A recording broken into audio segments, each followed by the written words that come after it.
My favorite part about barbecue might actually not be eating it. I think it's the process and how we get there. Even as a kid, like, I could kind of sense the amount of love that went into this food. And that's the premise of barbecue. It's like you cook with your heart, you pour your heart and soul into this thing, you make it as good as you can. And even if you fall short, it almost doesn't even matter so much as the spirit that's behind it and the soul that that represents. I feel incredibly honored to be able to run a restaurant that people line up for hours and hours and hours.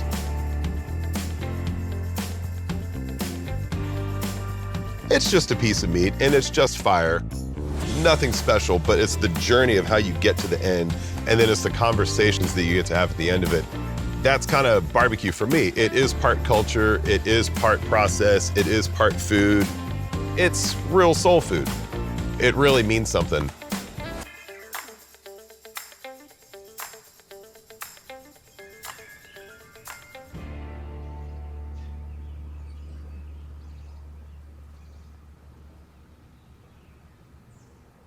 Really what I want to be able to teach through MasterClass is kind of the way that I think about barbecue.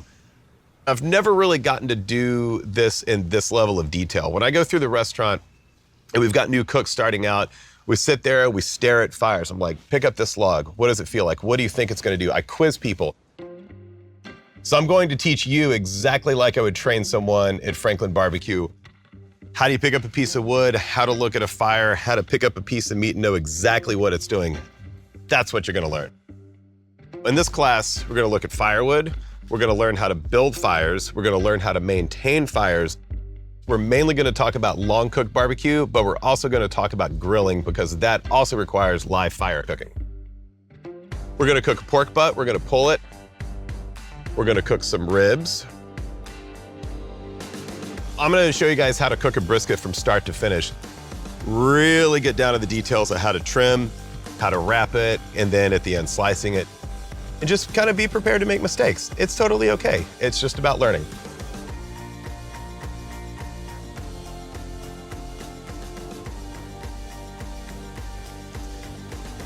I'm Aaron Franklin, and this is my MasterClass.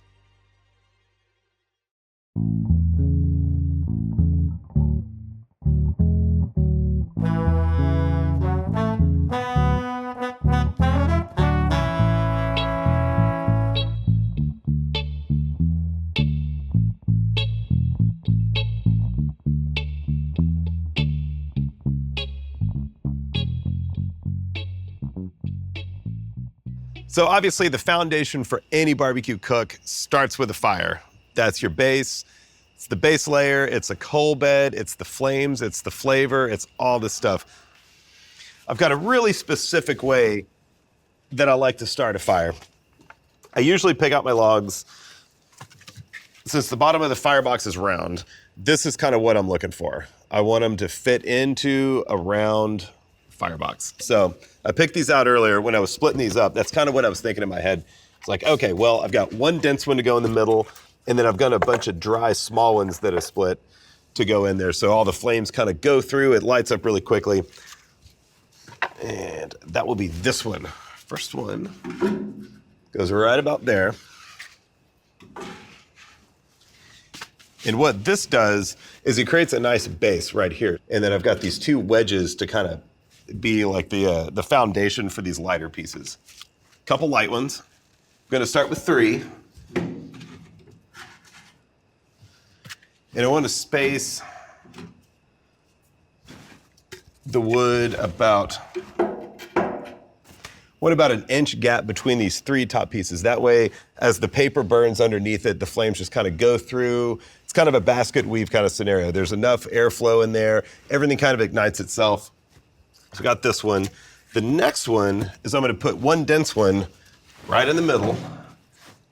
And the dense one's not gonna burn very fast because I want the other ones to burn quickly, create a coal bed, and then that heavy one will be in the middle and it's just gonna drop right in the middle. So 2 pretty lightweight ones here. And again, I'm gonna put them just about an inch worth of spacing right there. And I think that's a pretty nice looking base for that.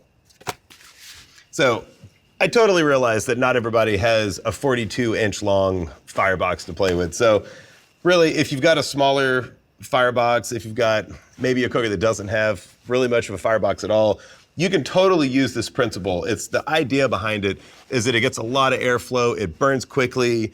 I'm not using very nice pieces of wood because it's not going to affect the meat because nothing's on there yet, but it will burn quick and it'll kind of get my cooker up to temp super fast. But it also lays a good foundation. It's kind of like a little log cabin. So it's got a log there, it burns down, and this kind of gets me in the habit of building a fire and working a fire the way that you really want to be able to work a fire to have clean flavors, airflow, and all that stuff. So this is a good foundation. I'm going to get it lit.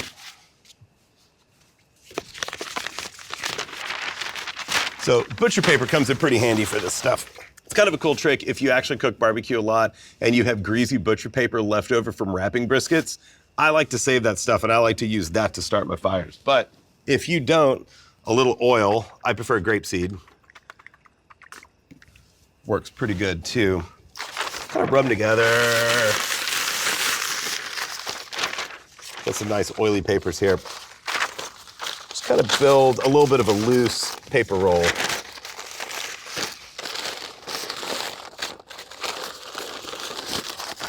A little bit loose, lots of airflow, and put it right in that area. Just about 3 inches from the back of the wood stack. So I've got these little gaps in here. One dense piece right there, 3 smaller pieces, 2 wedges right there. And just light it and just watch it burn. As the cooker heats up, it's gonna gradually start to pull the flame. So here pretty soon, we'll start to be able to see flames kind of go between the wood and kind of intertwine. You'll be able to see smoke actually go out the smokestack. And before you know it, you've got an actual legit fire. And this flame, within about 30 minutes, I should be able to get the cooker up to like 275, 300 degrees. It's a great time to go season the brisket, go get a beer, go do whatever, start lining up some firewood, and just kind of get ready for the cook. But this is a really great foundation. You can even see the smoke kind of going through the wood right there. Maybe give it a blow.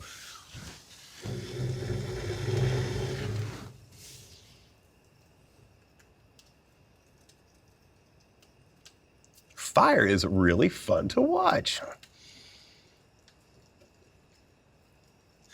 So at this point, just gonna walk away, go inside, hang out for a minute, come back in about 20 or 30 minutes and see where this thing is going. I say it's a really fun time to start getting used to watching a smokestack.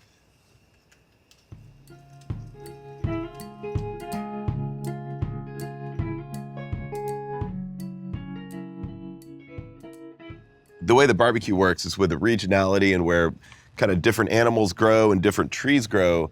That's kind of fallen in line with what people cook with. So here in Central Texas, it's post oak. And I think that when you can burn wood down to coals and you can get these certain flavors out of them, you can get the heat from the coals, you can get the smoke from the fresh logs that go on and stuff like that. You can really get those flavors out of there after a long cook. So obviously if you're grilling, you just have a short spell with maybe charcoal. It burns down, you have coals, you're grilling meat, it's off. But with a 10-hour cook, a 12-hour cook, a 6-hour cook or whatever, you have so many layers of stuff going on that you really need something that burns longer, like a piece of wood, but you also want the flavor from the smoke and the different stages of combustion that go in there. You get maybe some smokier, oilier kind of stuff at the top before it really catches. Once it burns down, you end up with more water vapor, more cleaner flavors. And that's really, when you're working a fire, that's what you're trying to get out of it. It's not just throw a log on it and let it smoke. It's let it catch, let it burn, slow it down, speed it up, try to get these things out of it, kind of guide the coals through the firebox a little bit. Now, as you get on a smaller cooker, it's actually a lot more difficult. So that's where it comes in handy to have smaller wood. Obviously on something like this, it would be, much larger pieces of wood to scale of the cooker. But the principle is kind of the same. The amount of flavor that you get from natural wood is, for this kind of cooking, so far superior to charcoal. That's really kind of what defines like long cook barbecue, I feel like.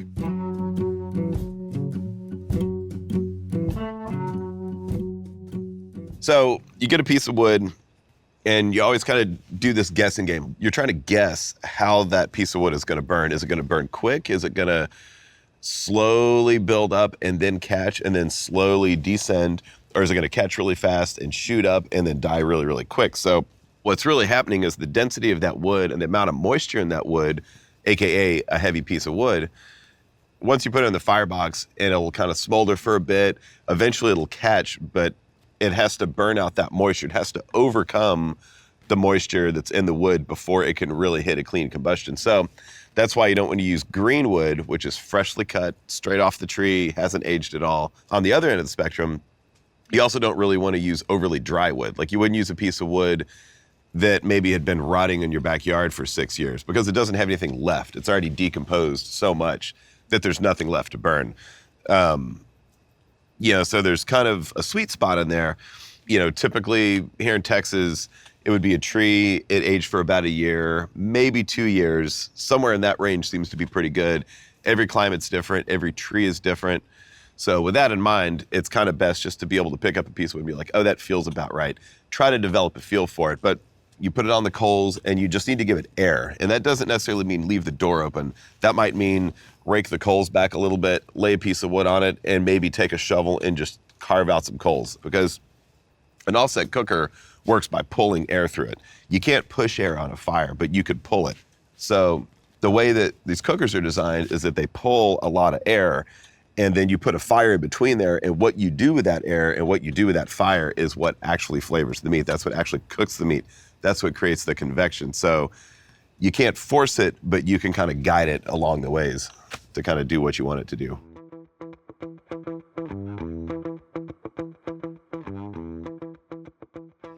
When I was a kid, I would go out and we'd get barbecue and we'd eat stuff and I'm like, this is so smoky, and it smells up the house and the car smells like smoke and it's acrid, it's bitter.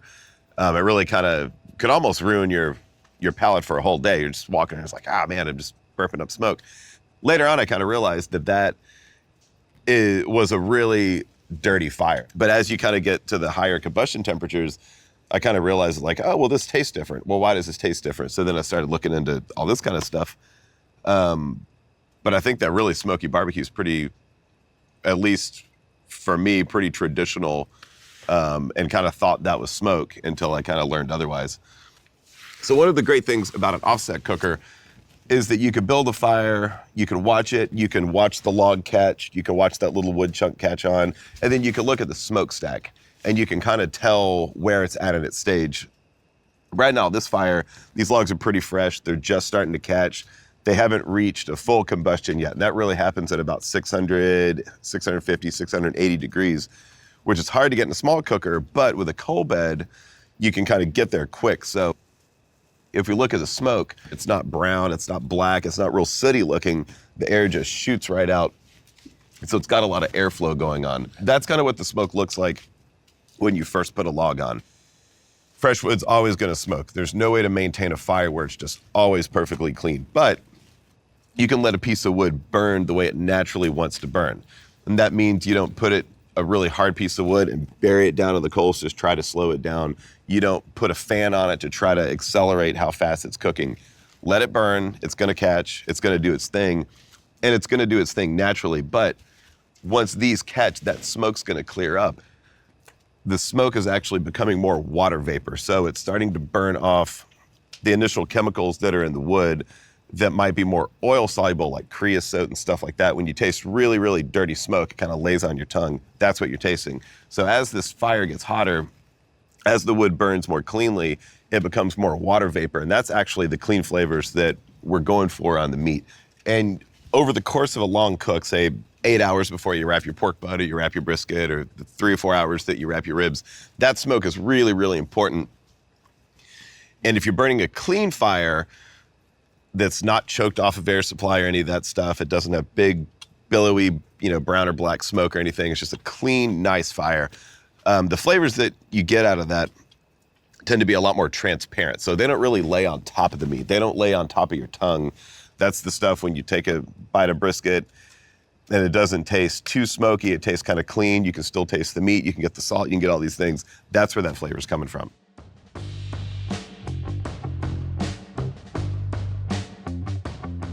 Throughout a cook, of course, the goal is to have the best quality smoke you can. It's not sooty, it's not gross looking. It's got a kind of a blue, kind of a clean kind of look to it. And that's kind of a blue smoke. It's a good combustion right there. If you do look out the smokestack, you're like, oh my gosh, what's going on? Maybe it started raining while you're cooking. Maybe you accidentally grabbed a piece of wet wood. If it's kind of smoking a lot and you've got a really bad smoke, you don't want it. You can smell these things too. You can be sitting in a chair and be like, something's not right, and get up, and you can oftentimes just look at it. If that's the case, just kind of pick up a log, maybe get some air, maybe just blow on a little bit. The bigger the firebox, the easier it is to do. Sometimes you can just take a smaller piece of wood that's maybe already lit and just put that next to one, and you can just jump the flame into what you want to ignite. So if you get some bad smoke for 10 minutes, 30 minutes, over the course of an 8-hour cook, 12-hour cook, it's not gonna make much of a difference. But if you did that the whole time, it would make a difference. So just pay attention. All you gotta do is just kind of watch stuff, and then before you know it, you kind of start to learn it. So you don't really have to be well-read or well-learned on any of this stuff, or you don't really have to go into barbecue thinking that you know things about things, because it doesn't really matter. You're probably gonna prove yourself wrong at some point. I know I have. And it's just fire. So just play around with fire. That's fun.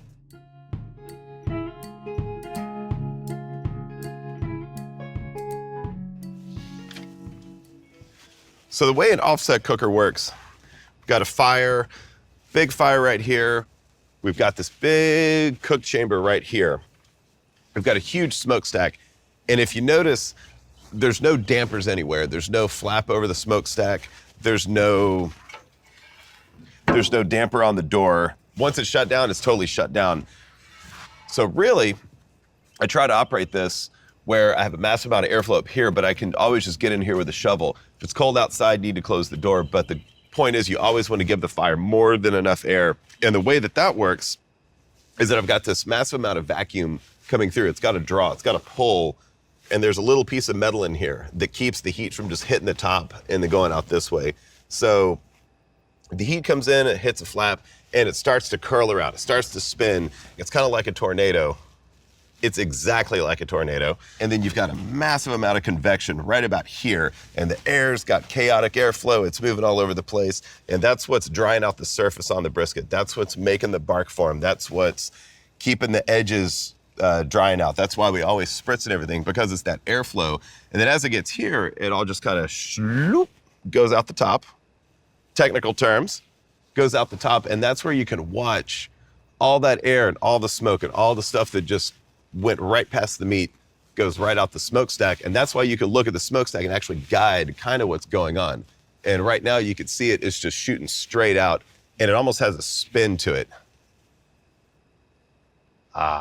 It's beautiful. That's what I'm looking for on airflow.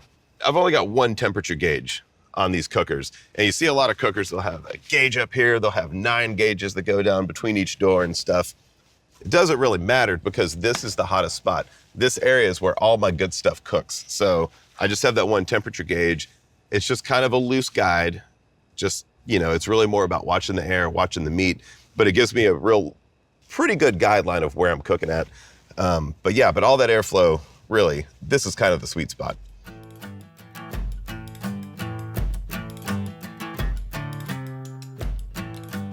So if we kind of look at the firebox door, I don't have any dampers or anything. If I close it off, you can see the smokestack. It can't get any airflow through there.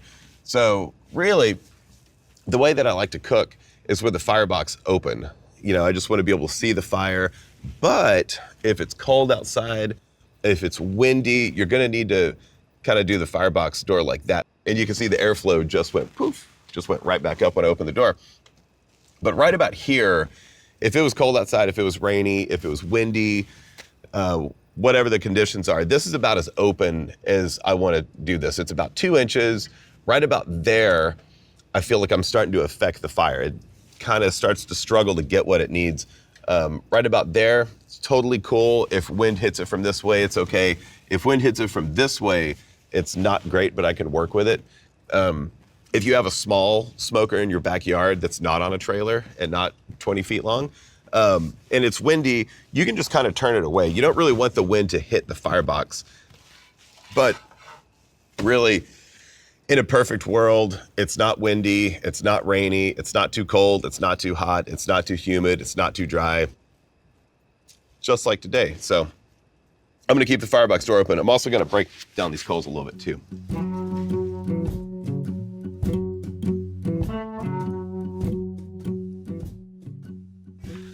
So fire's been burning for a little bit. This log's a little bit dense, but it's burning pretty well. I wanna get in here and I'm just gonna knock it down, kind of like that. And I'm gonna look at all these awesome coals that are going on. So you don't really wanna do this much when there's a lot of meat. You don't wanna kick up a lot of ash, but from time to time, if you have a big fire going and it burns down and you're kind of ready to reset it, you have to kind of get in there, rake out the coals a little bit, get some fresh wood, make a new stack. So that's kind of what I'm gonna try to do here. It's gonna kind of get it going. See, that one right here has already burned a pretty complete combustion. It's black, it's burning. I'm not worried about getting anything bad out of that, so I can bury that down. I can get in there. I've also got a lot of BTUs to still get out of that. This one right here is pretty close, so I can kind of shove that down on the coals. So I'm kind of building a coal base right now. That one's pretty good. This one, on the other hand,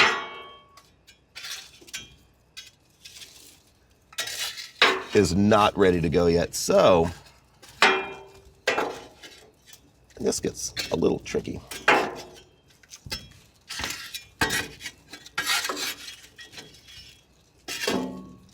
So that one right there has not burned complete. So I'm gonna turn it sideways and I'm just gonna help it out a little bit. Take the shovel, make a little channel right there, help get some air underneath that log.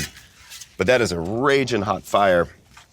And what I wanna do out of this, so these pieces right here, they've got a pretty good combustion, they've burned enough, not gonna get any bad flavors out of it. That one, I want it to burn a little bit faster. You see, the smoke still looks about the same. It's still kind of a little bit puffy, but it's still shooting out. It's looking really hot and clean. I bet this thing is 300 degrees. It is 295, so my guess was pretty close. So right now, I'm gonna let that one burn down a little bit because it's a little hotter than I would really cook.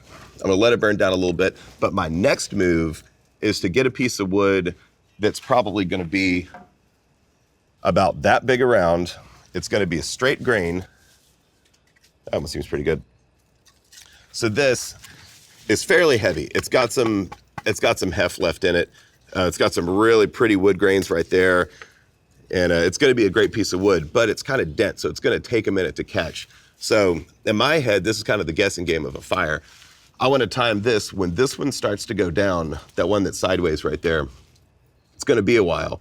But once that heat curve, when I think it's gonna start going down, I wanna time this one in before I really need it on the temperature gauge to try to time this so when this one catches, it times right when that one's starting to go down. So as this one comes up, that one's going down. So I'm gonna get ready to put that on here in a minute. This piece right here, that's definitely moving along. But then I'm not gonna have it for much longer. It's gonna kind of die out pretty soon. So I think it's a good time, before the temperature gauge starts to drop, I'm just gonna put that in there. And then it's gonna kind of catch real quick, and then it's gonna go out a little bit, and then it's gonna really start to catch. So once that kind of catches, I'll probably push that one forward and then have another one right behind it. And that's just kind of, 1 or 2 logs at a time, just putting it on, but it might be every 10 minutes that I do it. So that keeps me firmly planted in my lawn chair.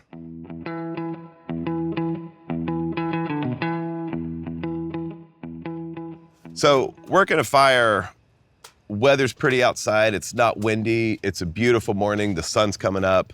This is kind of the ultimate condition for working a fire. If it was rainy, I'd be in and out of there a lot. I'd really be fighting it. If it was really cold and windy outside, it'd be a lot more of a struggle than it is now. But really, kind of the art of a fire is to be proactive with it, is to try to guess what your needs are before you get there. If you're proactive and you keep your temperature right where you want it, then you can go back later after you cook and after you eat your food and it's easier to go back and troubleshoot what went wrong. Without keeping really consistent temperatures, it's really, really hard to go back and make improvements because you have a huge variable. Your temperature is a giant variable. And if you can get rid of that variable and you can kind of hone in on what zone you want, what temperature you want, you'll end up with a far better cook. You'll end up being a better cook, and you'll be able to go back and fix what went wrong. For me, I really like to keep a cooker within about 5 degrees. If I'm really practiced up and I'm doing this a lot, 3 degrees,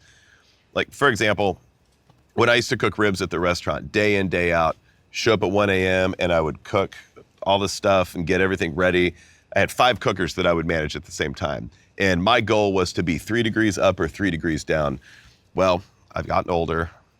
I'm a little sloppier with fires than I used to be. So now it's 5 degrees, which is absurd, but it's really 5 degrees. 5 degrees up, 5 degrees down. You know, your parameters are still pretty narrow right there. It's when you start going up to like 300, 310, 225. That's when you start to get into a pickle. But you can let some stuff creep up a little bit. If you put a log in and you want it to burn for a little bit, the better you get at it, the more accurate your guesswork becomes.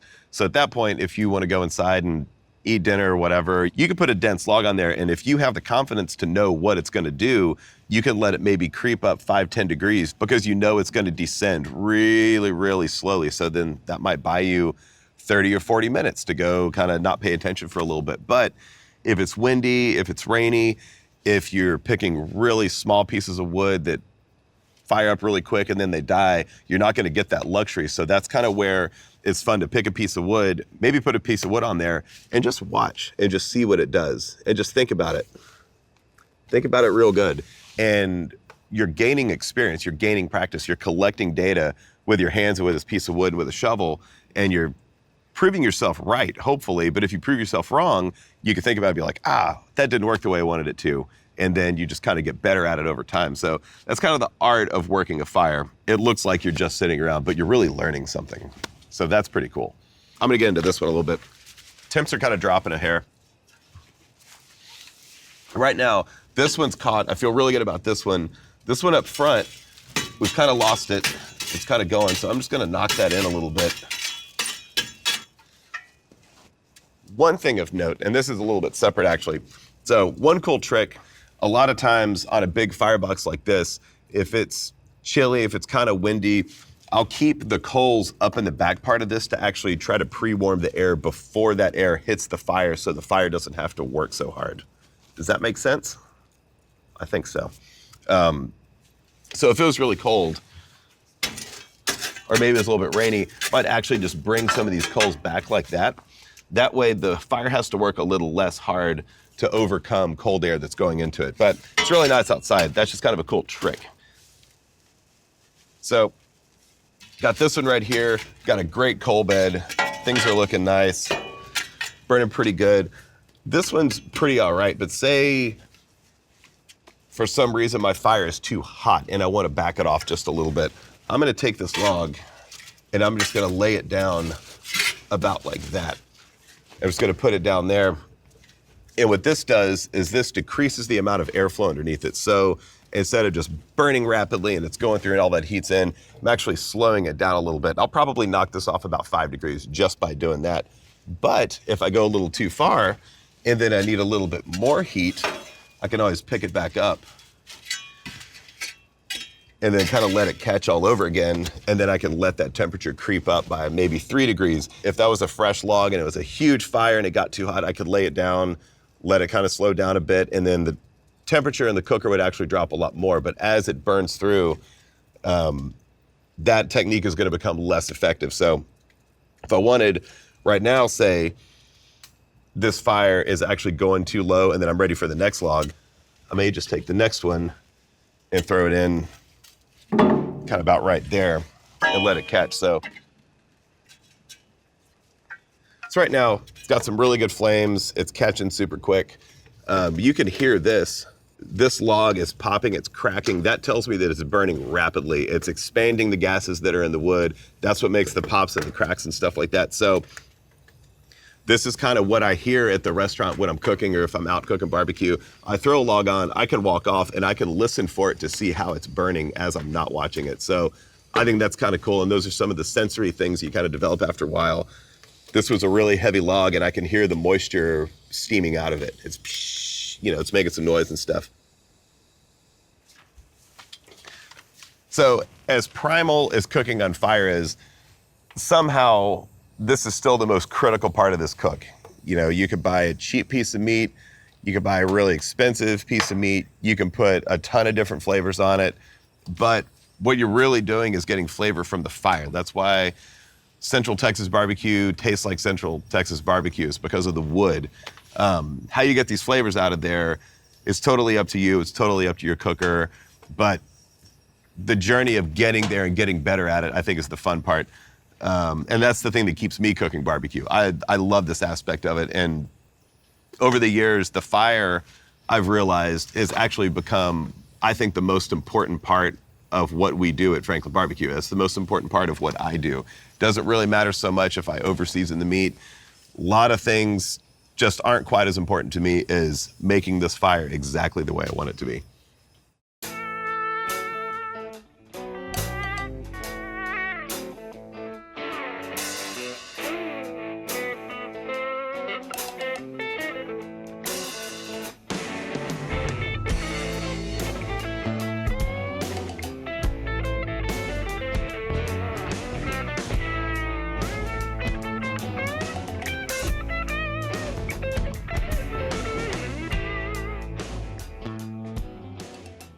So getting into a big, long barbecue cook, this is kind of, in my opinion, an inexpensive piece of meat. It's pork, it doesn't cost a lot. It comes from the shoulder, even though it's called a butt, it's still a shoulder butt. It's got a lot of muscles, a lot of connective tissue, it's got a bone in it, and it's pretty easy to cook. You just have to cook it till it's really, really tender. So pork butt's pretty easy to pull off, but it's still really nice to come up with a game plan. Won't be complicated.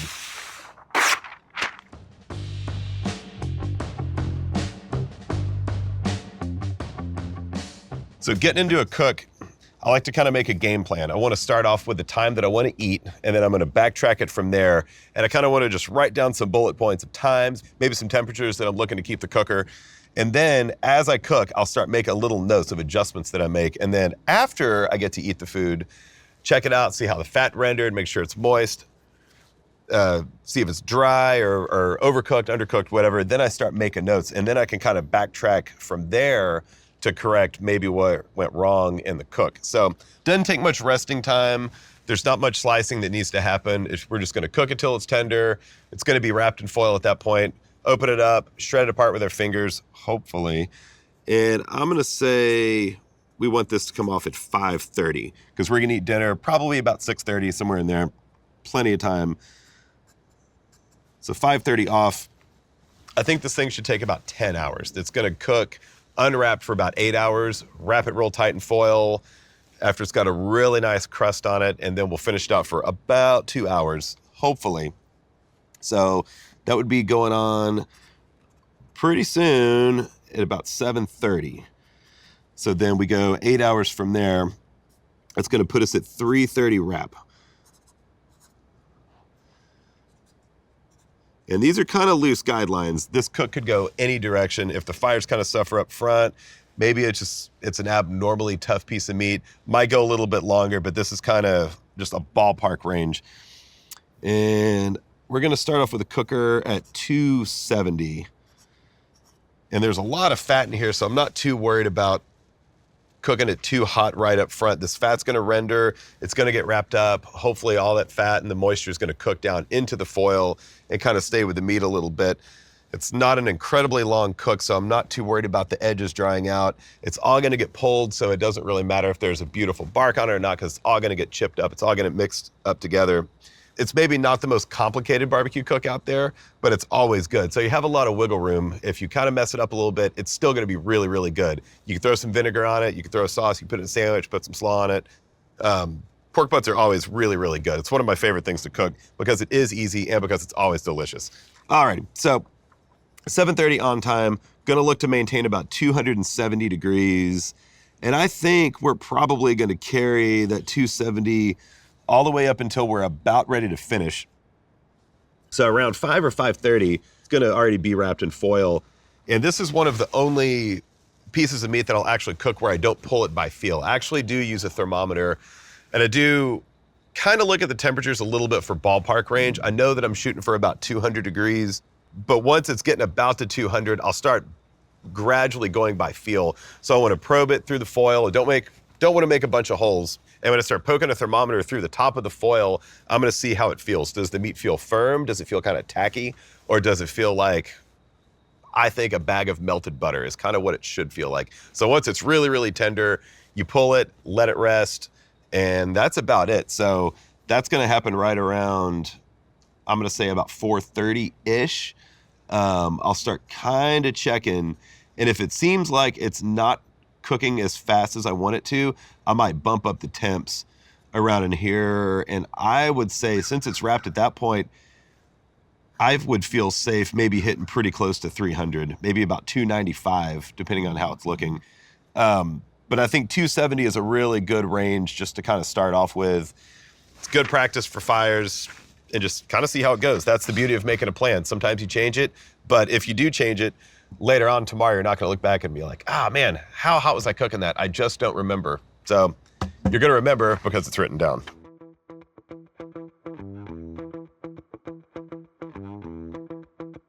Alrighty, so we got a pork butt. It's kind of hanging out a little bit. Gonna make a rub. For smaller pieces of meat, I usually start with 2 parts black pepper to 1 part salt. This is a pretty big chunk, so I'm gonna do equal parts black pepper, equal parts salt. I like to use kosher salt. It's got a thick grain to it. It's pretty coarse. And then 16 mesh black pepper, which is about the same. So the 2 granule sizes actually kind of go together pretty well. For a pork butt, since it's all going to get pulled apart anyway, I feel pretty good about using a lot of mustard or hot sauce, putting a good slather on there, because if it doesn't get a bark, if it flakes off, it doesn't really matter because it's all getting mixed back together and it's going to be super good. And I think the more seasoning that I get on the outside of this, once it's cooked and once those little chips of bark get mixed in and get integrated back into the meat once it's pulled, it's kind of better for it. The inside of this stuff is kind of bland, so I'm going to season it pretty heavy. It's a big piece of meat, a lot of salt. I like to just go to the grocery store, get a shaker. It's easy, it's got a top on it, they're inexpensive, and it helps me when I'm actually seasoning this. I can still, even though it's gonna get pulled apart and mixed together, I still wanna try to make it as pretty as possible. Think of this as a super awesome meal, but it's still kind of practice for the mother of all Texas barbecue, being brisket. So if you can kind of get used to the techniques that you might do later, or maybe with ribs, or just trying to get a really even seasoning on it, all the better for it. Just do the best always. So I'm gonna start with equal parts pepper, equal parts salt.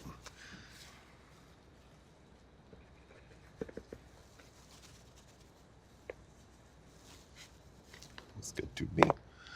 And then the next one, right about there.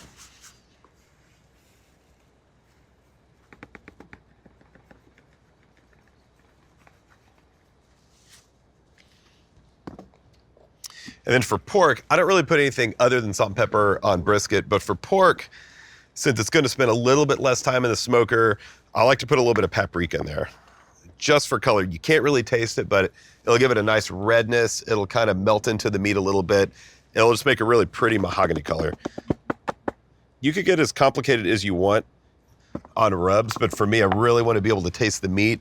I don't like a lot of garlic and onion powder and all this stuff.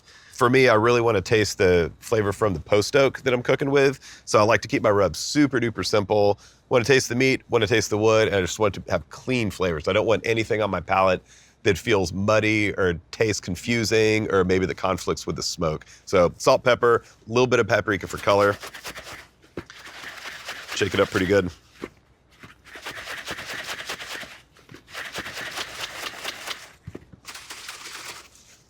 Looks pretty good. So getting over here, got a rub made.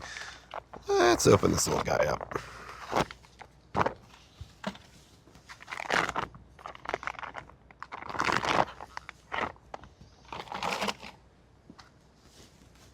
I prefer to cook bone-in pork butts. A lot of times at the store, it'll be bone out. And what that is they kind of just cut out the shoulder blade bone is what that is. So this is a shoulder blade bone right here. If you get a bone out, it's gonna be a pork butt that's kind of butterflied out, so it's kind of hard to cook it in one big lump. So always get bone in. And also, it's got a lot of fat, it's got a lot of connective tissue in there. There's so many different muscles. So it doesn't really matter so much as far as, like, to me in this case, where the muscles are and what the muscles are. But what I am gonna look for is this bone. Once we're done, if you can twist the bone and slide it out, that's a really easy way to know that it's tender. And that's kind of the old school way. It's like, oh, cook it till the bone slides out.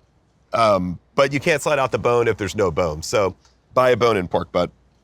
There's very minimal trimming on this. It's gonna get pulled apart later, so it doesn't really matter a whole lot if there's a lot of fat. You might trim a little bit. These little scalps right here, doesn't really matter that much. A pork butt or pork shoulder butt is a really simple piece of meat. It's square, it's already shaped well.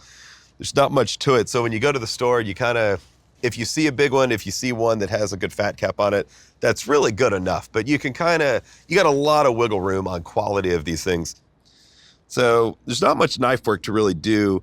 I'm gonna leave all this stuff because it's gonna kind of cook down. And then after I unwrap this later, this part actually won't render. So when you're shredding the cooked meat, you actually just pull out a couple little pieces of fat, chunk them, no big deal. This little thing, I'm gonna leave it because when I put it on the cooker, I can pat it down.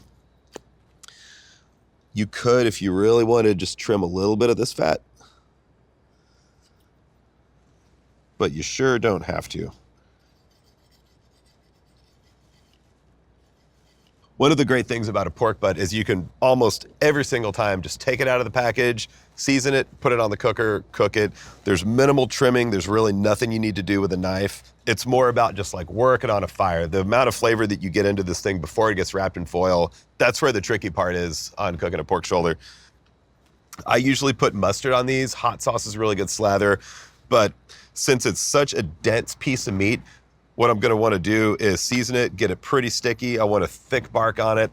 I do want that bark to kind of flake off. As the meat shrinks with an excessive amount of mustard, the bark will actually stay the same size as the meat shrinks. So later on, it's gonna shrink, the fat's gonna split, and all the seasoning that sticks to the mustard is actually gonna flake off and mix in with the meat later. So I'm gonna be pretty liberal in all this stuff.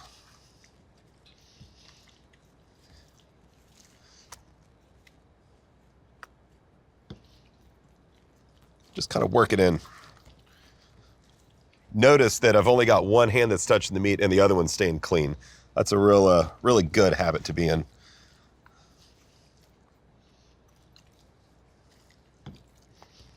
So this is looking pretty nice on the mustard. So you got equal parts black pepper to kosher salt, a little bit of paprika. And since this is technically going to be my presentation side, I'm going to start seasoning on this side, so when I flip it over, it doesn't really matter if it gets too messed up. I'm going to go really heavy. I'm just going to kind of cake it on pretty good for this part. Like, that is a ton of rub. That's way more than I would put on anything else. But I also want the exterior of this to be really salty and really peppery, so it does mix in later. For brisket, you want to be really careful about not to over-season. So I think starting with a pork butt, you can't really over-season it almost. It's a really good way to kind of get a feel for how much seasoning it takes to season a certain amount of meat. So you can kind of start to get a feel for it. You could put way too much and it's going to be good, or you could put way too little and it's still going to be good. It's a very forgiving piece of meat. So that is a ton of seasoning. I would almost never put that much on anything else except this. Looks nice though. So this is more of a presentation side. So this is where I want to practice kind of a wrist movement here. I just want to get it as even as possible so it looks pretty. Really, if I just hold the shaker, I just want it to look like a typewriter. I'm just going to go in, going to look a little further. It gets tricky in the wind, I will say. That looks pretty good. A little splotchy, maybe right there. I can live with it. Take a little bit of that. But that's a pretty Pretty nice looking piece of meat.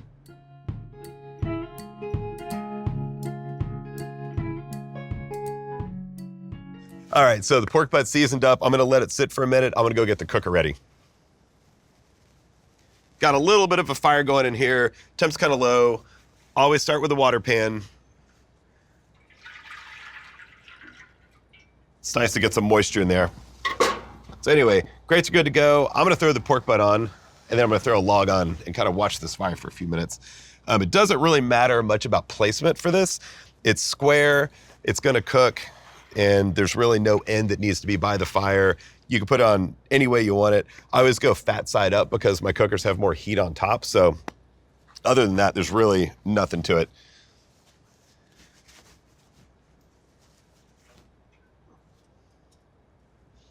Looking good. Gonna shut the lid and get some wood in there.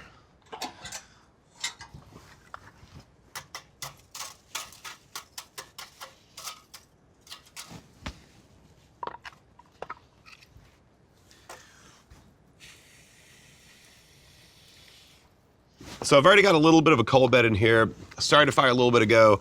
Got the pork butt on. Just gonna get the cooker up to temp. Then I'll kind of start managing the fire, but you know, it's a beautiful morning. It's a little bit breezy, not too bad, but the sun's coming up.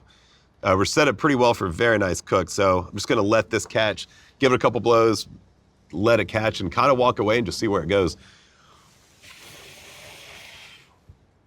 All right, so getting the fire up, I'm gonna maintain it about 270 degrees. Pork butt can be a little bit more forgiving than some other cuts. I'm not so worried about the edges drying out, not so worried about the fat rendering. It's gonna get wrapped, it's gonna get some sauce. There are a couple safety nets involved. Just gonna maintain a 270 degree fire. This is a great time to kind of practice. You can't do a lot of damage right up front at this point. Really for the next 3 hours-ish, just work on fires, keep a real steady temp. And then in 3 hours from now, we're gonna see if it's drying out. We're probably gonna spritz it with some cider vinegar. And then we're just gonna keep doing that until we get about to the 8-hour mark. And then we're gonna wrap it up in foil. So it's looking pretty good.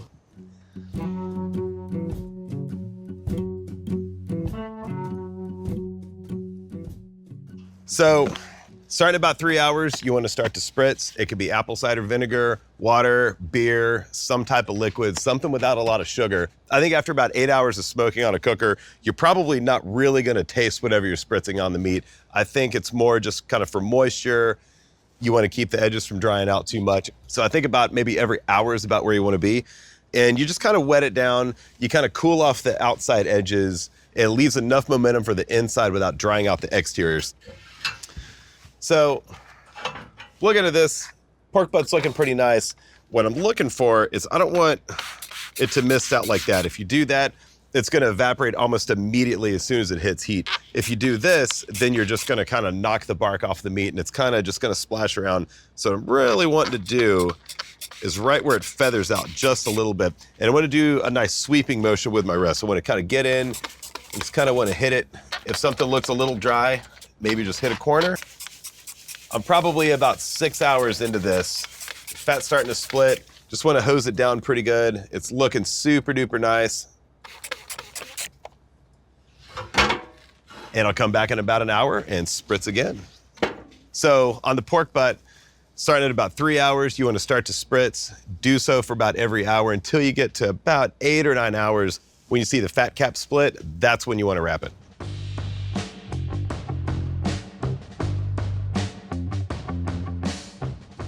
Alrighty, so the pork butt's been in for about 8.5 hours right now. It's looking really, really nice. Definitely time to wrap in foil. What I'm looking to do here is I want enough foil where I can wrap it about 4 times over. So that's gonna be the width of the pork butt. Shiny side up. I want the dull side out, so when I wrap it, it doesn't reflect heat, it actually absorbs a little bit more. So I'm gonna grab a towel. There it is again. Towels, it's hot, be kind of careful. Don't wanna knock any bark off or anything. So this is really looking pretty nice. This is about like I want it to. If you remember, we actually put way too much rub on this. We put a lot of mustard on it, and I really wanted this bark just to be able to flake off. So it's really crusty. You can see the fat that's kind of rendering underneath. It's looking sort of soft. It's kind of oozing out right there. It's got plenty of moisture right in there. And then kind of the biggest cue that I'm looking for when I know a pork butt's getting about ready to wrap is when this fat cap splits. So this happens about 8-ish hours, somewhere in there. All the stuff's cooking, the meat shrinks, the fat shrinks, and then that bark just splits apart. So that's my visual cue. Like, oh yeah, they're looking good. That's it right there. The internal temperature doesn't really matter that much, but what you really want is just a good bark, and you want to make sure it's got plenty of fat. There's a lot of connective tissue in a pork butt, and I want that to cook out in the bag. So I'm gonna wrap it. Again, the big concentration is just a good bark, and then I'm just gonna give it one last little spritz. There's no sauce or anything. Hose it down pretty good. And then when I wrap this, keep in mind, this is double layered right here on the foil. So my first one's gonna go real tight like that. I'm gonna wrap that. I'm gonna make these little wings where they kind of stick out a little bit. Roll it over. And then each time you roll it over, these wings actually fold in on themselves. Go about like that, really nice and tight. Just kind of work your way around it, make sure there's no air gaps in there. Put it back on. Probably gonna take about another hour and a half, 2 hours. It's gonna cook in its own juices. That bark's gonna get all soft. Eventually we'll crack this thing open and we'll just pull it by hand. So the really only way that we're gonna know that it's done is with a thermometer. And this is the only piece of meat that I ever really temp other than poultry. Not gonna do it now, but when we go in there later, I'm just gonna poke a couple little holes in the top. I might look at the temperature, but what I'm really looking for is just to make sure that it feels like kind of a bag of melted butter. It should just have almost no resistance. I should just be able to go inside there and just poke around it. It feels soft, it feels delicious, it feels kind of fatty. That's what I'm looking for. So anyway, gonna get this thing cooking again.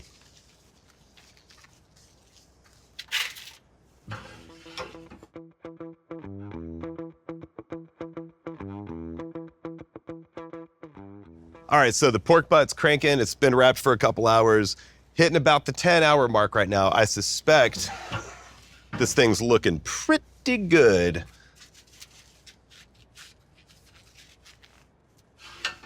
Ooh, that's hot.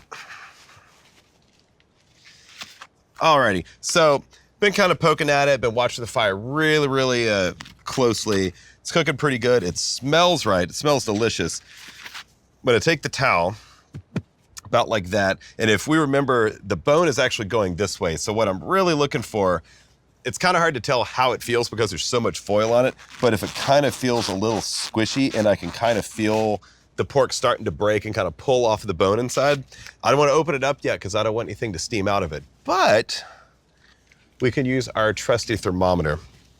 Got a couple holes. You're going to hit a bone in here if you start poking around. So kind of, oh, there's that bone. So I'm going more by feel than by temperature. Just gonna kind of use the same hole, poke it around. It feels pretty nice and tender. So I'm looking for is about 203, 205, 206, somewhere around in there. It's really more by feel. Like right there feels a little bit tight, and it's at 203.3. And that's about right. So it's gonna carry over into tenderness from here on out. It feels really good. And kind of poking around, it's tender there. It's real tender there, feels real fatty, real slippery. The meat doesn't really want to grab the thermometer, but I can tell that right there, right in the middle, feels just a little bit tight. See how it just kind of has a little bit of bounce to it? There's just a little bit of grip on the probe. And it's just the same thing. You can use a cake tester. Doesn't really matter what the temperature is too much. Even though it reads 204 right now, it just kind of wants to hang on a little tiny bit. But judging by it, it's just that one little spot in the middle that's maybe not quite tender enough. I think that little spot is gonna get tender in carryover. So I'm calling this pork butt done. I think we would overcook the outsides if I put it back on the cooker. So we're just gonna let it hang out, gonna let it rest. It's probably gonna take about 45 minutes to an hour. It's got a lot of momentum right now. It's wrapped up. There's no steam coming out of it. It just needs to kind of keep cooking and carry over, settle down a little bit. And then at that point, I'm gonna unwrap it, take out all the juice that cooked out in the foil, and hopefully we'll be able to just pull it apart with our hands.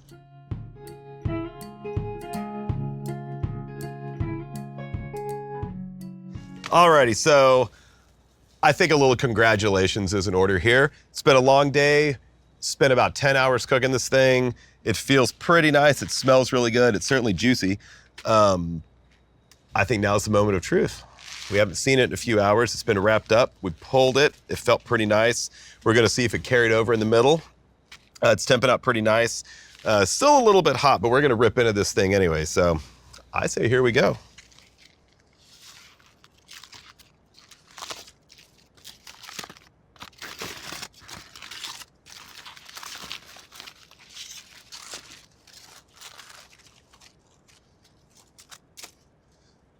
Looking about right. If you kind of go in there, all that stuff slides out. That's kind of the sign of a good pork butt. If you can cook it and the bone slides out just barely, you're in a pretty good place. It's a little hot. If it is a little too hot, you can use some tongs. If it's not, use your fingers. I'd say it's looking pretty all right. If you notice, we kind of put a lot more rub than we wanted to just so it would mix in here. Kind of fold it in, break it apart, looking pretty nice. So it pulls apart really easily. You want to go through, there's some little pieces of fat in there. Steamy pork butts, guys with glasses, gee whiz. It's got nice texture, it's got good bark, it just pulls right apart. Then we're gonna get all this stuff, kind of mix it in, but yeah, this is a really nice looking pork butt. Congratulations, nicely done.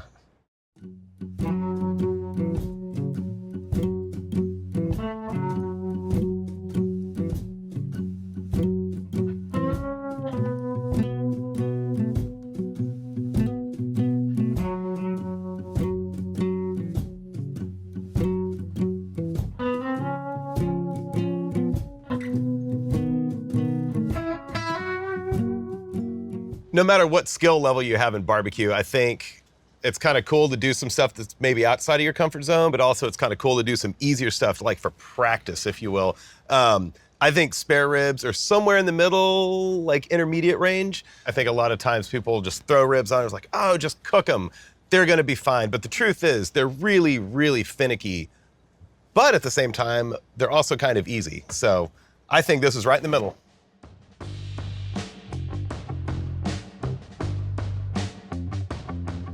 You always kind of want to come up with a plan. That way, if you're falling short, if you're getting tired, if it starts to rain, if whatever's going on, you can kind of go reference that. Because a lot of times, you know, you'd kind of be surprised at how fatigue actually sets in.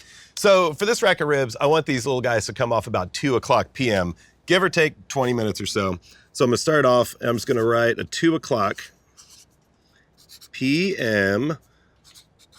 off. The whole cook is gonna take about 6 hours. So then I'm gonna fill in my gap. 6 hours back from there is gonna be 8:00 a.m. And that's gonna be my on time. And then a real standard way to cook ribs isn't exactly how I do it, but a lot of times people do what's called the 3-2-1. So that's 3 hours on, 2 hours wrapped, 1 hour unwrapped. I typically like to go about 3 hours. So when I wrap these things in foil, it's gonna be 3 hours in, and that is gonna be at 11 o'clock. So then that gives me plenty of time. Most likely these ribs are gonna come off early, but you'd always rather be looking at it instead of waiting for it. You don't want a bunch of hungry people around. So start off at 8 o'clock. Then we're gonna go over here, and that's gonna be my wrap time. These are kind of the bullet points that I'm looking to hit for this timeline, but really most of the stuff is gonna be in the very beginning. It's gonna be watching the edging, working the fire just right, making sure that the surface gets color just the way it should. Most people, if you're gonna go to the trouble to make a list or to make kind of an outline of what you're gonna do, I think it's pretty cool to keep this. I have notebooks on notebooks of cooks that I've done in various regions, different weather, rain, cold, all this different stuff, different breeds, different thicknesses, all this stuff. I think when you're trying to learn and you're trying to figure it out, it's always kind of nice to take notes, because at the end of the cook, you'll probably take this and you might write down what temperature you were cooking at. You might write down that you wrapped 30 minutes late. But once you kind of collect all this data, then after you eat them, you can go back and you can kind of see if maybe a rib was too fatty, if maybe it was overcooked. You can kind of hone in on what your outline was saying. So I think it's useful to save this stuff, collect the data, and just make yourself better.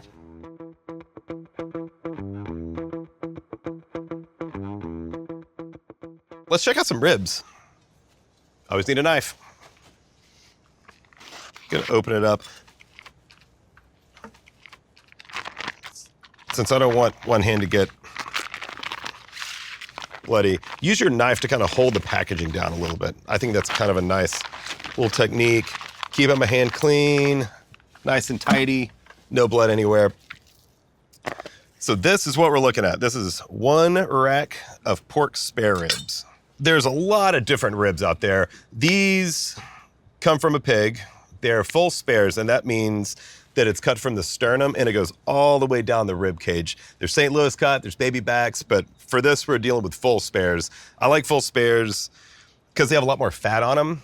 If you kind of look in here, you can see a lot of the marbling that kind of goes in here. So when you go to the store, you want to kind of look at the package.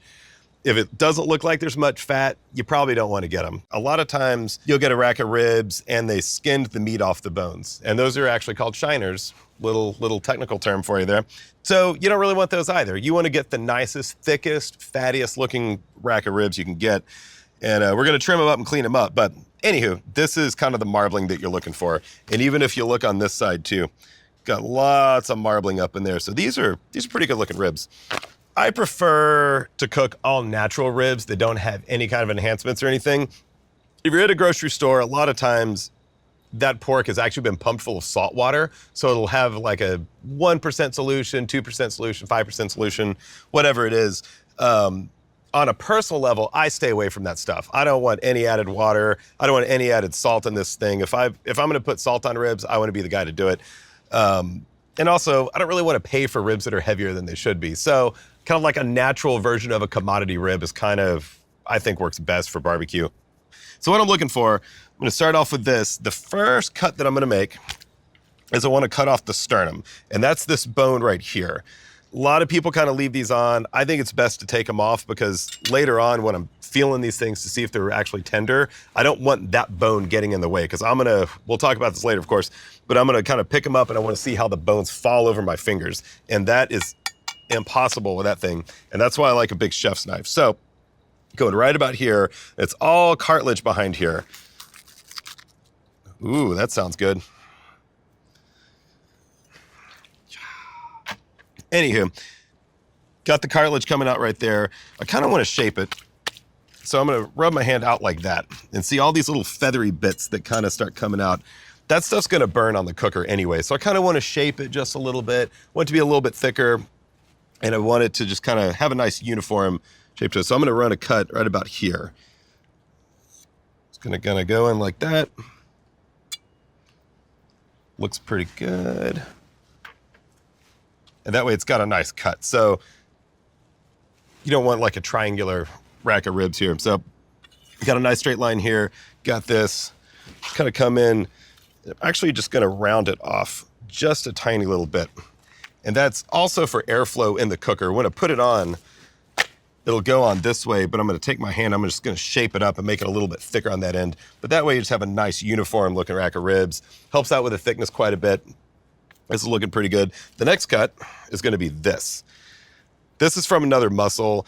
If you leave it on, a lot of times when it's on a cutting board, this part will just slide right off after it's cooked. So I wanna get rid of that. You don't wanna go too far.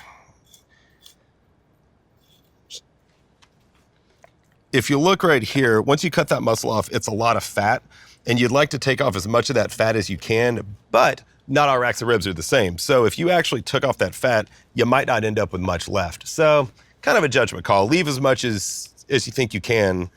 So anyway, got this rack of ribs here, looking good, got good shape, kind of comes around, looking a little bit aerodynamic. I like to trim meats to look like little Maseratis. That way when they're on a barbecue pit, the airflow kind of goes over them. So that's kind of what's going on in my mind. Next cut's gonna be on the inside. So this would be the inside of the rack of ribs. If it was on the pig, This would be on the left side, and this is the skirt. So I'm just gonna pick it up and I'm gonna trim it off. Gonna take almost all of it off. And all this stuff is kind of good meat. If you make sausage or any of that, you can hold it off to the side. A lot of this stuff is just kind of gristle and it's cartilage and stuff like that. But if you have some nice pieces, and maybe if you're cooking a lot of pork ribs, you could turn this into sausage. You can make some chorizo, cook it up, do something with it. It would be nice to find a use for that. You could maybe cure it and throw it in a pot of beans or something. So just gonna kind of clean it up a little bit. Gonna get some of this pillowy fat out of here. One really good thing to do is always kind of like, sounds kind of gross, but like touch the meat. You're looking for like little pieces of bones, perhaps. There might be a hard little piece. If a rack of ribs goes through a saw too fast, it might chip the bone, like right here. A little piece of bone. You sure don't want anybody to chomp down on a piece of bone, so that's real bad. So be sure you're kind of like touching everything and checking all the bones and stuff. They look good, feel good. A little jagged edge there. And then, yeah, I think it's pretty all right looking. I think if this was maybe one of your first racks of ribs and you're kind of a beginner, you might be kind of inclined to leave more meat on than I would. Totally makes sense. Spend a lot of money on a piece of meat. You don't want to waste it. You don't want to cut it off. But the kind of goal is to take off as little as you can to yield the best product later. So if you, for example, left all this meat on there and then you spent all this time to cook a rack of ribs and then it came out and you've got all these jagged little pieces and you got a funny bone sticking out of there somewhere, you probably should have just cut it off because it's gonna actually take away from the value of the cooked rack. So kind of keep that in mind. This allows me to have a more consistent rack of ribs. It lets me have 72 racks of ribs at the restaurant that all look pretty darn similar. There's no surprises there when we get into something. You'll hear a lot of people talk about pork ribs and you have to pull off this membrane. It's just a thin layer on the ribs right here. You could pull them off. I don't personally like to take off the membrane. If we did it at the restaurant, it would take hours to pull all those membranes off, and I kind of like them. I think the amount of flavor that's gonna go through there, any rub that you would put on a rack of ribs is gonna go right through that membrane. In fact, it almost allows me to slightly overcook ribs while still having the feel and the texture of a full rack of ribs. So it could go both ways. Make your own decisions. For me, I leave the membranes on.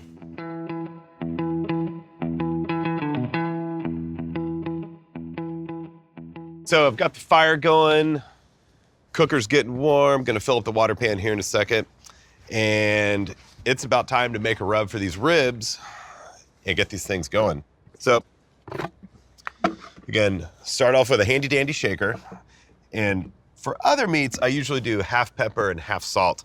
For ribs, since it's a really thin piece of meat, I'm gonna do 2 parts pepper to 1 part salt. We'll start off with salt. Say I'll just put my thumb there. Doesn't take much, that's for sure. We'll call that pretty good. So then twice that for pepper.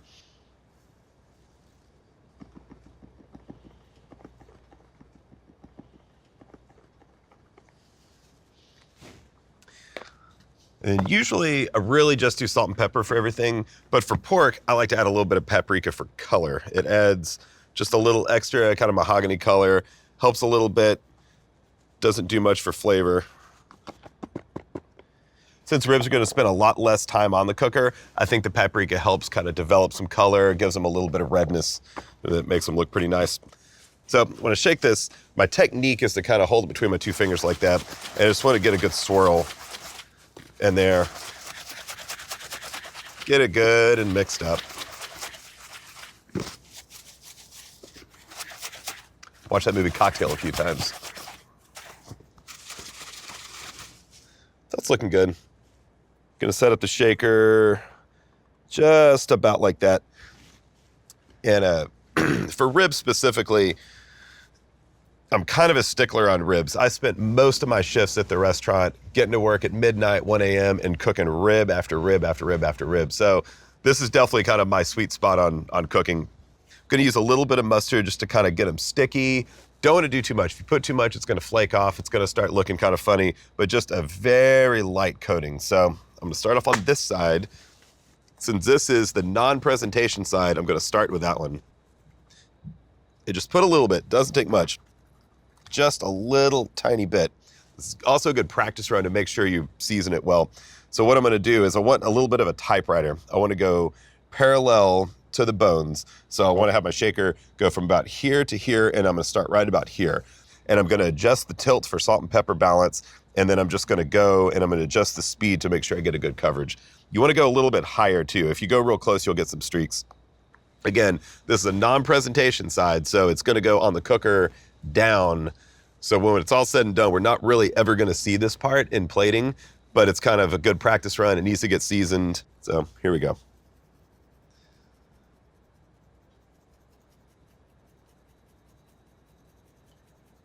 You'll notice how even it's looking. Get all the way out. And there you go. Looks pretty nice. It's got a lot more pepper than a brisket would. Just pat it down, and then I'm going to pick it up. And when I lay this down, I don't want to drag it. So I just want to pick it up and lay it down like that. Go back, do it again. I already did it on one side, so hopefully this side will actually turn out a little bit better. Just a little bit of mustard to make it tacky.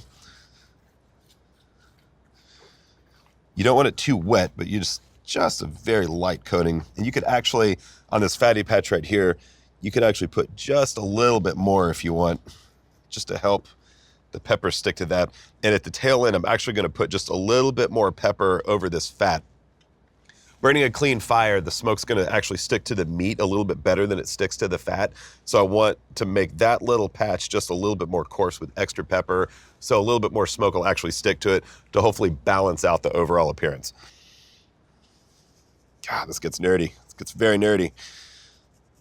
So depending on how many racks of ribs you're cooking, you could totally trim these earlier in the day, the night before, put them in the fridge. Doesn't really matter. If you're just doing one, you might just trim it and season it right off the bat. So this is looking pretty good. I'm going to go right here on the edge. Just a little bit, not much. But you'll notice how delicate I am. A lot of times people are just like, just throw it on there and splash this on, and you'll have a big splotch of pepper and a big splotch of salt, and it's uneven. What my goal is here is where every bite has exactly the same amount of seasoning. Sometimes I'll go back and do the other side with just a little bit more salt on the membrane side. So when you eat it, you actually hit salt on the tongue and then you have pepper on the top. So pepper for appearance and then a little bit of extra salt. This has plenty of salt. I'm not going to do that, but it's a cool kind of sort of a little trick. Also, you could take the rub and just kind of splash up on the sides to get the edges a little bit. So right now I'm going to get a little bit extra pepper on there. And I'm just going to hit that little fatty patch just so carefully. And that's a pretty nice looking rack of ribs. Again, run your thumb back here, make sure there's no little pieces of bone sticking out. They're good to go on.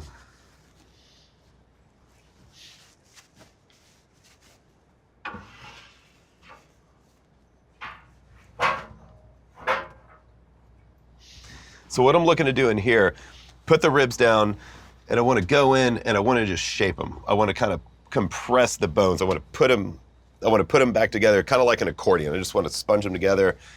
Want to make sure there's no sharp edges. Once we wrap these in foil later, if you leave a sharp edge, it's going to tear the foil. Just kind of run your hand, pat it, shape it, be so careful. Going to check a water pan.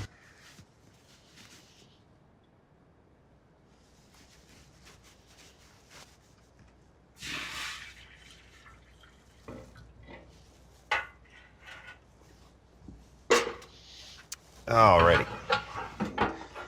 So I'm gonna get the fire up. I'm gonna maintain about 270, pretty close. Not gonna take a look for about an hour. In about an hour, I'm gonna open it up, see if the edges are starting to get dry. Gonna spritz it with a little cider vinegar, see how it's going. Keep the fire super steady for the next 3 hours. Then we're gonna get into wrap, and then once we wrap it in foil, probably cooking for about another 2 hours before we start getting ready to pull.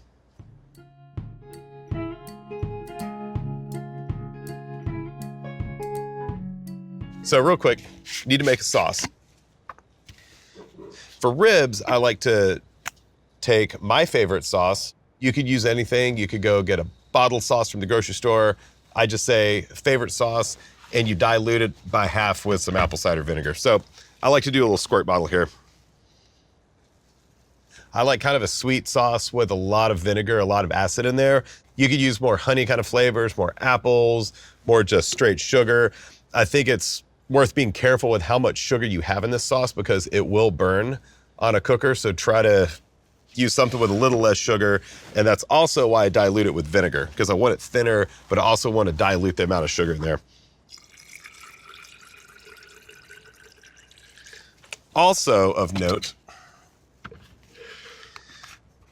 start off with a warm sauce. You don't want to put a cold sauce on hot ribs. You know, you're working a fire, you're going through this whole process, and then if you put an ice cold sauce on there, it's not going to set up right. It's not going to spread real evenly, but it's also going to take away a lot of cook time that you've been trying to get up. So a little bit of vinegar, a little bit of sauce, shake it pretty good. It's already been pre-warmed. I think we should go check some ribs.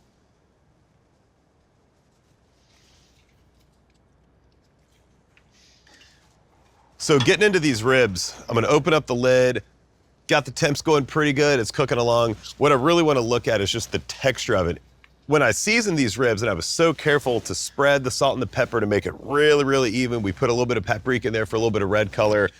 That's gonna show up right now. And what I wanna look in there, I don't wanna waste a lot of time with it open, but I wanna get in there and I wanna make sure the edges aren't too dried out.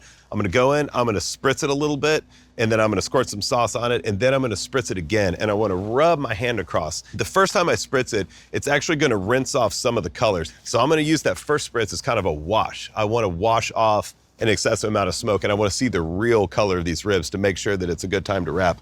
And while it's wet, I wanna put the sauce on. If I was to put that sauce on without an initial spritz, I would be able to see streaks because it would likely set up before I got a chance to spread it out. So I'm gonna get them pretty wet. I'm gonna wash off as much of the color as I can, and then I'm gonna sauce it, and then I'm gonna spread it out with my hands. And what that is that's getting an even coat, and that gives me the chance to also feel how hard they are, if I think they've cooked too fast, if I think they're too fatty, if I think maybe they're getting dry. I can just kind of, use my hands to kind of see what I'm up against, because I am about to wrap these and I just want to make sure they're going to be super good. So we're looking here. They're looking really, really nice. Good color. You can tell they're getting kind of firm. They're cooking a little bit darker up in here. No big deal. Right in here is super pliable. They're never going to look like this again. Once they get wrapped, we're never going to see them. So if maybe these edges were kind of too dry, it would make me think that after I wrap these, I might not want to cook quite so hot because I don't want to continue to dry out those edges. So this is kind of a good assessment. They look really good. I'm going to stick to my game plan, and we're just going to keep these things chugging at 270. They've got enough moisture in there to kind of carry through the rest of the cook. One of the reasons why I cook ribs like this is that I want to start off kind of low. I want to retain a lot of this fat. I don't want this fat or moisture to render before I wrap them. Once they get wrapped, I want the fat from the ribs to actually mix in with the sauce. So then at the end of it, when you unwrap them, and it's just got tons of sauce, tons of fat, it kind of emulsifies with the sauce that's in there, and that's kind of your rib sauce. So that's kind of the goal of this, is to try to save all that fat. So give them a spritz. Get them kind of wet, wash it off, looking good. I'm just gonna take this sauce, I'm just gonna kind of do something about like that. I'm gonna take my hand, I'm just gonna kind of start working it a little bit. If you'll notice the pepper's not coming off, I'm just kind of working around, working in there. Spread out the sauce a little bit and shut the lid. Come back in about 10 minutes, let the sauce set up, and then we'll flip it.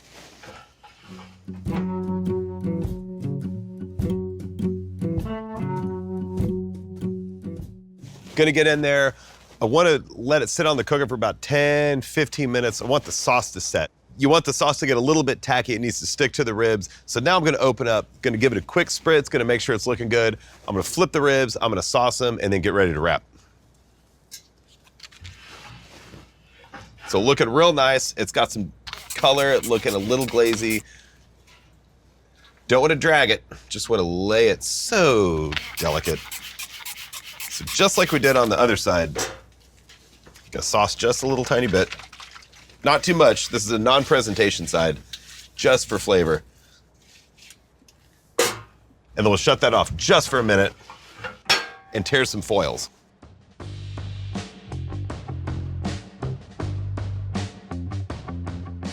I'm looking for these things to be just the prettiest ribs I can possibly cook. When I go on and I sauce the top part, I want to let that set so then when I roll it over, it still has a pretty presentation side, but it also doesn't look gloopy and stuff. So then the non-presentation side, which is the side we just sauced, that's going to kind of be the side that hits your tongue first. So that's the side that maybe you put a little more salt on. Maybe you can be a little more forgiving on sauce. Maybe it can be a little gloopy. Doesn't really matter that much, but I just want to maintain the integrity of the presentation side of the rib. So I'm going to pull the foil out. In the length that I'm looking for on a sheet of foil, if the rib rack is about this long, I want this to fold over to be about there, and then I want that to fold over. So it's almost twice the length of the ribs. I want the dull side on the outside. I don't want to reflect the heat off. I want it to absorb as much as possible. So really what I want to do is just give it a little spritz on the foil, a little bit extra sauce, just a tiny bit, just about like that. I'm going to grab the ribs and then I'm going to put the meat side down. Now that's the presentation side that we're trying to make look really pretty. So a little bit ago I was talking about kind of cooking the ribs, and I don't want to cook them too far. I want to preserve as much fat in the rack as possible. I want to preserve as much moisture in the rack as possible. So once these things really start rendering, it's going to happen in the foil. Since pork doesn't have a whole lot of flavor on its own, I like for this sauce to actually cook into the meat a little bit. If you were to cook ribs and then you just dip the sauce, it's just going to lay on top. The meat's already cooked up and it can't really take on any flavor from there. So you're just laying sauce on top. I really like to cook like this so I can integrate that sauce and that flavor, let it mix in with the fats and stuff. So then when I pull it out, it's got a more composed flavor. On briskets, I always wrap a butcher paper, and that's because I want to preserve the bark. I want it to breathe a little bit. But for pork, it doesn't have a ton of flavor usually. So it's kind of nice to, what little flavor you've got, I want to keep into the foil. So I'm going to grab the ribs.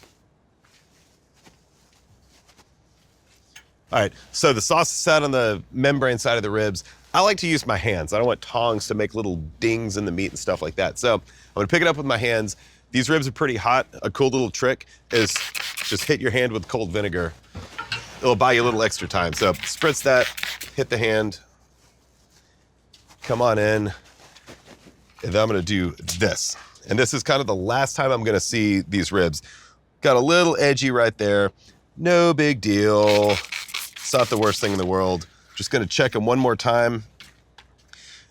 Right about here, even though I've had my hand on these ribs a whole lot, I've been checking for bones and little things. As the meat shrinks, and if you didn't trim real good, if you got some sharp edges, just kind of run your fingers around the edge and see if there's anything like maybe that right there that might tear the foil. The goal is to keep all this juice in the foil. If it leaks out, then it's just gonna be in the bottom of your cooker, and I really don't want that. So, looks good. The bone's poking out. A little bit of sauce. It's gonna do that. Actually, I'm gonna flip them around that way. So right here, usually take that bone. If these bones are kind of sticking out, you can pull them out. These seem fine, so I'm just gonna leave them. So right here, gonna wrap it like that. Rub my hand across. Gonna do that. And right here, that angle right there, gonna try to match it a little bit. So right here, I'm gonna take my hands and I'm just gonna walk my fingers around the foil like that. If it's baggy, it doesn't really do any good. If I make it really tight right here, and then I fold it back over, the foil is double layered right there. So if there's a bone that pokes out, if there's some cartilage that wants to tear the foil, it's gonna be double layered, it gives an extra layer of protection. So right here where the sternum was, fold it over and then do that. Run your hand out like that, do a crease right there, and then fold it back over. And then you go back out really tight, turn it. And this is where these bones could totally tear the foil. Again, I'm gonna walk my fingers and I wanna double up over the bones right here so it's double layered. Kind of do that and then go back. At this point, if you were really tired and just didn't wanna watch a fire anymore, you could put them in the oven. I think that's kind of cheating, but if you have to, it's okay. It's okay. It's just okay. Anyway, gonna put these back on the cooker. Here in a little bit, gonna start feeling it. Make sure it's tender. We're not gonna see these ribs again until they're finished. So I hope it goes well.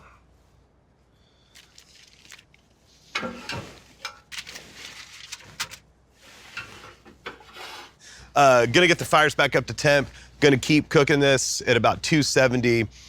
If the ribs were looking kind of dry, I might back off on temperatures a little bit, or maybe if I had a sauce that had a lot of sugar in it that I didn't want to burn, I also might back off on temps. All is well, they look great. It's going according to plan, so I'm gonna maintain an even 270 degrees, and eventually we'll get there, so.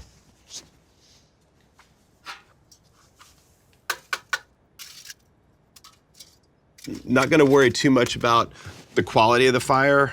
I do want to get this thing back up to temp as quickly as possible. I think you have to be really, really careful not to cook too hot, not to spike the temperatures too much, but you also need to keep it cooking to render that fat. So I think if from here on out, we're really just gonna watch these fires.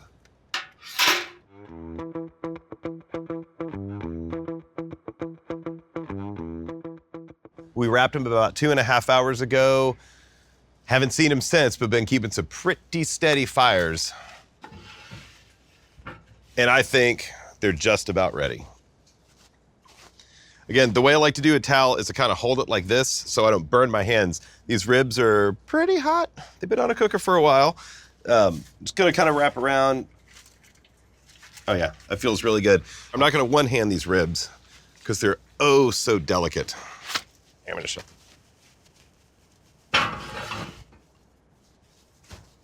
So what I'm looking for, once we wrap these, this was the sternum bone right here. Ribs, all the ribs are going this way. And the reason why I use the towel is A, because it's really, really hot, but also because I want to get a feel. Same with the brisket. I want to be able to walk my fingers down. I want to be able to anticipate and kind of try to visualize what the bones are feeling like. Is there a lot of meat? Are they fatty? Are they dry? Is it crumbly? What's going on? One really important thing about ribs is you can kind of tell where it's going and how it's getting tender. So these ribs are kind of getting tender. These are going, there's a lot of fat up in this area.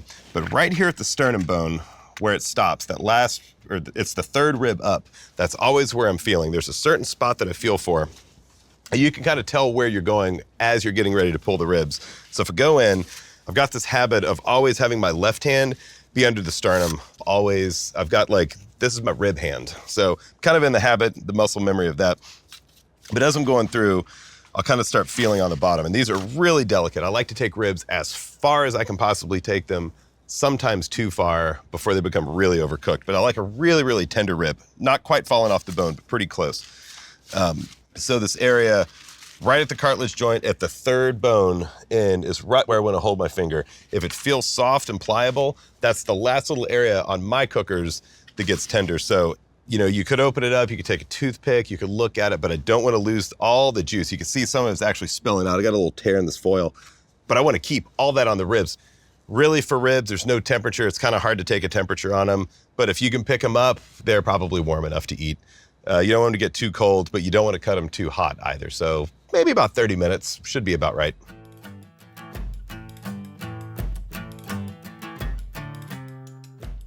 So the rack ribs has been sitting out for about 30, 40 minutes. They're feeling pretty warm to the touch. At this point, all the hard work's been done. It's kind of just time to cut them and enjoy them. I'm gonna start off by kind of unwrapping them. I'm gonna turn it this way, same way I wrapped it with the sternum on that side. I'm gonna go in, and this is kind of my initial peek right now. So I wanna look in there. In a perfect world, there's a lot of juice. And if we look in there, there's tons of that juice right there. That's the fat. You can see all the fat that cooked out, mixed in with the sauce. The way that I like to do them, I just kind of pull them forward a little bit, and then I'm gonna fold it towards me. The reason why I do that is so I don't splash whoever's in front of me at the restaurant, but also so when I pull out the foil, all this juice just lands on top of the ribs, covers the cutting board, and just kind of, makes everything a lot better. So here we go. Gonna do that. And then those are the ribs.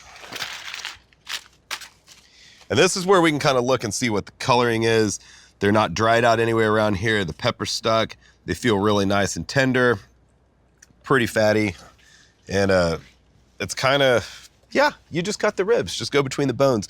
I think one thing that people struggle with, I cut with the meat side up because it looks better.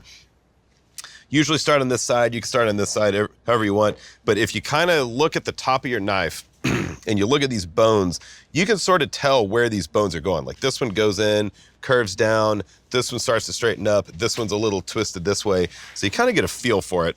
So I'm looking at the bone, do that. And then if you'll notice, I kind of do my knife like that, and then you could just kind of work the tip of your blade through. We'll start changing directions right there. Every little pig is different.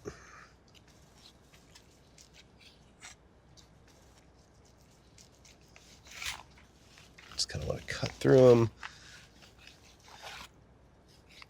And when we were pulling these, the last couple that I wanted to look at, these are kind of where my favorite ribs end up.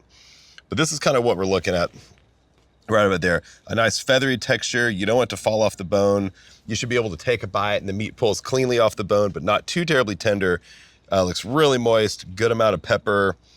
This part right here is really juicy and stuff. It looks like a pretty nice rib. Indeed. That was a really good rib.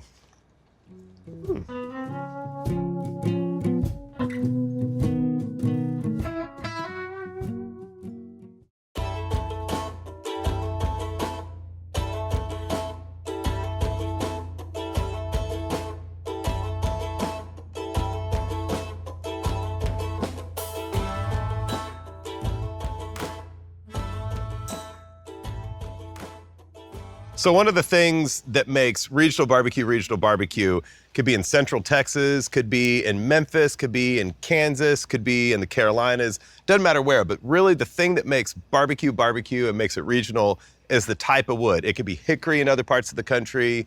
It could be mesquite down towards Mexico or in the panhandle of Texas. It could be pecan. Regardless of what you're cooking or where you're cooking or what kind of wood you've got, wood is the primary flavor that we've got on barbecue. What we've got here in Central Texas is called post oak, and that's really absolutely what makes Central Texas barbecue taste like Central Texas barbecue. It's a type of white oak. Post oak really only grows around Central Texas and then throughout the South a little tiny bit. It's got a really straight grain, but what makes it kind of different is that it's a white oak, but I believe it has a lot less tannic acid than any other oak out there. And that makes it have a really kind of sweeter flavor. Think of like wine barrels and, you know, making bourbon and stuff like that. You char these barrels and you get these vanilla flavors. So when you get to that high temperature, the way that these wood fibers break down, the structures break down, really does have a lot in common with winemaking and whiskey barrels and stuff like that. And it also has a really nice heat curve. I think we're pretty lucky to have this stuff. If you're in a part of the country that cannot get post oak, and that's, again, what makes barbecue in your region the kind of barbecue in your region, I think it's really cool to be able to use what you've got. If you've got a tree that maybe has a high sugar content, maybe it's really dense wood, you need to let it kind of age for a while. You don't want to go with green wood. That means it's got a lot of moisture in it. You want to kind of cure it a little bit. You want to air dry it. Even if I was to cut down a healthy post oak tree, it might be 2 years before even I use it. And that's getting really, really dry because I like to put a piece of wood on. I like it to catch. I like to know what it's going to do. But some other woods that don't have the density, you could use them a lot more recent. Only use hardwoods, of course. Your pecans, your hickories, your oaks, mesquite, all that kind of stuff, fruit woods. So I'm gonna start sorting this stuff out.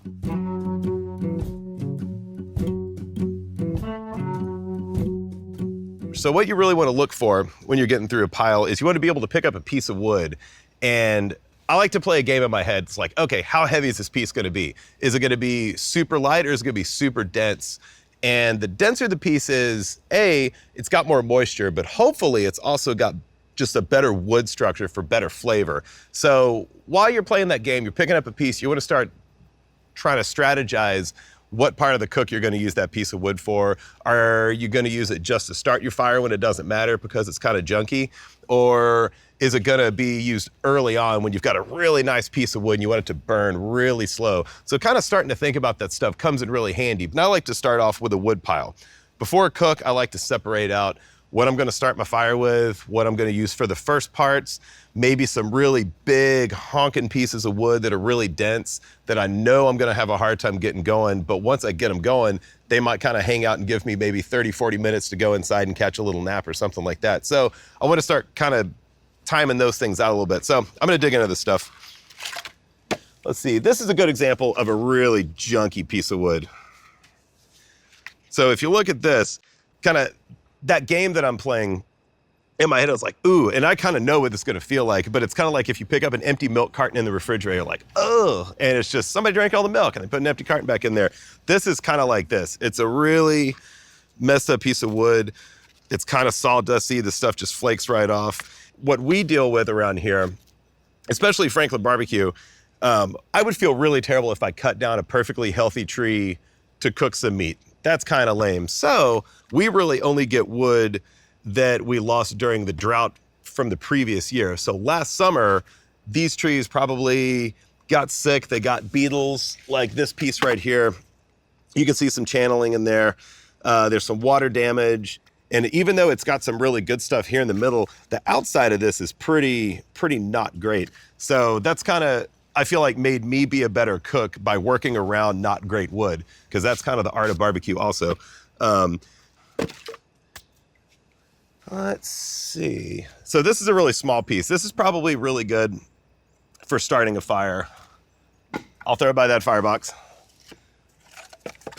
It's good shape. As in my head, as I'm working a fire and as I'm deciding what shape of log I want to use, do I want something that's half round? Do I want something that's got a wedge? Do I want something that's small and light that's going to catch really quick? In my head, I'm almost playing like a game of Tetris in a firebox. You get one little log that collapses and then you got another one in. So that's kind of what I'm thinking about, like my strategy for those fires. This one's really light, kind of same thing. So this is a wedge shape. And what's cool about this is later, if I put it in the firebox, I can wedge it. Since the fireboxes are round, I build them out of round pipe, I can actually lay this in on top of the coals on the side of the fire, and then when it's ready to kick over, I can just roll it into the fire. So I'm gonna save these little wedge pieces. So this is a really abnormally heavy one. I did not think it was gonna weigh this much. It's really heavy. It's got a good solid piece of wood right in the middle there. This is gonna taste really good. This one's gonna end up being a really nice piece of wood. I'm gonna use this early on in the cook while I can still get really good flavors, good clean flavors on the brisket. So I'm gonna save that one. That's a good one.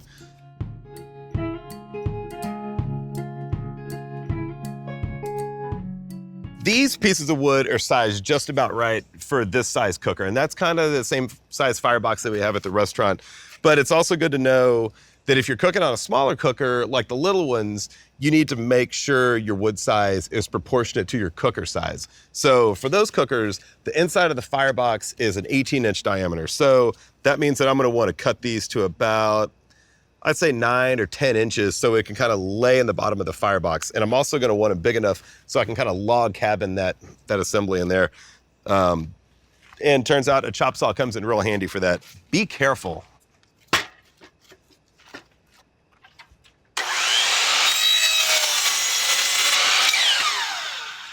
So that's just about right. So I'm gonna start throwing these off to the side. These other little wood chunks, these are a little bit smaller than what I really want for that firebox, but if you have a good coal bed going, you just need a little puff of smoke, throw it in there. Don't wanna waste anything. You know, when you're getting into a 12-hour cook, you certainly don't wanna run out of wood, so I tend to err on the side of too much wood. It really comes down to how well you know your cooker and how well you know your wood supplier and how well you know your weather. I think you should buy more wood than you think you're gonna need.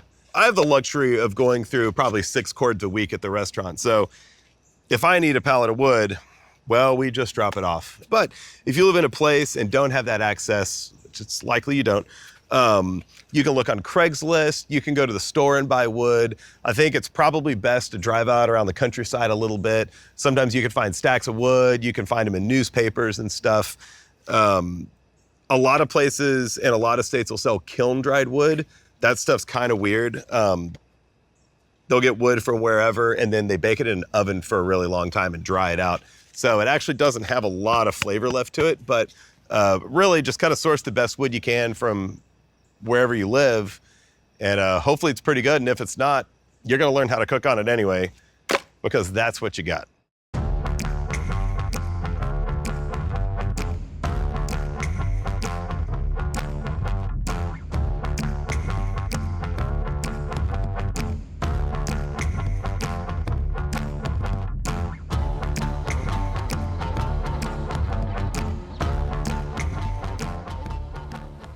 So getting into some barbecue cooks, all this stuff is based on live fire cooking, and grilling is certainly an aspect of that. A thing that I like to think about for these and kind of how I think of meat textures and all this stuff is, what do you want the inside texture to be like and what do you want the outside texture to be like, and how do you get there? So I've got a couple different methods here. Broccolini, I don't want it cooked at all on the inside. I want it fresh and crisp, but I do want it kind of charred. So that kind of makes me think, all right, well, that must be a really high heat. Well, then I need some oil, then I need some salt and the normal stuff. And then get into a steak, could be a small steak, could be a bavette, which is what I'm gonna cook right here. You don't want the inside cooked very much like the broccolini, but you do want a good crust on the outside. So again, how do you get there? So I'm gonna work through that stuff. I'm gonna start off with a charcoal chimney.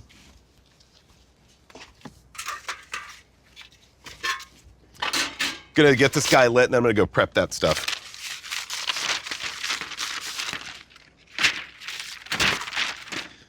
Just a standard charcoal chimney, nothing special here. You can get them anywhere.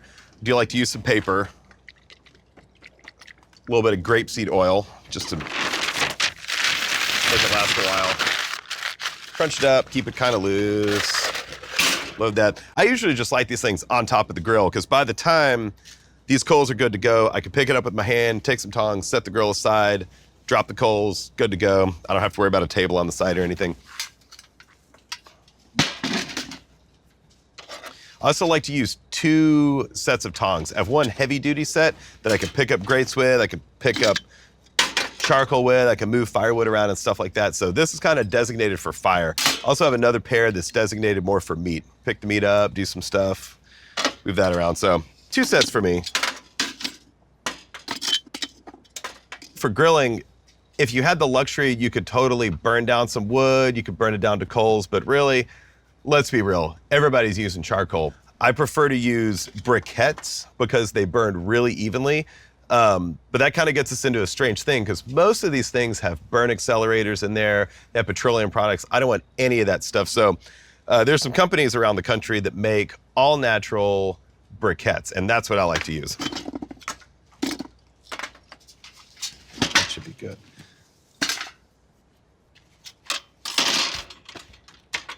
Just gonna light this thing up.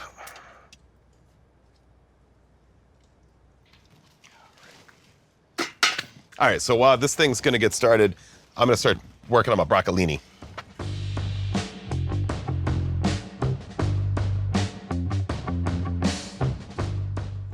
Really simple, you can grill any vegetable. I'm really just doing this to get the mentality of hot and fast versus less hot, less fast. And then eventually get into brisket cooking where it's really slow. So this kind of covers all ranges. It kind of gets me thinking about the textures, the amount of char, the surface, how hot it needs to cook, what kind of fire I want. This is just kind of getting warmed up for the big game here. That's the big game known as a brisket. Starting off with this, gonna use a little bit of olive oil. Get it oily since we're gonna char it on top of the charcoal chimney.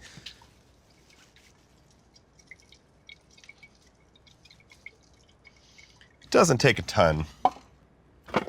You kind of want to mix it up a little bit, get it kind of coated. You could use a little bowl and toss it around a little bit. A little bit of kosher salt.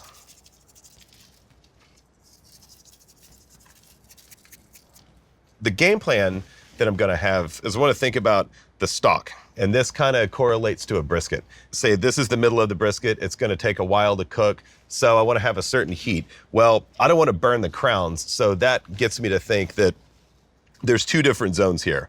There's a part that's gonna cook really, really fast that I don't want it to burn over really high heat, but then there's the stock that's really tough and it needs to get a little bit tender, but it also needs a certain amount of char. So that makes me think, well, how am I gonna cook that? Well, you could throw it in an oven and it's all one temperature going all the way across. Or I could put it on the charcoal chimney with a grate on top of it, and maybe I can just cook the stems, and then at the last minute, I can throw the crowns and everything on there and cook it super fast, get a nice char on the outside, and hopefully not over or undercook any of it. All these things kind of play into, you know, kind of the mother of all barbecue cuts here in Texas, which is brisket. You've got 2 muscles. You've got one part that burns real easy, then you've got one part that needs to cook a lot longer. So this is kind of like a practice run for the big cook. This is just a basic cooling rack you can get at any restaurant supply store. I like the big ones because I can turn it upside down. And the way that this works out good for me is that I can keep the stems and the stalks of the broccolini over the really, really super hot flame, and then I can keep the crowns on the outside and just move them around, do them real quick, cold spot, hot spot. So then this gets me into the way of thinking of how I'm gonna set up my grill. I've got a hot zone and I've got a cooler zone. I've got a hot zone, I've got a cooler zone. I've got something that needs to cook fast, I've got something that needs to cook less fast. So these are oiled. I'm just gonna do a few of them at a time. But I'm keeping the crowns off, and then I'm gonna hear some sizzle here in a minute. So I'm just gonna keep moving them. It's already starting to get some char right there. Just wanna keep it moving real fast. You could burn this in about 2 seconds. It is crazy hot.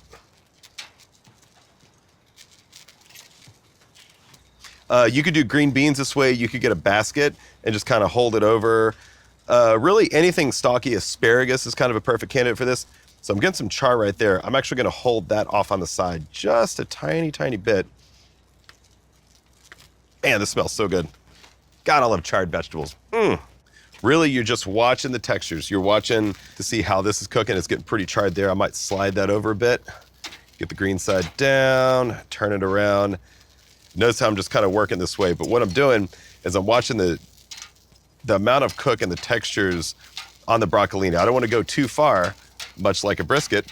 So this kind of gets me thinking, it's like, well, these are the edges, got to be careful. I got to make this last the whole cook. Gonna pull this back a little bit. That one's getting a little too far. Gonna pull that off to the side. Let this one get caught up. And that's kind of about as charry as you want to get it right there. That's enough. That looks great right there. Just some little blisters on there. So yeah, if you were feeding a lot of people at home, this would take a really long time. But just for the sake of getting used to watching a fire very closely and getting a feel for how fast things cook, this is pretty cool. This one looks all right. Not really cooked hardly at all on the stalk, just getting a little tiny bit soft. Just gonna hold these off to the side. Gonna save it for later.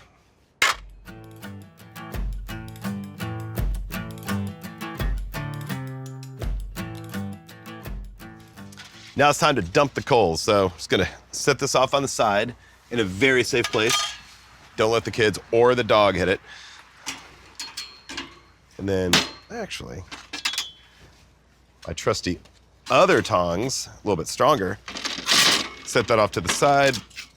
Want to talk about how I want to set up the grill real quick. Now this is a really squarish grill. It's also about my favorite grill around. And the reason why I like these is so I can lay a piece of firewood in there. That way, when I drop the coals, I have something that's really, really hot. I get a little bit of smoke from a log, and then I also have a safe place to go. So if the steak's cooking a little too fast, I can just scoot it over. I can cool it off. I can really, much like the broccolini, I can still watch the texture. I can see how the meat tightens up. I can see if the edges are drying out. I can see if it's cooking too fast, too slow, all these things. So you could cut a log that goes this way and do coals here, or I usually just take a really dense log from the old firewood pile.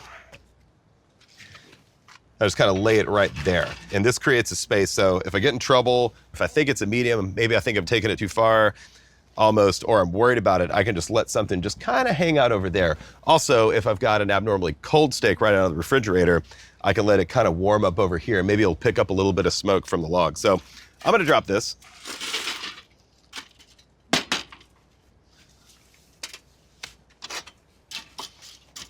Using my trusty tongs. Put this thing back. I'm gonna clean it.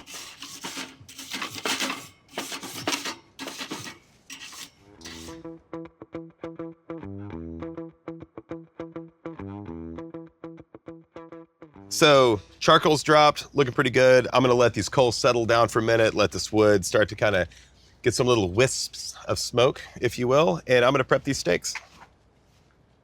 So depending on what size steak you're cooking, if it's a big steak, you might wanna salt it a little early, let it sit out, let it temper a little bit. These are tiny steaks, super quick grill time.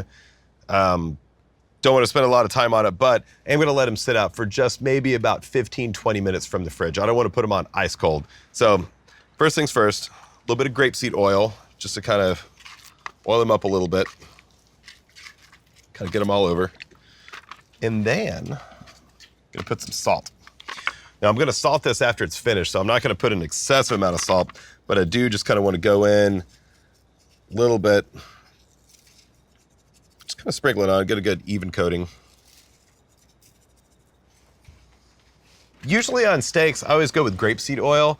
It's gonna cook off, it's gonna get a lot of flavors from the charcoal and the wood and all that stuff. Olive oil is kind of expensive. I feel like olive oil is a little precious, so I tend to save that for things that I think it's really gonna help with. Grapeseed oil also has a higher smoke point. It's kind of my go-to. A bit of that. Again, just a little bit of salt. Not a crazy amount. Just good way to get a feel for barbecue in general. The size of meat, what you think's going on, how much salt you think it needs. Just kind of start getting a feel for it. So these are pretty good. So bavettes are seasoned, got some pepper on there. Coals are feeling pretty good. If you've got a paper towel, if you've got a rag laying around, it's a good time to clean those grates. Again, grapeseed oil works totally fine. I definitely just kind of want to lubricate the grates a little bit. Get a little bit of oil on them. I think we're about ready to start cooking. All right, so just gonna put it on.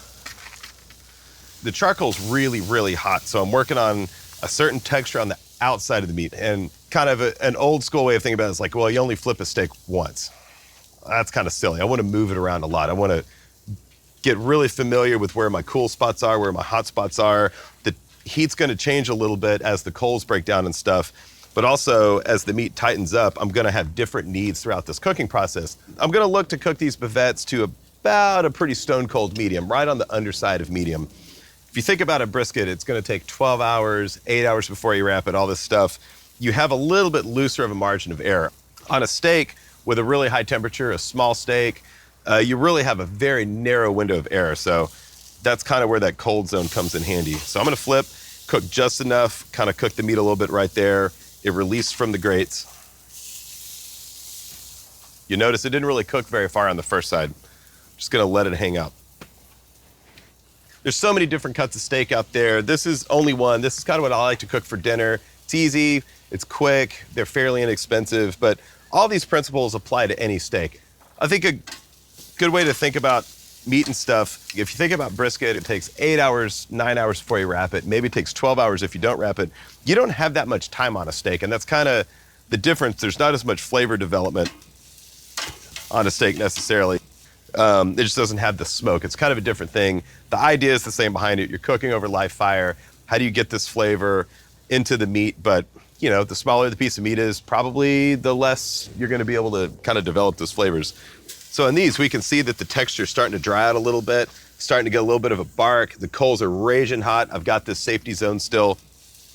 If you'll notice, I'm flipping a whole bunch. I don't want to overdo one side. I want to cook it, get a little bit of a crust, back it off, flip it over, get the other side. I just want to go back and forth. And by flipping a lot, notice I haven't really changed the angles of anything. I'm not worried about grill marks necessarily, but by doing stuff like that, I'm letting one side cook up, I'm letting it back off, and then I'll let the other side in. And that's gonna give me a much more even cook than I otherwise would get if I just left it on for a long time, overcooked one side, and then finished off the other side. I wanna keep it real even. I just wanna come kind of inching into the finish line. And I'm not afraid to move it. I'm not afraid to look at it, see what it's looking like, put it back. This one's cooking a little faster. I'm gonna move it over there to a cooler spot. It's also a smaller steak. Oh my gosh, I forgot something huge. Have to have a beer when you're grilling. Come on, what are we, living like animals? I think we should reshoot this whole thing just because of that.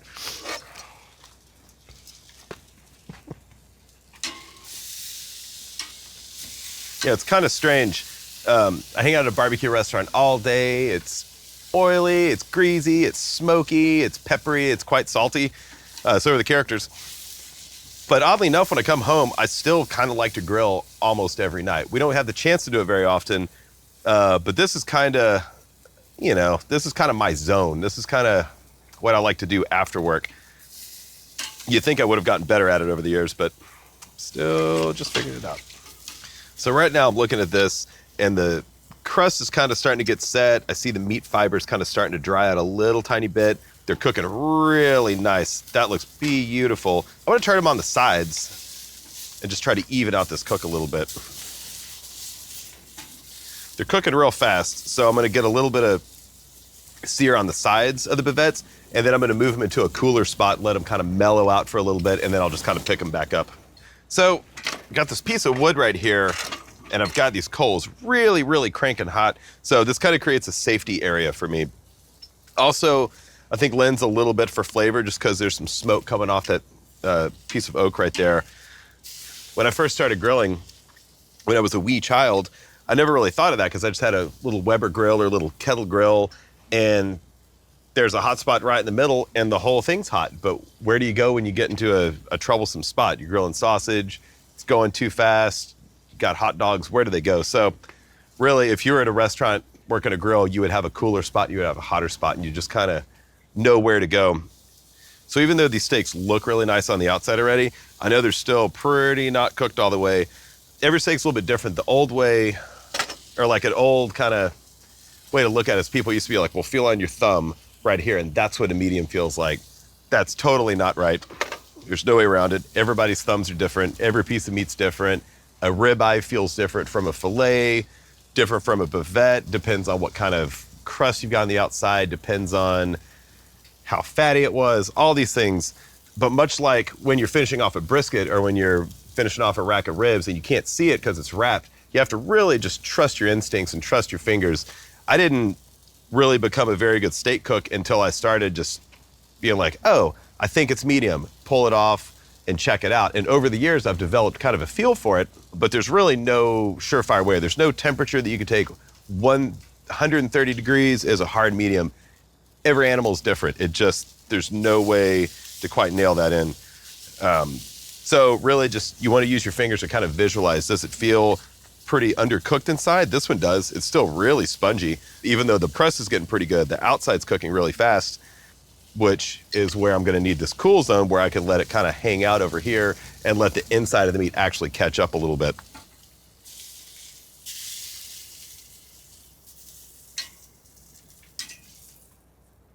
So we're just going to let them hang out, mellow out for a minute. Good time to clean those grates too.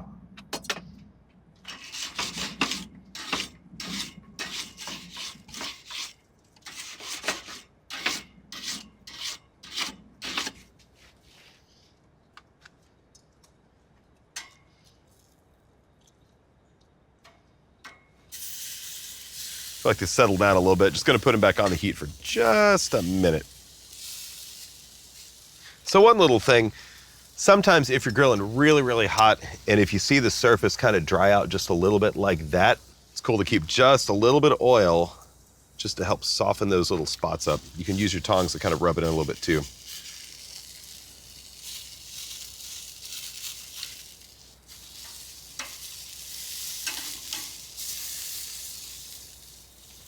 Any way you want to cook your steaks, whatever cut you have, this is a super good setup. You could have a big tomahawk ribeye there, just kind of tempering out and then sear it and just move back and forth that way. It's kind of just fun to play with.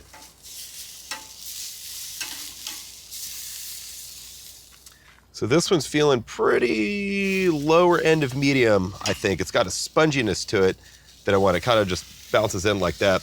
So that's good. Gonna set that, let it rest. This one feels a little bit tighter. That's gonna be a pretty good medium right there. So gonna let them hang out for just a minute. You don't want to slice it immediately. When a piece of meat rests, it actually cools off a little bit. It reabsorbs a lot of that moisture. So if I was to cut it right now, a lot of the steam would escape, and I feel like that's kind of moisture in the steak. It's a little bit of flavor. Just gonna let them kind of hang out just for a spell. Meat's still definitely pretty warm to the touch, feeling good.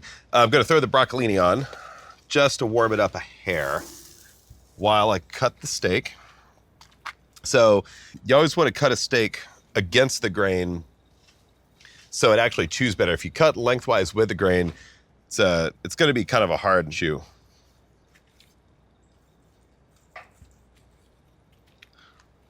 All right, steak's looking pretty good. Just stick it right there, looking all right. Grab that, looking all right. And of course, just a little bit of salt.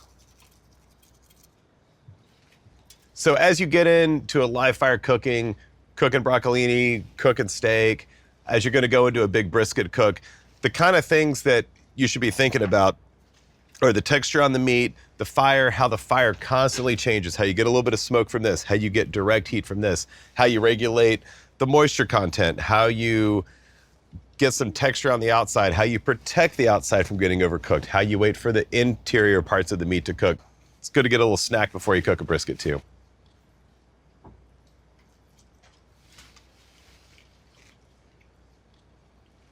That's really good. And of course, always eat your vegetables.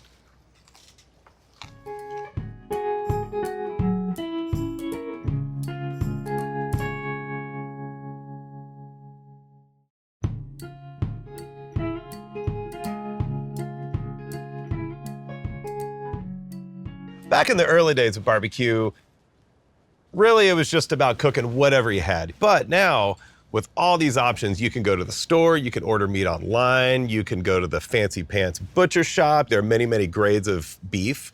Could be select, could be choice, upper 2/3, prime. Then from there, you could get into Wagyu, you could get into A5, you could get into all kinds of different breeds and stuff. But really what you're looking for is a lot of marbling. I prefer prime, and I also prefer Angus. If we're getting into breeds, I think Angus has a more beefy flavor, whereas Wagyu, the fat might melt out really quickly, but it just doesn't have the beefiness. And then if you get into something on the lower end, like maybe a select piece of commodity, it might not have any fat. It might have been a really poorly formed muscle, maybe an unhappy cow.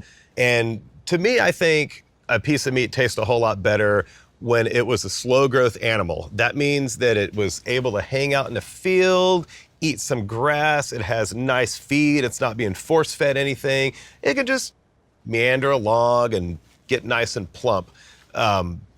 You know, when you have an animal that was forced to grow fast with growth promotants, a lot of times they'll form fat on the outside, and that's the subcutaneous fat. That's the stuff that you would trim off and throw away, or it would just kind of, you would leave it on, it would kind of be a gross fatty slice. But it's that stuff, it's the striations of fat that you wanted there. It's the internal marbling. And you could really only get that from an animal that wasn't forced to grow faster than it really wanted to. That fat tastes better, it has more oleic acid in it, you get better flavors, it renders at different temperatures. So I think that's the positive thing about going to a butcher shop is they typically know where their meat's coming from. Hopefully they know the ranchers, so you can kind of get some lineage on these cows. At a grocery store, almost every single time, whatever you get on the shelf is commodity. And that means it has growth hormones. That means it's probably had a lot of antibiotics. It probably grew pretty fast.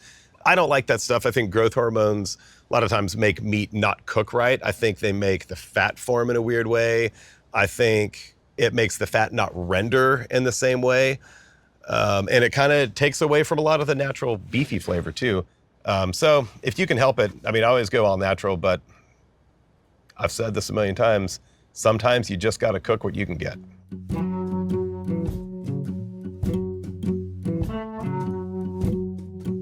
A lot of people talk about grass-fed stuff. I think grass-fed beef is amazing. I really love it a lot, but I only really like it for steaks, for fast-cooked stuff. For brisket, you really need some corn in there to kind of plump up the animal. It needs some grains. They need to have enough grass as much as they want, but I think a solely grass-fed brisket, it just doesn't quite taste right. So stick with the corn-fed.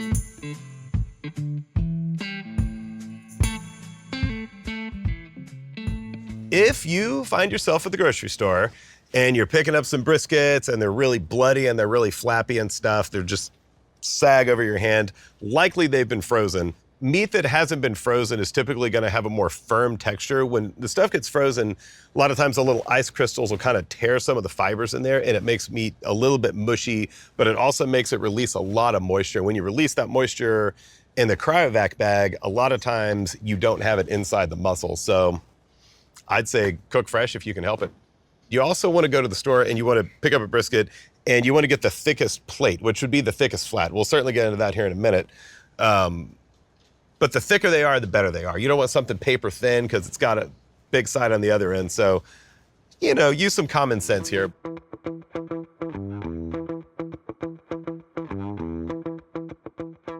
Couple just, anatomy lessons here. If this brisket was on a cow, he would be situated about like this. So this lean part right there is actually called the plate, and it goes over the rib cage. If you're looking at a side of beef, this line right here would be between rib 5 and 6, and then this is actually where they split the carcass. So you can always tell a left side or a right side by this edge right here, and then this is kind of, they're two pectoral muscles. This is the leaner one called the flat. This is the fattier one called the point. So it's actually situated on a cow upside down like this. So it's actually, when we're working on it, we're doing it upside down. A lot of the stuff, this is right where the hide is, so that's where you get that kind of fat. A lot of times if you have a little tear here, it'll be because they pulled the hide off too fast. That's kind of the armpit of the cow. And oddly enough, a lot of people still are like, oh, the left side brisket's, more tender than a right side. Total hogwash. I mean, the biggest amount of phooey I've ever heard in my life. Totally silly, but it is kind of nice to be like, oh yeah, that's a right side brisket. So anyway, this is a right side brisket.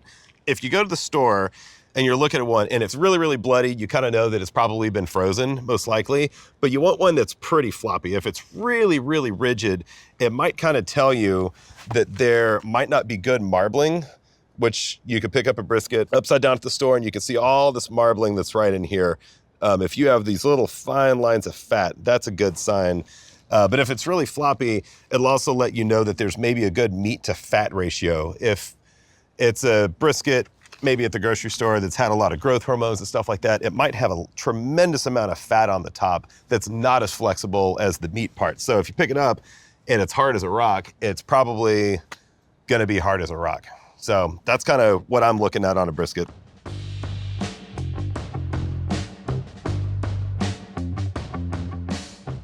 I would say as a beginner, don't go out and buy a super expensive piece of meat. If you're just starting off, maybe just practice on some cheaper stuff. Once you kind of cut your teeth on that, hopefully not tough brisket, move on up to something a little bit better. In the end, I think a good plate of barbecue is probably about a third quality of meat. It's probably about a third actual skill. And then the other third of that is probably just luck. But you got to start somewhere. So it'd be a shame to spend a ton of money on a really great piece of meat and then not know how to cook it.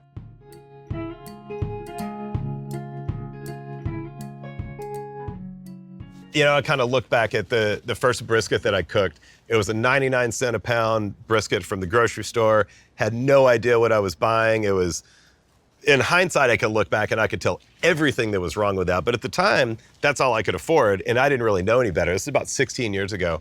And I think as I've learned more about it, it's become a lot more important for me on a personal level to cook something that was sustainably raised, it was humanely killed, all these things. And as a byproduct of feeling more passionate about that stuff, I've also realized that, hey, those animals taste a heck of a lot better than that cheap stuff. At Franklin Barbecue, we go through about 40,000 pounds of brisket a month, which is pretty insane. It's a huge number. And it's really hard for me to source this stuff. So right now we're pulling from about 50 ranches between Kansas up towards Chicago. And they've got a really strict diet. They're just able to kind of go around and eat grass whenever they want. And they only have one bad day. So I think that's huge for meat. If for any animal, for pigs, for cows, any of it, if an animal's happy, it's got good, sounds kind of corny, but it's kind of got good vibes. And it only sees one bad day. And if that bad day is the day that sends it to your dinner table, maybe I can live with it.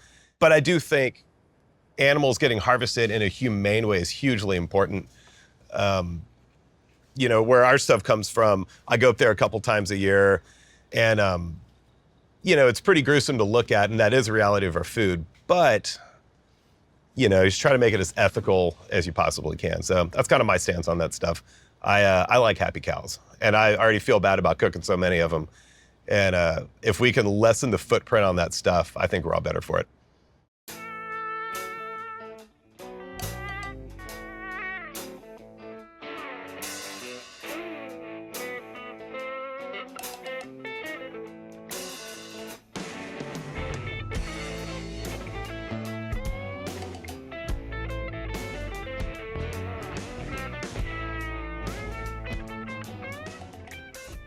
A lot of people really seem to think that cooking brisket is really hard, and it's kind of only as hard as you make it. You could be super duper detailed, or you could just kind of slap it together. I happen to be a super details kind of guy, so I like to make a plan. I like to know exactly what I'm working with. But really the fact of the matter is cooking a brisket is a little sensitive. It's a strange piece of meat. It's got two muscles. One cooks a little bit faster than the other one. You've got to get this bark. You've got to not dry out the edges. You've got to render seam fat that's between the two muscles. You've got to render subcutaneous fat that lays on top. You may or may not wrap it. I prefer to wrap briskets. So there's kind of a lot to it. So I think like any good barbecue cook, ribs, pork butts, especially brisket, it's good to make a plan.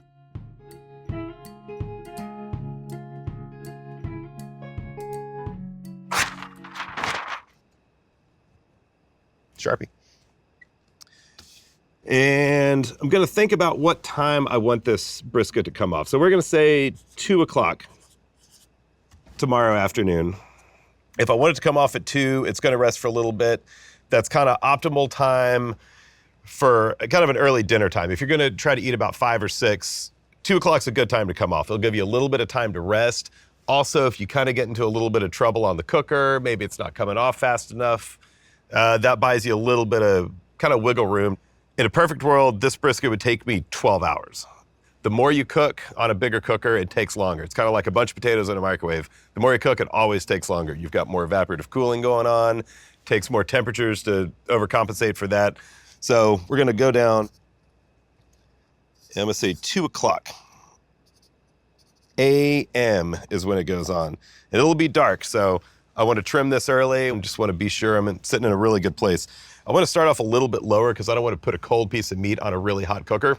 You can, believe it or not, do a lot of damage right up front. If you just crank the smoker, get it really, really hot, you can dry out some stuff on the edges of this brisket before, I guess if you dry out the edges, you've already kind of damaged it enough where that won't make the 12-hour cook.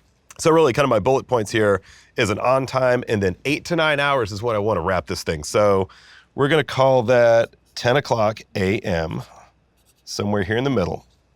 Could be 11, could be 10:30, could be anywhere in there. Then that gives me up to another 4 hours to finish this thing. So that kind of safeguards you if it rains, if it's night, if maybe, God forbid, you fall asleep. An even worse situation is people seem to like to drink beers for cooking barbecue. Maybe you had a few too many beers and you play yourself a safety card. So anyway, that's kind of what that 4 hours is for. So on time at 2 a.m. And then that makes me want to think about what temperature I want to run. Do I want to start at 300 degrees? Is it 275? It's different for every cooker. It could be 250, it could be 275, up to 300. Even when I started cooking barbecue, this was things like, oh, you cook it low and slow. Oh, it's low and slow. Well, how low is low and how slow is slow? And the better I got at brisket and the more I cooked it and the more I cooked ribs and the better I got at barbecue, I started realizing that that's kind of wrong. If you're cooking a piece of meat, you want to get it tender, so you have a timeline to get it tender, and then you also have a timeline to render out the fat. No matter what goes on in that cook, it has to end up at the same spot. The fat render has to end here, the finish temperature has to end here, the collagen breakdown has to end up here. So that's where making these notes kind of comes in pretty handy. If, later on we pull this thing off and it's a little too fatty, I can go back on my notes and be like, well, it was a little too fatty here, and then I can change my kind of what temperatures I want the cooker to be the next time I cook. So this is kind of a ballpark outline here. I think I want to run this cooker at 255. So if I build a fire and I let it kind of limp along at 245, 250, an hour in, it's starting to creep up to 255. That's okay. Just kind of ease into it and ease out of it. You don't want to shock the system too much. So 255, so we're going to call it a 3-hour time check. And I think 3 hours is a really good spot to know what a brisket's doing. You get in there, you build a low fire. About 3 hours, you should be able to lift up the lid and you can see if the edges are starting to dry out a little bit. You can see if the salt's kind of starting to form a bark, the color's getting there, the smoke's getting a little bit more mahogany color on the meat and stuff like that. You won't have rendered any fat, but that 3 hour mark is a really good time to get in there and be able to look and see if maybe you're cooking too hot. And then you can make some little adjustments on temperatures and fire style at that point. So I think by 5 o'clock, I would like to have my temperatures getting up to about 265 minus. And that's how I write these. 255 means 255. It doesn't mean 258. It doesn't mean 212. If, even though you're going to ease into it, but once you hone in on a temperature, if your temperatures are all over the place and like, it's 275, then I went down to 230, then I fell asleep, you're never going to be able to troubleshoot that temperature if you don't know what it was. And there's really no way to find the average temperature out of something that's got a huge variable. So 255 is 255. 265 to me means I'm going to shoot for 265, but if I dip a little bit less than that, which is what the minus is for, then I'll go down to 260. So that's kind of my zone. It might be 265 plus. That would, for me, mean 265 up to 270. I work in 5-degree increments. And if I'm not keeping that fire within 5 degrees of where I want it, I'm failing. So then we've got about 5 hours from there before we want to wrap. So right before wrap, just because I've done this a million times, and I know there's going to be a stall. And what happens there is that, of course, we'll go over this in greater detail, but what happens in a stall is that the muscle tightens up. And when the internal temperature starts to hit about 165, 170, 160, somewhere in there, every muscle's different, every animal's different, so its temperatures, the muscle starts to tighten up and it squeezes out a lot of moisture. And at that point, it starts to sweat. It's the same as if we sweat outside, mowing the lawn or whatever. But that's evaporative cooling. So it actually cools off the surface of the brisket. And I plan on that happening right before 10 o'clock. I'm going to wrap right out of the stall. So about that time, we're going to say about 9 o'clock a.m., I'm going to start to ramp up the temperatures probably closer to 280 because I know it's going to start to tank and I don't want to lose momentum in the cook. So about 9 o'clock a.m., I'm going to start ramping up temps. I'm going to take a peek. We're going to look. I'm going to spritz it a little bit. Might adjust some things. It may be going too hot. Maybe I'll change this game plan mid-cook. So anyway, 280 about 9 o'clock. I'm going to go 280 plus. So that tells me if I'm tired and I'm just looking at it like, got to go up. You know these things after a while, but it's good just to map it out a little bit. So I'm looking at 10 a.m. to 11 a.m. Somewhere in that, I'm going to wrap. So I'll just write that in there. And what I'm looking for there is a good bark. There's a little bit of render happening around this time. Pretty much the temps, I think, are going to stay probably 275 plus. And that might be 280, that might be 290, somewhere. That just gives me the wiggle room when I'm looking at this. And then as I'm cooking, I'm going to go back and I'm actually going to write probably in another column, if I think about it, what my actual temperatures are. Like, nodded off, did this, and just kind of document what's going on. So you can compare it to what your plan is, compare real life, and then you make your notes after you eat the brisket and slice it and do all this assessment afterwards. So anyway, that's pretty much my plan. That's a lot of talking without much writing, but boy, it seems like a pretty okay plan.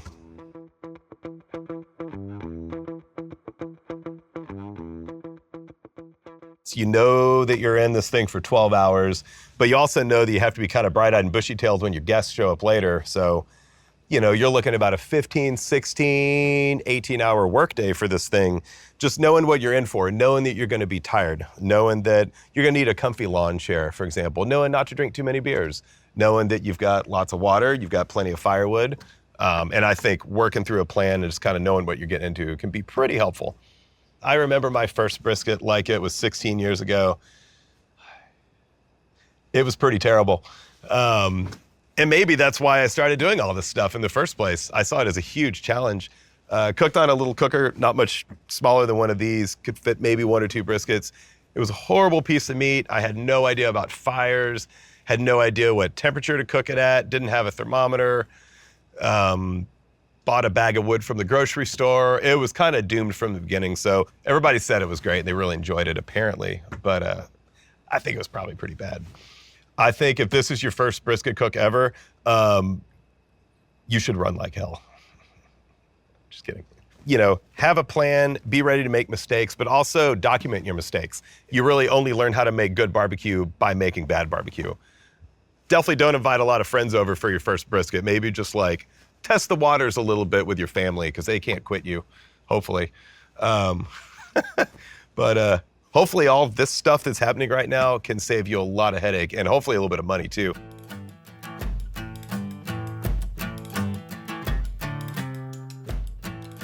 I think it's time to get into this thing and open it up. So I have a real specific way that I want to open a brisket. Instead of just like stabbing a knife in there and just ripping through it, I want to just poke a little hole right here. I always drag my knife on the fatty side. That way, if you accidentally make a mark, you're not damaging valuable meat. So poke a little hole and then kind of let a little bit of air in there. Get it off the meat. Let's talk about knives. I really prefer to use a curved boning knife. I think the curve helps you get into that a little bit. And it's also nice to have a little bit of a flexible tip, but good rigidity higher up on the blade. So it's kind of like a fillet knife, but it's a little taller and a little stiff. So that's what I use, just curved boning knife, nothing special. Anyway, back to this. Again, keeping the clean hand clean and keeping the dirty hand dirty. If you'll notice, I'm just being real careful opening this up. I don't want to splash blood anywhere. I don't want to make a huge mess. Using the knife to kind of hold the bag on the table. Gonna fold it over. If you're in your home kitchen, you sure wouldn't want to get blood all over the place. So be tidy. Anyway, so now we're looking at a giant hunk of meat. You also want to try to trim these things when they're really, really cold. So even if you know, for example, if you're going to talk about it for an hour outside, you might want to put it in the freezer for a little bit beforehand, because once the fat starts getting warm, it gets real sticky and it's going to get really, really hard to trim. So the colder the brisket is, the better. All right, so upside down, just going to kind of look at it, see what's going on. This is a weird muscle from another thing. Fat looks really nice. This little area right in here, this is kind of what you get with like a prime grade, hopefully, is lots of fat up in here. We got the seam fat that comes out here. We've also got this edge right here. We're gonna cut that off. So a lot of people back in the day would just throw salt and pepper on it, maybe no seasoning at all, and just cook it the way it is. But after I'd gotten into cooking a handful of briskets, I quickly realized it's like, well, I should probably trim these up a little bit and maybe cut off some of that fat, because there's too much fat when it's finished cooking. So that's kind of where I started thinking about it a little bit. Now I think it's pretty standard, but you know, it's kind of, you always keep in mind, like, what's for the greater good? Is it going to be awesome if you trim just a little bit off, or is it going to be kind of not so good if you don't trim any off? So that's kind of the decisions that you make. Like, what's your yield going to be? If you trim this thing up and you're doing competition barbecue or something, you're going to trim it way different than you would if you're just cooking in your backyard. For me, I really want this brisket to kind of look like a little sports car when it goes on the cooker. I don't want a square looking brisket. Cows don't make square briskets. So I'm gonna try to make it have a natural shape, but also want it to be rounded edges. I want the air to flow over it. I don't want any little piece like this that's gonna stick out. There's no way that piece is gonna hang out for 12 hours and not be dry at the end of this thing. So it goes because that's for the greater good. Actually gonna flip this back over. First cut's gonna be right here. You can see a line that goes right there. There's two muscles and there's a seam. This is the seam fat, but there's a joint that goes right there and it kind of terminates. It's where the two muscles fade out right here. I'm gonna cut that whole thing off, because if I leave it on, this is where they split the carcass. So it's got a rough texture right there, but you can also see some discoloration. That's where they treat it, right where they split the carcass. So it's already been cooked just a little tiny bit. It's not gonna take on hardly any smoke. It won't take on any flavor. And if I leave that there, when I slice this after it's cooked, that part's just gonna flake right off. It's just gonna fall off. So for the greater good, I'm gonna start right here. And it's kind of like, you know, trying to connect the dots here. So I'm gonna make a mark right there. And this is how you would butcher anyway. I'm gonna make a mark like right about there. And then I'm just gonna make an imaginary, connect the dots kind of going like that. So my first cut, it's gonna be about like that. I really don't wanna have too many cuts. So if I could cut deep once, run my fingers through there, open it up, and then my second one hopefully finishes the cut. So that's that piece. And that's a new edge of a brisket. So it's got a little bit of a curve to it, but it also lets me see how thick that fat is. It also lets me see what the rest of this flat looks like. It lets me see what this seam fat's looking like right there, and just kind of gets it a little bit of a shape too. So I'm gonna flip it back over. Notice how I'm using my knife blade to kind of help this thing. So, you know, it's a 20-pound brisket. It's kind of hard to pick that up. So use the blade. Next cut I want to do is almost the same. I'm going to come right back here, and I'm just going to make a little tiny cut. I may amend this later. And again, this is where a curved boning knife comes in real handy. Oh, look at all that pretty marbling down there. Another beautiful edge on a brisket. So the next cut that I'm going to make is going to be right about here. And if you kind of get down low, you can see I'll make a mark right there. And then I want to curve down. In the art of being aerodynamic here, I'm not just going to cut down and then cut back in. No sharp edges, no 90s, just nice smooth transitions. So I'm going to start here, and then I want it to end up right about here. And on this cut, I'm gonna dig in a little bit, and then as I pull it up, I'll be able to show the fat. And once it pulls up a little bit, it'll get a little pillowy. Its texture is gonna change once it gets close to the meat. So at that point, you just pull on it and you just shave your way down. And that's your 1/4 inch of fat that I'm looking for. So I'm gonna go in here, and I wanna end up with my blade right about in the middle, because I can see a dimple right there, and I think that's where the fat's gonna stop. So I want my cut to go from here to there. And then I'm gonna turn the blade in, and I'm just gonna wiggle right in there. And then right when I pull up, you can see the pillowy texture kind of change right there.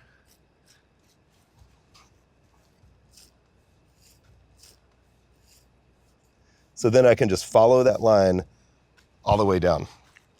So this pillowy texture right there, this is where the fat gets really soft. So later on, after this thing cooks for a while, this part's not gonna render very good. It's kind of got a waxy texture to it, but this is really just almost like cotton candy. And even this stuff, I could put it between my fingers and it just melts. So this is the stuff, that's the good fat. That's the stuff that when you get a slice of brisket, you're like, oh man, that's so good. That's it right there. So leave it on, because it's gonna be good. Want to get rid of that, gonna shape this a little bit. There's a bald patch right there. So I'm gonna make a cut and just kind of, it's not exactly the line of the natural brisket, but it's real close. And that way it still has a natural look to it. So I think if you were just kind of doing this, you've never really trimmed a brisket before, getting these two side cuts, if you'll see, these are two congruent lines right there. That's kind of a really good start. And then you just want to complement what this first natural line was. So that's where they cut it. Maybe they got a little sloppy right there. Maybe this happened. So what I want to do is I want to come in far enough right where the meat becomes thick enough to actually survive the cook. It's never going to get crazy thick. It's the flat. That's just the nature of a brisket. But down here, it's a whole lot thinner. In fact, it just kind of fades out. So I know this isn't going to make the cook. So that's kind of my starting point there. My other point here was that there was a bald patch. So just for pure presentation, I skirted the edge of that, and then it ended up right here. So if we look at the end of this one, that's actually a really thick looking flat, and it's gonna cook pretty good. And that is a ton of meat to cut off too, I admit. You can make sausage, you can do all kinds of stuff with it, make a stock. So kind of going through, I'm gonna get a little bit lower right over here. I'm gonna make a cut that kind of goes in here. And you want to try not to have like sawing motions. If you could just make nice, clean cut lines a little bit. And as the fat gets warm, that becomes more difficult. But that's kind of what you're looking for. If you get that 1/4 inch right there, you could just find that all the way, and then you'll just work your way all the way around.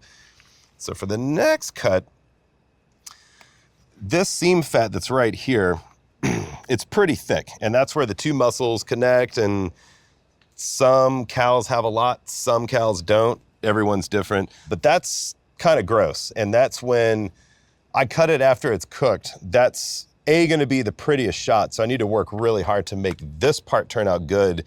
This part's gonna be a loss no matter what. It's good, you can make chopped beef out of it, do all kinds of stuff, but at the restaurant, I'm not gonna serve that.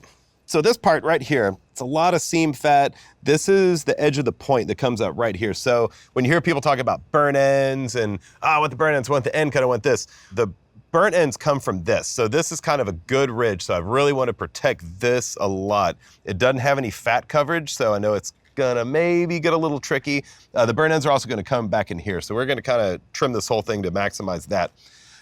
My first cut though, is going to be, there's a big lump of fat right here. And this happens a lot of times on briskets. Actually, let's talk about that real quick.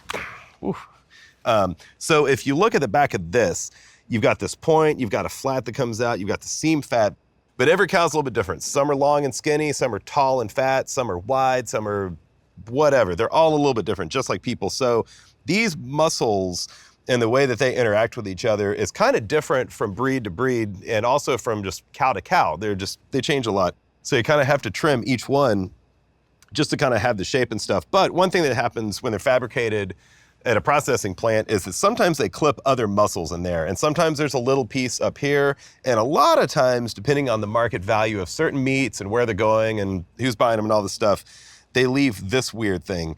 And this is kind of a bummer because it shouldn't be there. But a lot of times it is. And you really need to cut it off because it's already got a strange texture. It's not going to turn out good. And when you cut this stuff, you don't want to compromise this beautiful slice of brisket that you're going to get from the inside by leaving that on there. So again, the greater good. This is a terrible muscle hanging off on the end of this thing. But as I cut it off, I'm going to also leave an unprotected muscle that I do want to keep. So that's kind of the tricky part to it. So you don't really know until you get in there. But what I think is going to happen is that this piece of fat right there is going to carry through there. And much like in butchering, you would find a seam and you would just follow a muscle group. So I'm going to start right there. And I'm maybe just going to trim off, maybe not as much as I will, but I just want to see what's in there. And this is something definitely of note. This muscle is not from the point. I still haven't gotten it off, but also it's got these little pieces of sinew that are in here. There's this strange silver skin going through here, and that actually carries all the way through here. And that is the same piece of whatever the heck this thing is that goes all the way through here. So we must lose it. It will not be good. So I'm just going to trim a little bit off there. Keep going. And then, so that's part of the point muscle right there. Want to try to save that. This is still not. So we're going to keep going. Kind of get in there a little bit. And then I found kind of a seam that I can follow right there.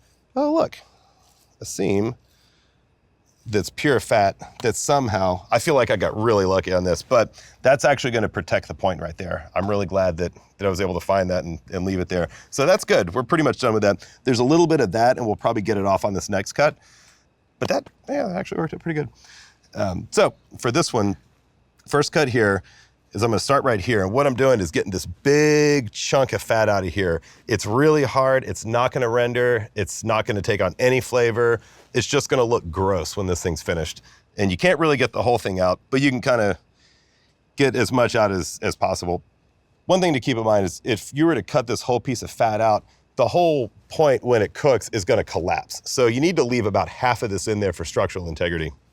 You know, as you're cooking the brisket, it's going to want to tighten up, it's going to want to lay over, it's going to get tender. So structural integrity is actually something to keep in mind. So with that, I'm going to start off with a cut right about here. And then I want to end right about here because that's where that seam, right about here is where that seam kind of terminates. You can see where the point turns in to flat right there. So that's kind of where I want to go. Kind of going like that.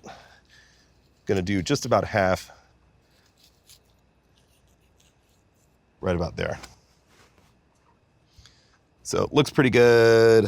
I managed to save as much point as possible. I'm gonna take a little bit more out. Actually, so going kind of like that.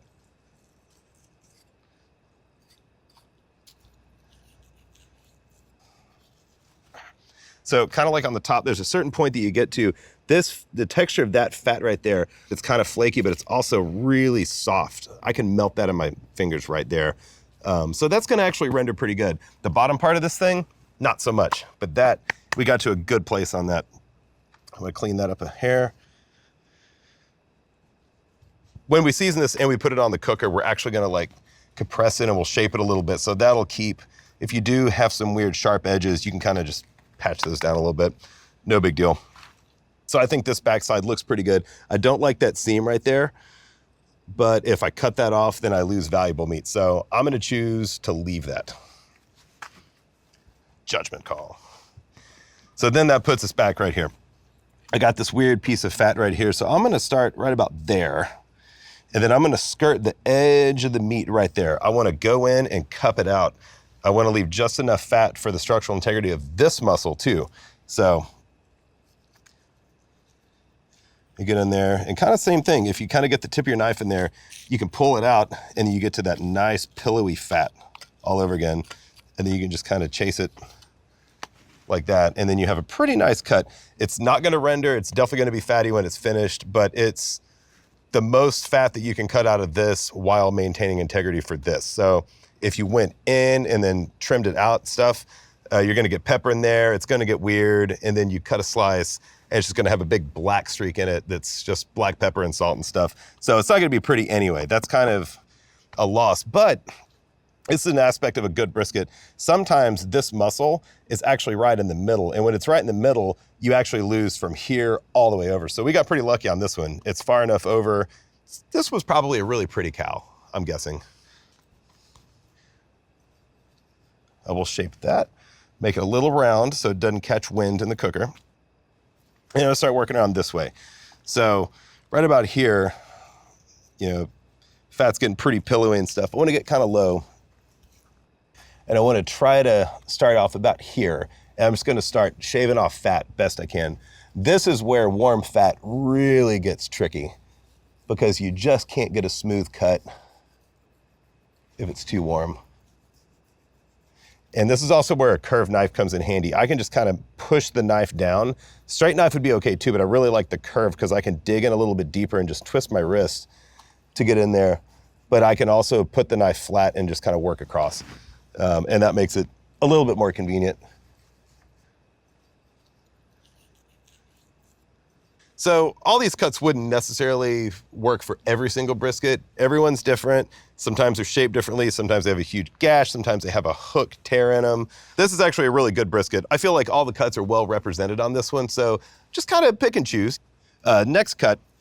So right here, I got down to this kind of pillowy stuff and it's getting pretty soft. I can poke my finger in there and I can feel that there's meat close to the surface. That feels nice right there. So the next cut, I'm just gonna dig in here a little bit. And it's real possible that you might dig in and hit meat. If you do, it's not the end of the world.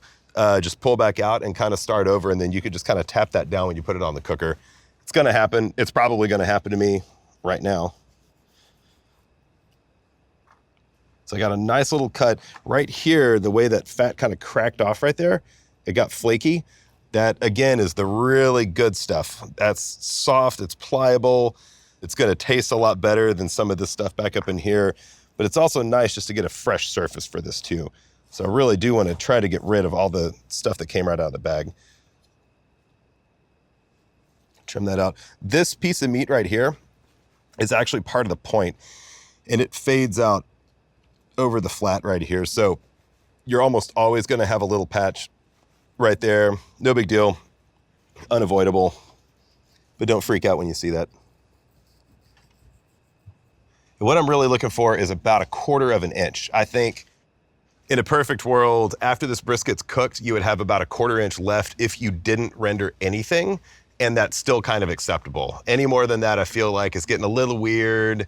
It's kind of not gonna look real pretty on a slice. It's not gonna be real pleasant to eat. So that's kind of how I landed at trimming down to 1/4 of an inch. And you know, and if you happen to render that, or if it sits in the smoker and it gets kind of buttery and velvety, then all the better for it. So 1/4 inch it is. Back in the olden days, nobody really trimmed briskets at all, including myself. I had just never even heard of it. And I bet I'd probably cooked about 10 briskets, and finally I kept looking at these slices like, man, it's so fatty. It's so fatty. This edge is dried out. This didn't turn out real great. Oh man, I wish this end cut had been good. So I just gradually started trimming a little bit, trimmed hundreds of briskets, and over time just kind of got it down to this cut, down to that cut, down to this cut, figured out the fat, and just kind of trial and error. All right, so we're gonna do another cut. I'm gonna kind of get low right here because I wanna see this edge that's right here. And I sure don't wanna take too much off, although I might. See, nicked it just right there, just a little bit. Not too bad, but if you get a little bit of that or you make one worse, did it right there too. No big deal, no big deal. So the next cut, I'm gonna come in and I'm being really careful because this is more about shaping it. This is more where the aerodynamic aspect comes in. If this is real boxy and stuff, then the air is just gonna catch on little pieces and then it's gonna be kind of weird. Kind of working around here. I've got some pretty good shapes going here. I'm gonna run one more cut through here and it's getting really tricky. You can definitely take it too far.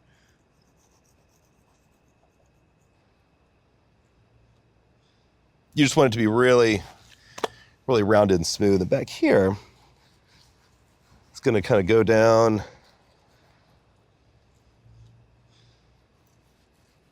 Kind of work around like that. Benefits of a curved knife. Just kind of make one little cut that goes through there. And I think that's looking pretty okay. That slice is gonna be a little bit fatty. I'm kind of scared to take too much more off. So I think that looks pretty good. Maybe fix that up a hair. And now you can just kind of spot check a little bit. One thing that I haven't quite done yet, I keep talking about sharp edges and how I don't want them to burn off. I'm gonna make these into a little radius. So kind of take your hand, run it like that, get its natural shape. And then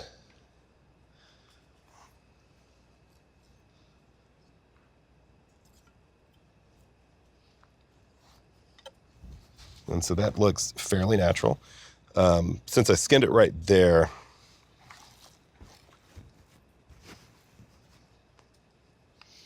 and there's also a little bit of that seam that was poking out right there that we kind of wanted to get rid of too.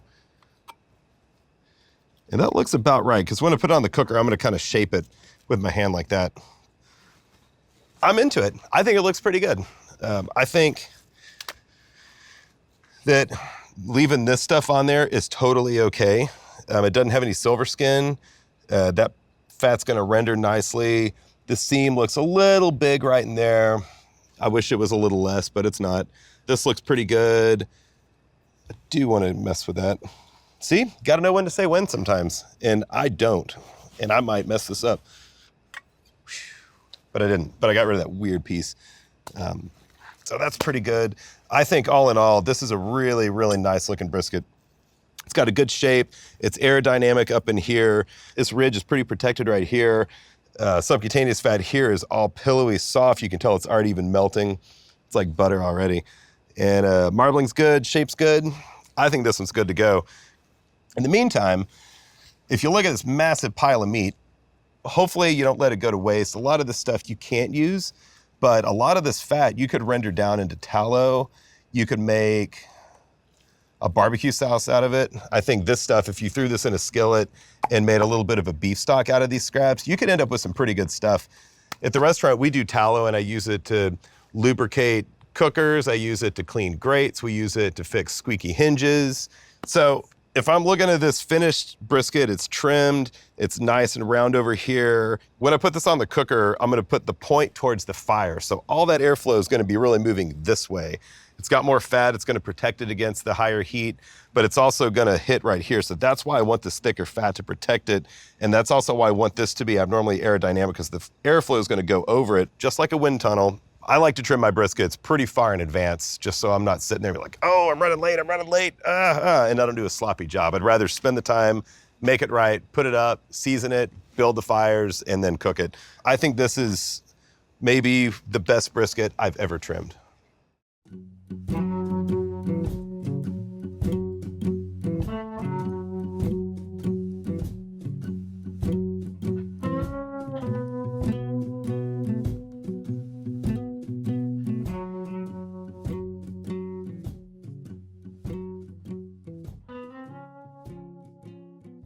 So now that the brisket's trimmed up, I think it's a really great time to start talking about rubs and seasonings and all that stuff. I do have some feelings on this stuff. A lot of times people talk about these, you know, all these seasonings and rubs or whatever they're putting on brisket. And they're like, oh, it's got garlic and onion and paprika and all kinds of stuff and just a dash of this and one granule of that. For me, I really like to keep it super duper simple. kosher salt, and 16 mesh black pepper. You spend a lot of time working with a fire. You want those flavors to come through. You spend a lot of time and money trimming down this piece of meat, buying a nice brisket, and I want to taste the beef. I don't want to have anything that gets in between, you know, the wood, the smoke, the beefiness of the brisket. So just salt, plain pepper. I usually just start off with kosher salt that has a good granule size, nothing too heavy, something kind of about like that. And then what they call 16 mesh black pepper, could also be called cafe grind if you go to a big restaurant supply store, or maybe if you're at the grocery store. And what 16 mesh really means is that it will fit through a 1/16 of an inch mesh screen. And that could be like a window screen even. 16 mesh grain size matches up really well with kosher salt. So when they're in a shaker and you're moving stuff around, you're keeping it moving, you're shaking it all over the place, it helps with the pepper to not rise to the top quite so much. It also helps it spread a little bit more evenly. So this shape is really, really good because it's got these dimples, so I can let it pivot like this. So as I'm actually shaking the seasoning on the brisket, I can kind of keep it loose in my hand. It's kind of like if you're a jazz drummer, you got like a good wrist feel. You got some sticks, you know, kind of doing that number. So the shaker really does help a lot. So I'm gonna make a rub. First thing I'm gonna do is half and half by volume. So right there is looking pretty good. And that leaves just enough room in the top of the shaker to actually shake this up a little bit. And this is way more seasoning than I need for one brisket. Under normal circumstances, this would be enough for about 6 briskets. So right about there. Put the lid on. And then kind of a cool technique is that I'm gonna start to swirl this, but I'm gonna let it pivot in my fingers like this a little bit. And I'm gonna watch it swirl. So I wanna have this motion, you want it to be super duper even. And I've tried putting salt on briskets separate of pepper, and it's never worked out right. This is what we do at the restaurant every day. This is how I season everything. If I travel somewhere to cook barbecue, I take a shaker. It sounds really silly, but I do. Let it settle. Flip it around a little bit. And that's a pretty darn even shaker right there. So again, for these holes, I'm gonna open it up just about right there. And the whole idea is that the shaker just kind of pivots in my hand. As I'm seasoning the brisket, the pepper kind of settles to the top, give it a spin, keep it shaking a little bit. You can even see right there, the pepper's already starting to settle. So if I lean into it, I can get more salt. If I lay off, I can get more pepper. I'm gonna put that right there. That gets us to the next subject of slathering. Since I trimmed this brisket a little bit earlier, it's kind of dried out a little bit. So if I just put the rub right on there, it's not really gonna stick, but I need it to stick. So I'm gonna use just a little bit of mustard. There is no way I feel like that you're gonna be able to taste this after 12 hours of cooking over fire. I just don't see it happening. Some people claim it might add a layer. I don't know. I think it's just the glue for the seasoning, so we're gonna get gluey with it. Just sprinkle a little bit. And just kind of rub it in there. It doesn't take much. Technically, mustard's an emulsifier, so that seems like it's probably a good thing for the fat. You'll notice it's not particularly wet. It's just kind of, just a little sticky.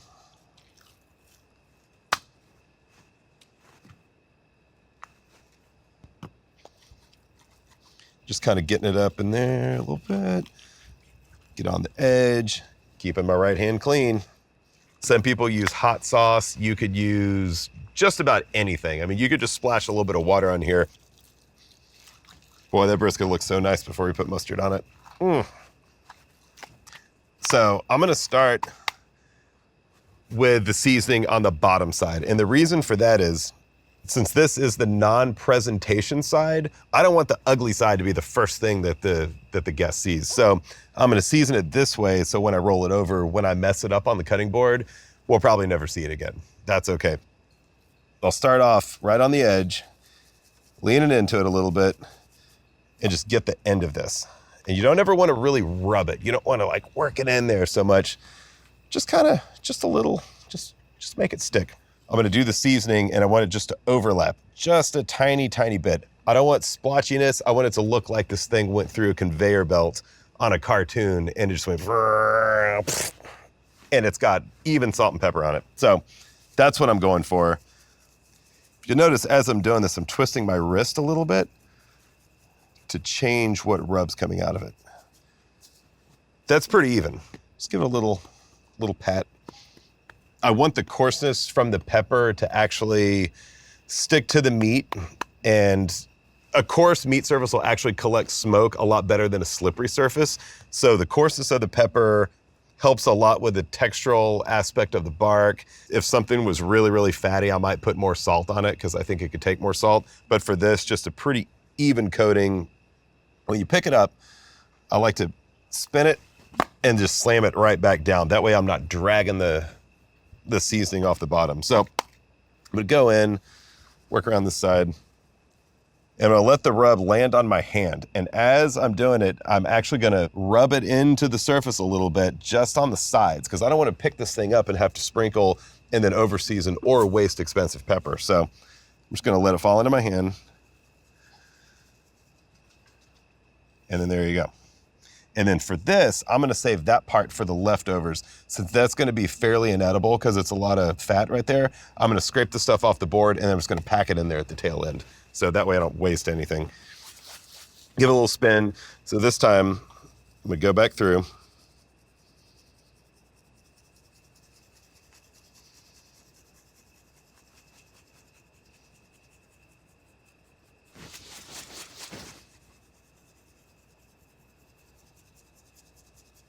So something about like that. Seems to be looking pretty all right. Gonna drag it over here again.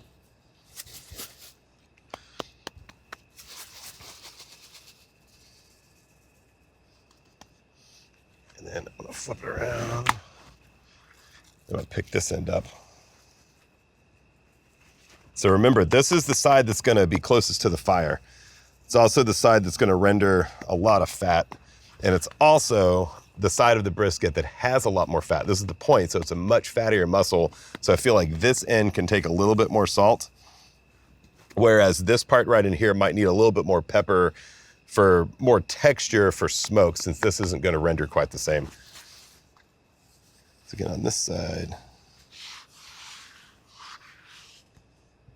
just kind of get it up in there a little bit. And I think it's pretty safe to say this brisket is ready to go on.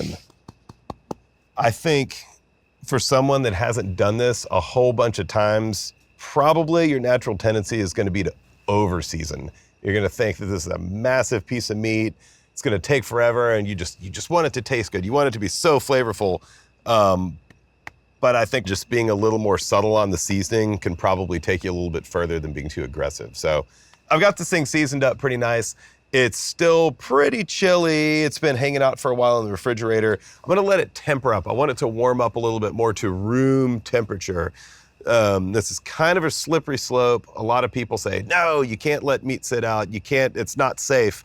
The fact of the matter is, you could totally let it sit out for 30 minutes or so. It's a huge piece of meat. It's gonna take a really long time to acclimate to room temperature. So you can leave it out for like 30, 45 minutes, let the salt kind of start pulling out some moisture, let it kind of settle down, the rub will kind of melt into the surface a little bit. So I'm done with this thing for about 30 minutes while I get the fire going over here. It's okay, just let it hang out.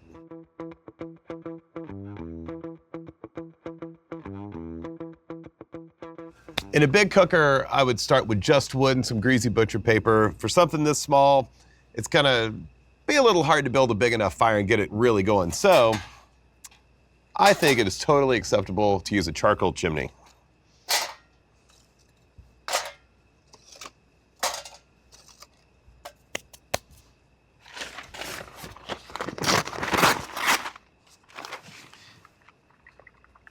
Kind of suggested to use newspaper for this stuff, but I don't get the newspaper anymore, but I do have a lot of butcher paper laying around.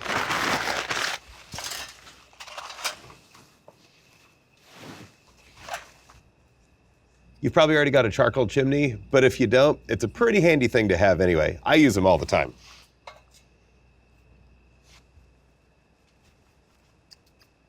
All right, while I'm waiting on this thing to get going, I'm gonna go ahead and kind of lubricate, clean up the grates, get this thing ready to cook on, fill up the water pan.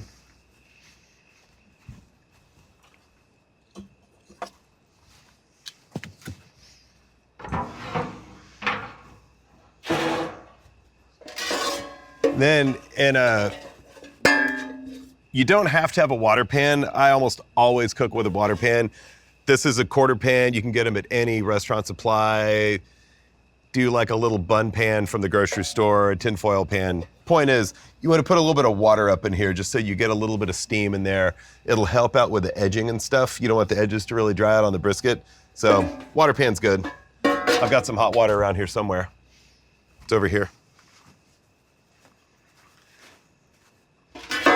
Anywho, get a little pan. I like to put it right there. I do like to start off with hot water. It would seem weird to put cold water in there. It's going to take longer. And throughout the cook, you're probably going to want to check this a couple times. If you're in there looking at the brisket at 3 hours, 5 hours, 8 hours, just see if there's water in there. Make sure you don't run out.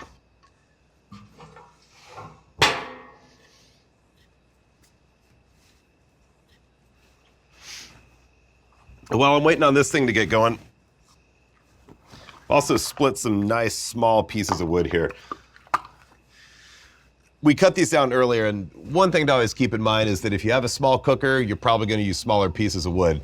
It'll help you maintain a really smooth temperature while you're trying to cook on here. If you put a big piece of wood, it's going to take a long time to catch, then it's going to get way too hot, and it's going to get too cold. It's going to get too hot. But if it's a smaller piece, you can regulate. You'll have to put them in a lot more frequently, but you can really kind of dial in your temperatures a lot better. So, let's see. Well, it seems like a pretty good one. Oh, it's dark in there.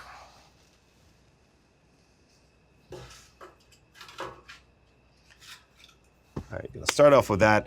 I put 2 pieces kind of lengthways in there to try to create a little bit of a place for me to dump these coals when they're red hot. So I'll put those in, then I'll stack a couple on top, put one on top of that, let it rip.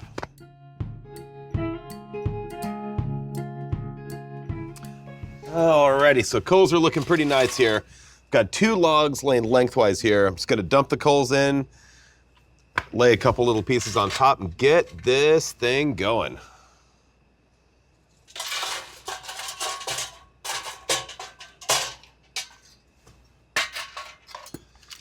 Gonna pick up a couple light pieces, let them catch real quick. Not a whole lot going on here, and it's not gonna take much, that's for sure.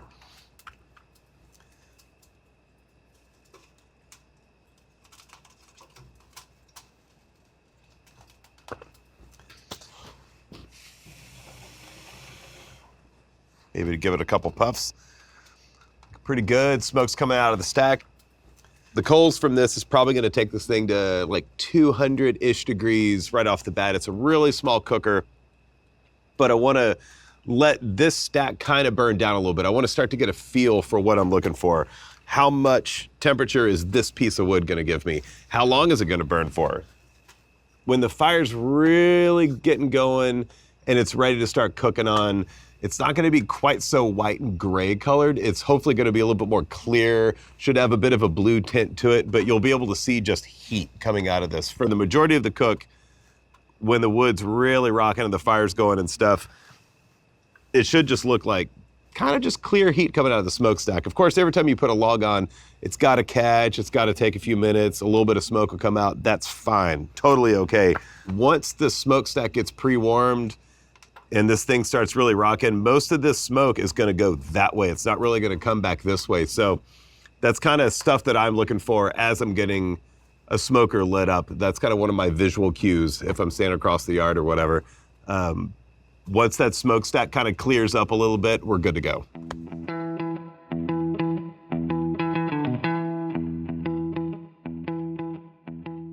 So one of the things that we're going for is a really clean fire. Once the smokestack kind of clears up a little bit, be ready for the brisket, and that's the flavors that we want to put on the meat. It's going to be a lot cleaner tasting. It won't taste sooty. It won't taste oily on your tongue.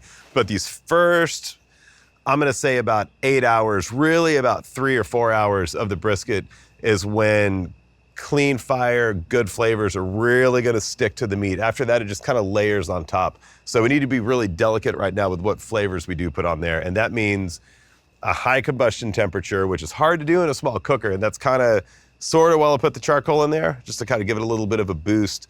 But that's also why you want to use smaller pieces of wood too, because they burn quicker and you can get a cleaner flavor out of that stuff. But, you know, really, I mean, if you have a fire that's really sooty, it's really dirty, just nasty brown smoke coming out, it's probably not going to taste very clean. So we're going for clean fires here.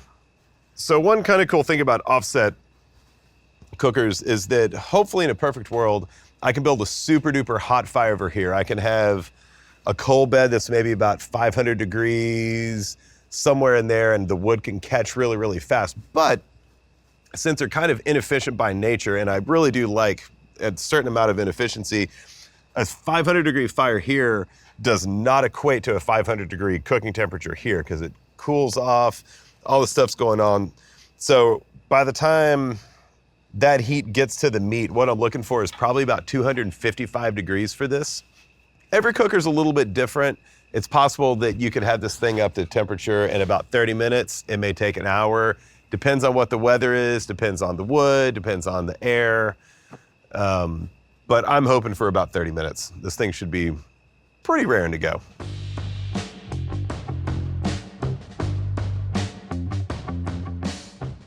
Fire's looking nice. The smoke's looking pretty good. It's not so billowy anymore.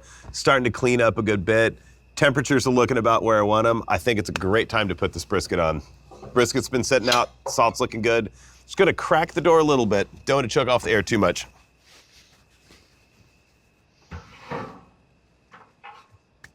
Looking good, looking tough.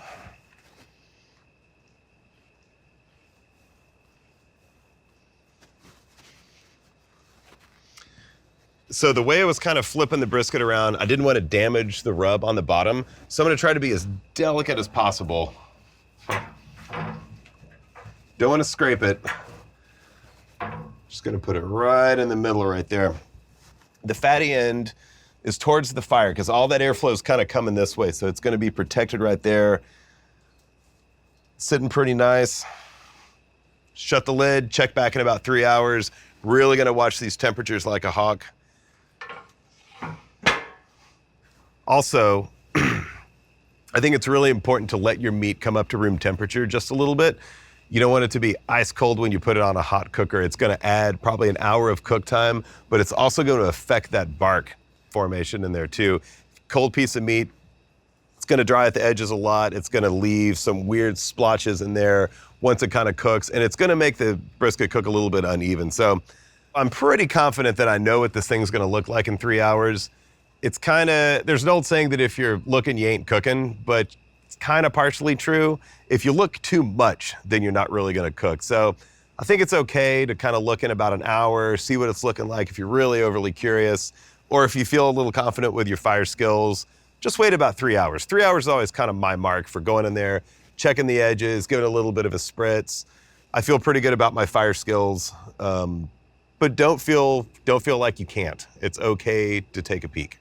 I think it's a really good time. You got the meat on, you got a few hours, just kind of play around with the fire and stuff. Pull up a lawn chair, crack open a beer. For me, if I'm not next to that fire staring at it, like I'm totally neglecting this thing that I'm working towards.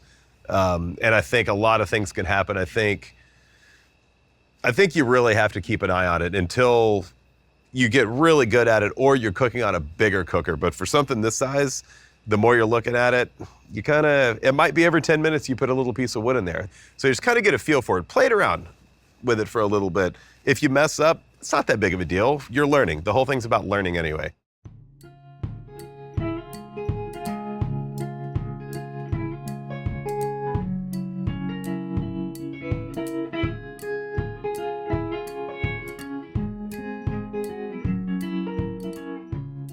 So we're just about 3 hours into this brisket cook.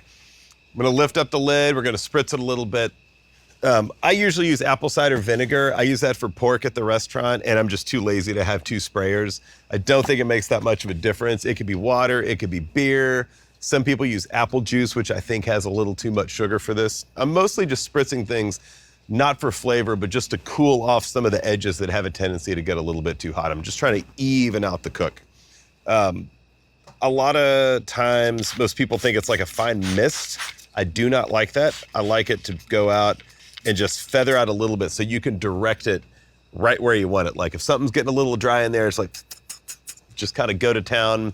You don't get everything wet. It's just really, really specific. So gonna take a look. Haven't looked at this. I suspect it's looking pretty good. Oh my, it's not terrible. So what we're looking at here, and we were talking about it earlier, I don't want this ridge to dry out too much right here. I want to look at this edge. It's got a nice mahogany color. You can see the fat kind of poking out down here. It hasn't started to render yet because we're only 3 hours in. The edges are right here looking really, really pretty. The bark, the color of this is super consistent across the top. So this is really gonna be about the first check on this brisket where you start to see some color formation. You can start to see the bark, but this is also a really great time where if it's cooking a little bit too hot or something's going wrong, you can still catch it and you can still kind of fix it. So this thing's looking really nice. It doesn't really look like it needs spritzing too much, but I'm just gonna kind of hit that edge, and instead of just spraying it, I'm just gonna go back and forth, much along the same lines as how I put on the seasoning. I wanna start over here and I'm gonna finish over there. So I'm just gonna kind of get a feel for it like that. And then I'm gonna kind of spot that ridge right there. I wanna hit that, and I'm done, I'm out. It's looking real nice. The fact that a brisket takes so long to cook, it can be a little bit forgiving. If you get a little bit off track, say an hour or so, you can kind of bring it back. You can still have a pretty darn good brisket out of it. The more you do it, the better you get at it, but it really is a fairly forgiving piece of meat. At 3 hours, if you open up the lid, brisket looks super messed up. It might have some really crispy edges. Maybe the bark is really splotchy. Maybe it's too dark. If it already looks kind of black at this point, you've probably got some really dirty smoke going on it. This would be the time where you might back off on temperatures if it looks like it's getting too dry. Maybe if it's already rendering fat, it's probably cooking way too fast. So from here on out, we've kind of got our first check, wanted to leave it alone for the first 3 hours. From here on out, I'm probably gonna start checking it about every hour until I get about to the 7 or 8 hour mark. And that's gonna get us up to the wrap. So look at the edges, see how the fat's rendering, make sure the bark's going good. The more you're in there, you're gonna lose a little bit of heat, but it's not that big of a deal. The amount of recovery time on this thing and the amount of momentum that brisket has is pretty good. So if you just kind of peek it real quick, give it a spritz, look at it, looks good, peace of mind, shut the lid, check in another hour.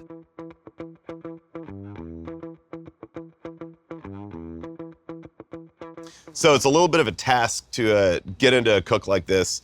And late at night, the sun's going down and stuff, you're building fires, you're putting a piece of meat on. And sometimes it's a little hard to get the perspective of where you're gonna be in 8 hours or 10 hours or 12 hours.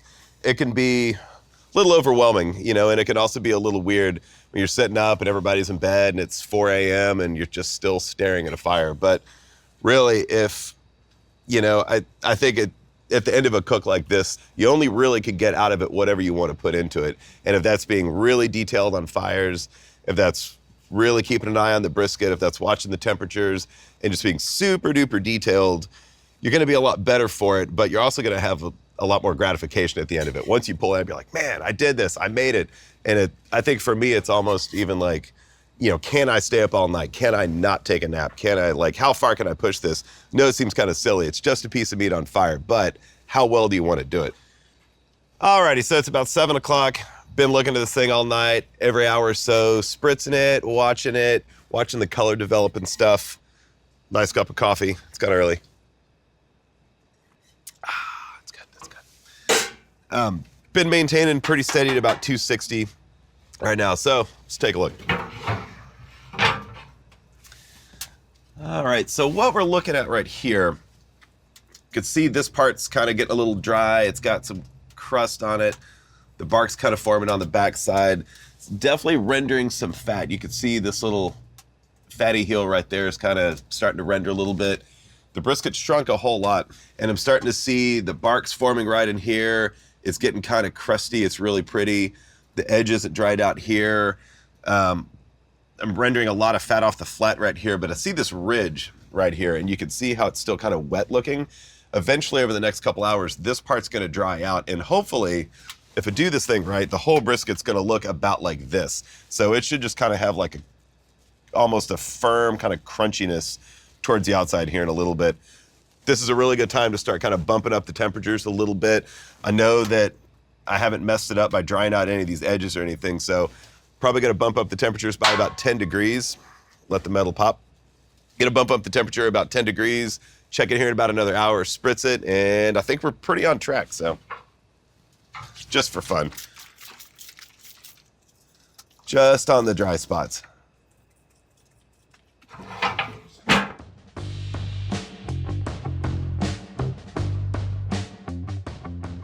According to the plan that I wrote yesterday, I'd say this brisket is super duper spot on. It looks exactly like it should. Temperatures have been good. Fat render's good. Bark formation's great. It looks like probably here in about 30 minutes, this meat's gonna start to tighten up a little bit. It's gonna appear that it's actually not cooking at all, and it's kind of not. But that's gonna be the stall, so we're gonna get into that, bump up the temperatures, wrap it, and then we'll just kind of let it carry out from there. Checking the fire, it's looking real nice. We're steady maintaining at about 265, and it doesn't take much fire. I mean, there's like just a tiny little piece of wood. So it just kind of goes to show the scale of the cooker. You know, that's such a small coal bed.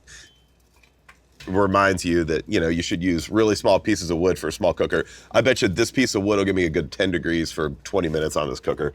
So keep the scale in mind as you're doing that.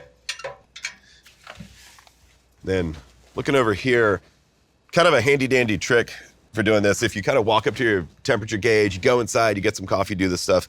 It's kind of cool to walk out.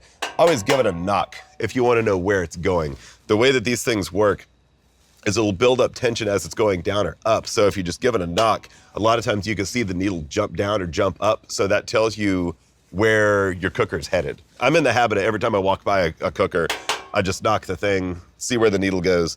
Man, that's a good tip. That's a good one. Alrighty, so kind of give it a little knock. Temps kind of dumped down, got in the cooker. I need to put some wood on. And kind of what I'm always looking to do, I want to try to play the guessing game of when it's going to start to descend. So before that, what my plan is you got a heat curve coming in. I want to get a piece of wood in proactively right before I actually need it. So as this temperature is dipping off, I've got another one coming in right behind it. So then it just kind of rolls at whatever temperature you're at. So it's a little low right now. I need to get it back up. So I'm going to break down these coals just a little bit. And it doesn't take much.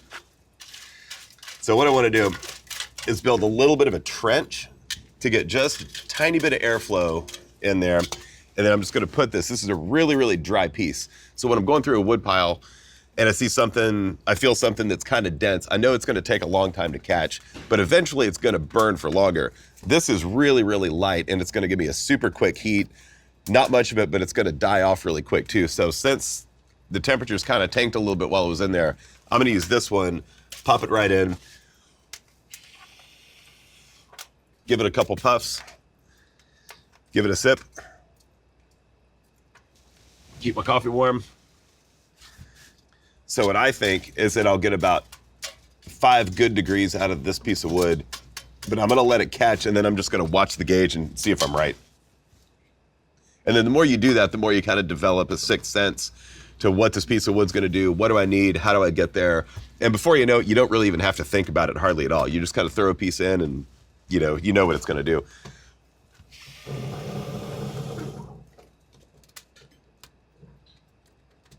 I like to also listen to fires. Kind of hear the fire pop and crack. That kind of tells me that the wood is burning at a fast rate. If I throw a bunch of wood on and I don't hear the popping and the cracking and stuff, I'm like, what's wrong? I need to go check it again and make sure that it's actually caught and stuff. But this one's clearly caught. It's starting to pop, it's starting to crack a little bit. And that's kind of audibly, that's a good sign for me. That's like, okay, like fire's getting hot. when it's really hot outside, I actually like to just cook with my firebox door open. That way I can see the fire, I can hear it, I can look and see what's going on. So last night when the temperatures cooled off outside, I actually closed the door a little bit just to keep the cold air from hitting the fire. If I can keep the cold air from hitting it, but still give the fire more than enough air that it needs to actually combust properly, I'm totally in a good place. So somewhere right about in here is pretty good for a chilly morning. One really easy way to build a bad fire is to totally shut the door. A lot of times people just like, oh, they built a fire that's too big. Just like, oh, just shut the door and choke off the fire. Like, that's bad. Don't do that. I think you'd be in a much better place if you did get your fire too hot, just take some tongs or take a shovel and just take a little piece out and just pull it out and let it cool off for a minute. That way you don't run the risk of burning a dirty fire, getting some off flavors in there. It's just kind of not my style to do that. So I'd rather just play it safe. And I also, kind of when I think about fires, I don't ever want to build a fire and then have to pull it back. I want to ease into my temperatures a little bit. I want to get a feel, even if it takes a little longer, even if I'm kind of erring on the side of too low. It's got a fresh log in here. Fire's looking pretty good. Just going to keep watching the temps, more or less just kind of coasting until we need to wrap. Concentrate on bark formation. I'll probably check this one more time before we get into wrap. It's going to get into the stall pretty soon. So just going to watch this fire.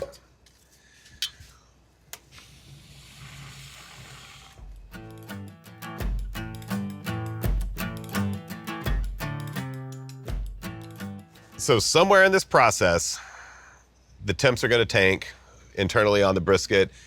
You're cooking, it's getting hotter, and then all of a sudden, wait a minute, this thing's not cooking anymore. Well, that's called a stall. And what's really happening is that the meat cooks, it's on the cooker, internal temperatures are going up, and once it hits about 165, the muscles start to kind of tighten up. And at that point, they start to squeeze out a lot of moisture. So it's pretty much like sweating. It's evaporative cooling is what's going on. And all this moisture is squeezing out of the muscles, and it's actually cooling off the brisket.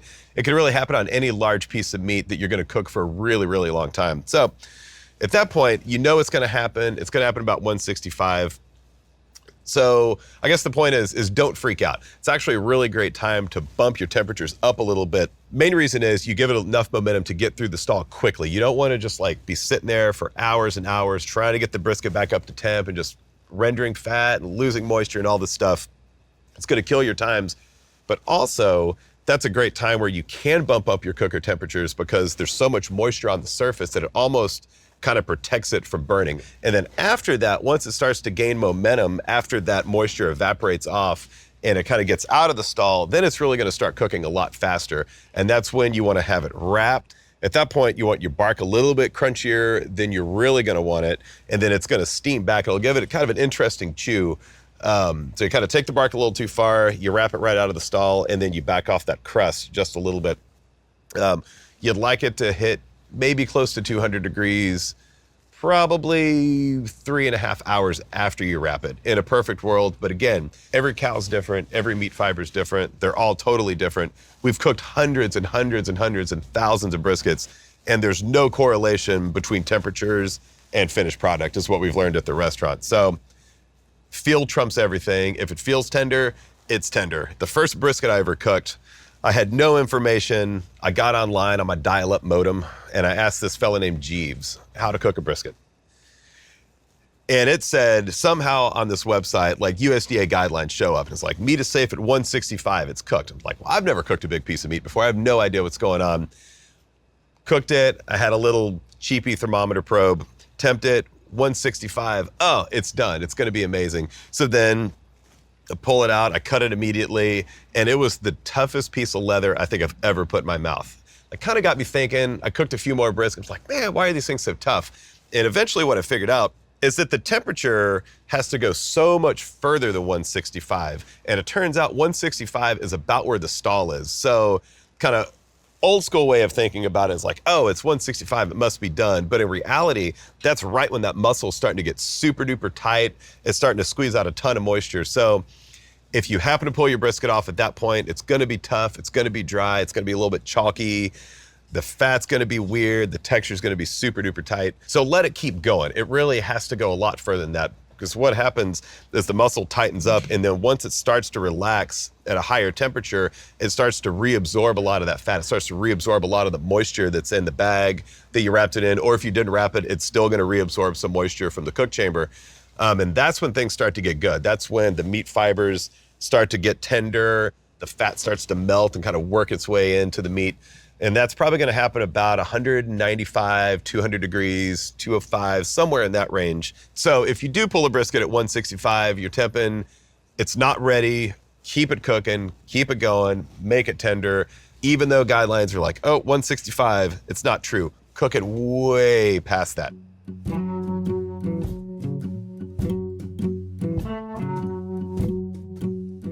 When you know you're gonna get ready to wrap the brisket, the surface of the meat's gonna start getting really barky, it's gonna get really crusty, but we wanna get that crust without cooking it too far because we wanna retain some moisture for after it's wrapped.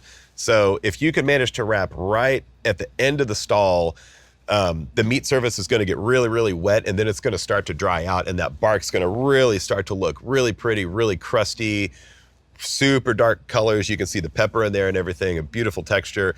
That's when you want to wrap. And it's also, the brisket's going to start to get a little bit soft at that point. It's going to feel really stiff through that because the muscle's tightening up through the stall. But if you just kind of pick it up, towards the end of it, you could feel the muscle start to relax a little bit. So if you pick it up with your hands, it'll be hard as rock and it'll just kind of start to bend just a little bit. That's a really good sign that you're getting through the stall. The moisture's starting to evaporate off the surface. That's when you want to wrap.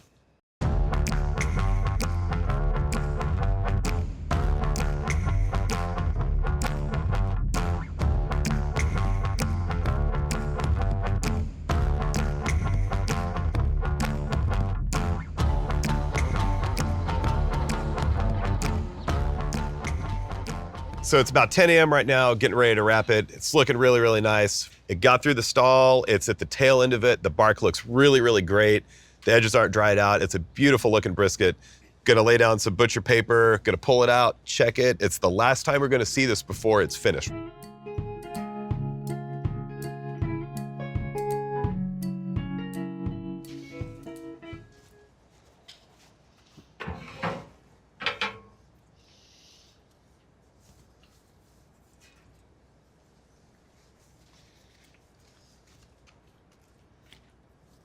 Oh, wait.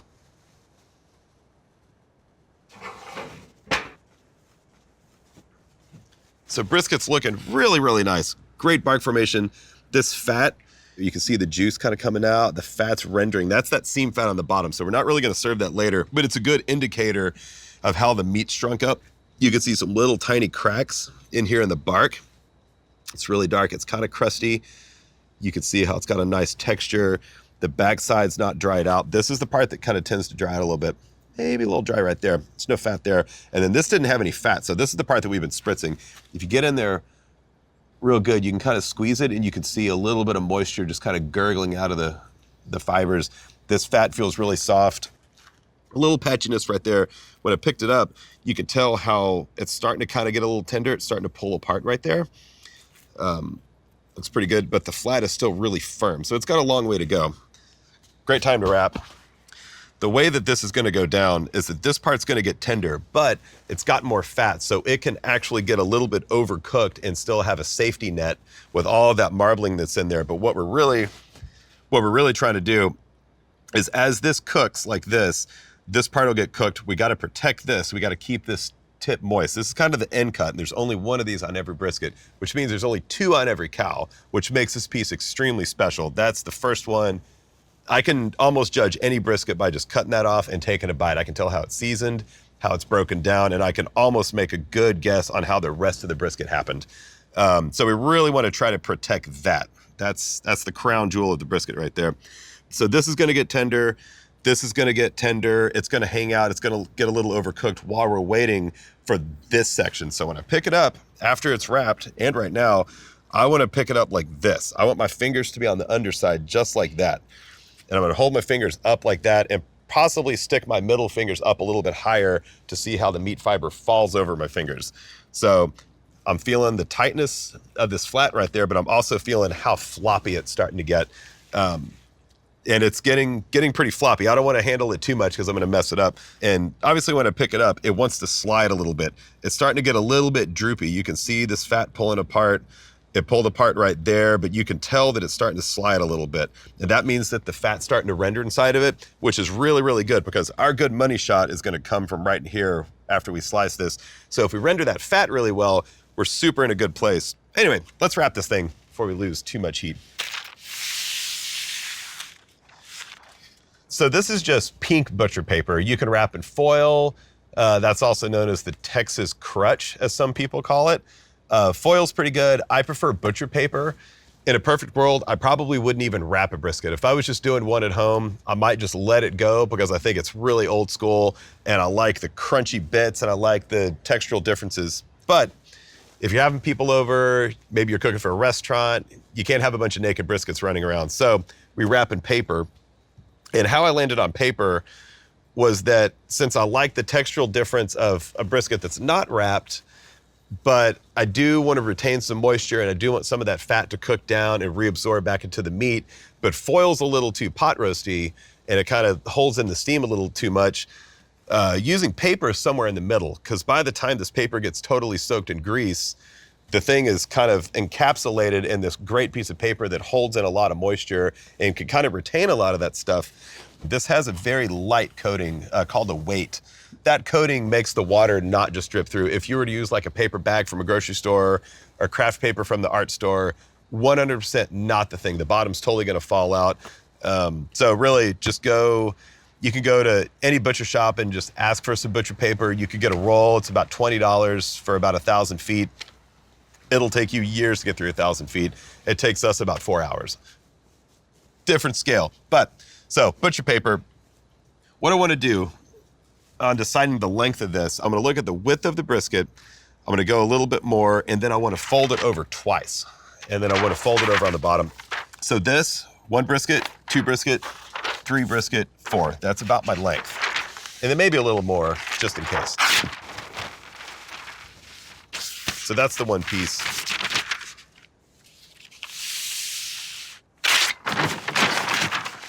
It's a little too long. So what my goal is here is that I want to overlap these 2 pieces.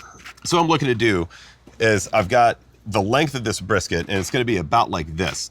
And I want to put them in because I don't have enough paper to wrap in, but I just want to double coat it on the bottom. So when this stuff gets really wet and the paper absorbs all this moisture, it doesn't just rip through. So it's gonna have multiple layers underneath. I'm gonna put the brisket on.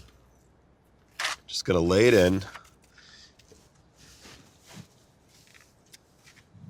It's the last time I'm gonna see this thing, so I'm just gonna put a little bit right there because I think that part could use some help. You could just kind of wet it a little bit. It is helpful to wet the paper a little bit. I don't want to steam out the bark, so just a little bit of moisture. So the first step is going to be to wrap this up like this. Now I'll get it kind of tight. It's the first layer. And notice that the paper is just right about here.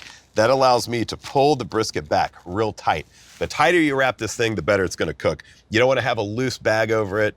It needs to be really tight and it needs to conform to the shape of the brisket. This also comes in really handy because the brisket's starting to render. The fat's starting to render, starting to get a little bit pliable. You can kind of smush into it a little bit. It just has to be as tight as possible. So I'm gonna do that, and then right here is the flat. I'm gonna hit that angle with my finger like that. The first fold is gonna be super duper tight. I'm gonna take my hand to fold that out like that. I'm gonna hold that. This next one, I'm gonna fold it under, crumple that up a little bit. It's gonna stay super tight. Right now I'm holding it with my right hand here, conforming to that, and I've got this. I'm gonna do that. Gonna tuck it in tight again. I'm gonna fold back over and bring it in like that. So kind of crunch that up a little bit. And then for that double layer, I'm gonna fold this back over like that, make it tight and put it out. This thing's wrapped. I'm gonna put it back on. I'm gonna range it right back where it was, keeping the point towards the fire. Gonna gradually build the temperatures back up. As this thing starts to climb, it's getting out of the stall, it's gonna start to cook a lot faster, and I'm gonna trail that speed with an increasing temperature in the fire. The temperature kind of tanked pretty good. Talked about it for a long time, took a while to wrap, so temps are a little low. Really gonna want the cooker to be back up to about 275. I might gradually creep up to 280, 285, somewhere around in there. The bigger the cooker, the hotter you could take it. The more meat you cook, the hotter you can cook. But for this, I think 285 is about as hot as I'm willing to go on this. And from here on out, if you wanted to take a little bit of a break, you don't have to concentrate quite so much on quality of fire as much as temperatures right now. So it's wrapped. It's not gonna get any flavor from the wood. If you had some junkier pieces of wood, now's a great time to use it, but really get those temps, maintain it, and just make sure you have good follow through. Like anything, you always have to have good follow through. So this one's gonna get cooking a little bit more here.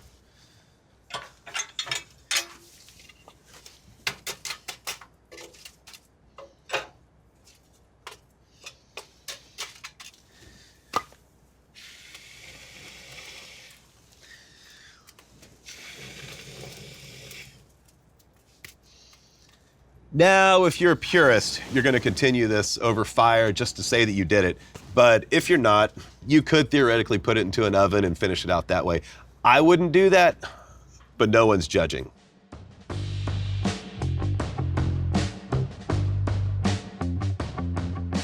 All right, so I'm about 11 and a half hours into this thing. It's been wrapped for a couple hours. It's time to check it. And a lot of people, or you may be inclined to order some of these big, like, rubber gloves or use big leather gloves. I really prefer to use a towel. I'm used to the way it feels, and it kind of works perfectly. If I just kind of fold it in half, I can pick up a brisket overhand, kind of see how floppy it's feeling, see how soft it is. So I think towels are kind of the way to go. But anywho, so get in here. What I'm looking to do, get in here. This is the flat, this is the point. It's pretty hot, so that's why you really want a towel. But I want to see if it's ready, so I want to pick it up. And I'm gonna put my fingers underneath it like that, right in the middle. And I'm kind of just gonna walk my way down and see how soft it feels. Now keep in mind, we've got several layers of paper right here, so it's kind of weird. You have to just do this a bunch to get a feel for it. It's pretty close. The last little holdout is gonna be a strip right about here. So I know this part's great. I know this part feels pretty good. I just want to see if it kind of wants to break, if it wants to kind of fall over my hands a little bit. It's got a few minutes to go. So at this point, it's gonna keep it going, gonna come back in maybe 10, 15 minutes, but I wanna start thinking about what the ambient temperature is outside. It's a pretty warm day. I think it's gonna carry over for a little bit. I'm not pushing the temps real hard right now, so I'm not gonna get a ton of carryover there. So I wanna kind of time out how it's gonna feel and how much further I think it's going to cook after I pull it, because I'm not gonna unwrap or anything. I'm just gonna let it sit on the table. So I'm gonna check back in about 10, 15 minutes and it should be about right.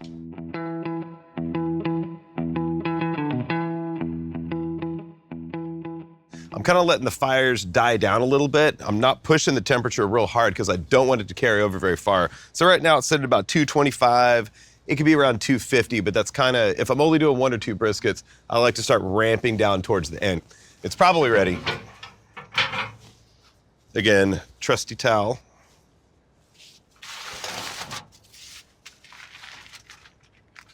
Yeah, I think that's feeling real nice.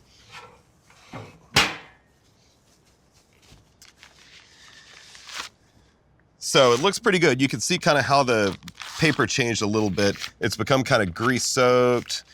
The bark feels pretty nice through there. I think that your natural inclination would be to unwrap it and look at it and see how well this cook went, check out the handiwork, but it's still got a carryover. What that means is that it continues to cook. Just because it comes off the cooker doesn't mean it's done. It's not ready to slice.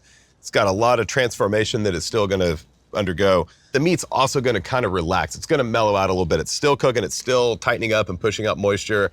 And then once it's done with the carryover, it's actually gonna start to reabsorb some of that stuff and the flavors are gonna kind of start to meld a little bit.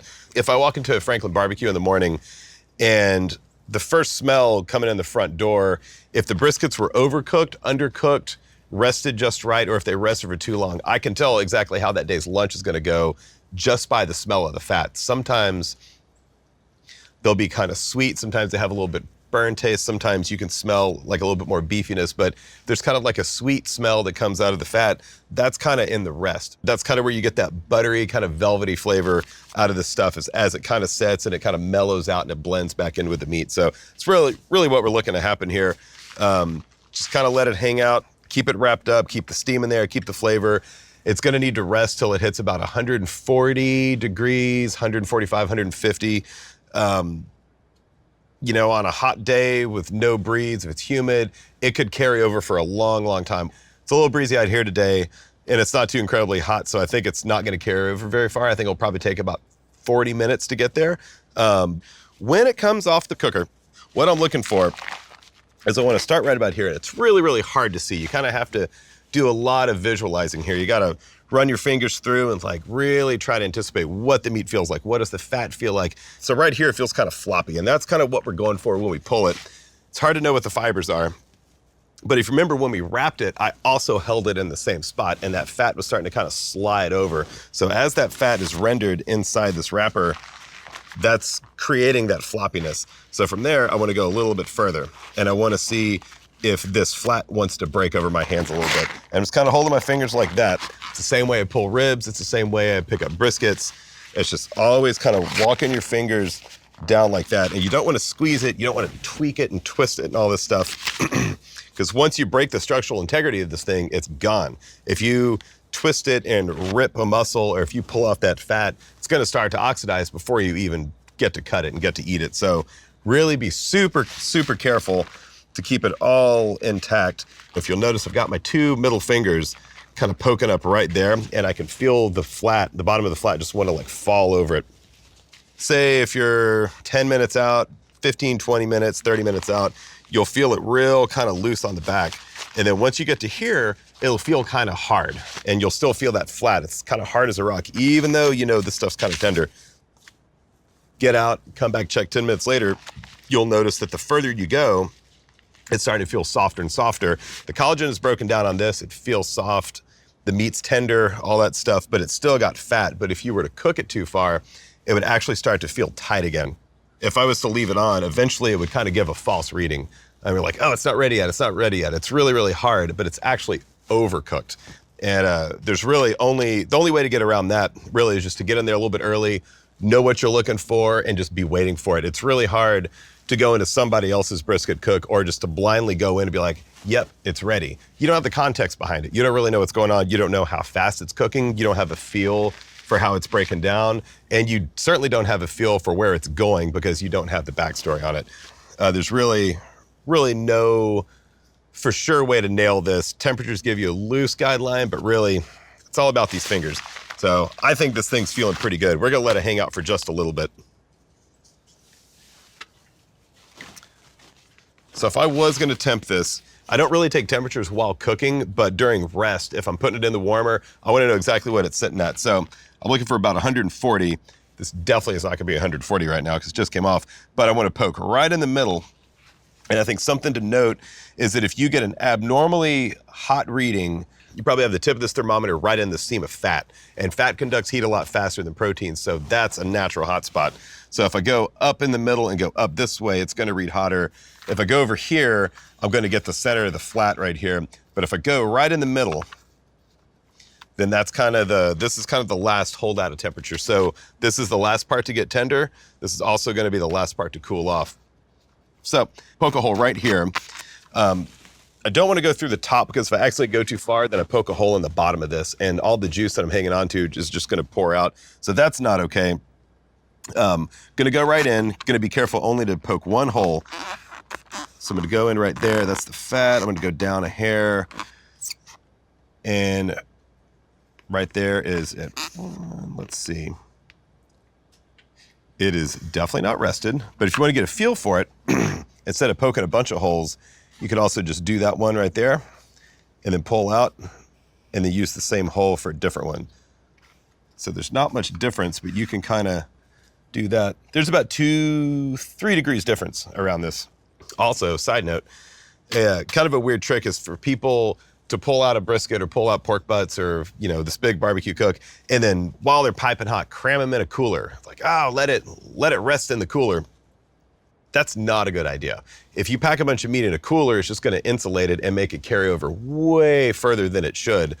And I think that's a hard variable to control. I do think it's okay to put stuff in a cooler to keep it warm once it's rested. You can kind of put in there, but you want to always think about much like the fire, much like the temperatures internally, but this is follow through, and you could ruin a really, really great cook by poor follow through. So this is kind of a point where you just need to baby it, need to take care of it.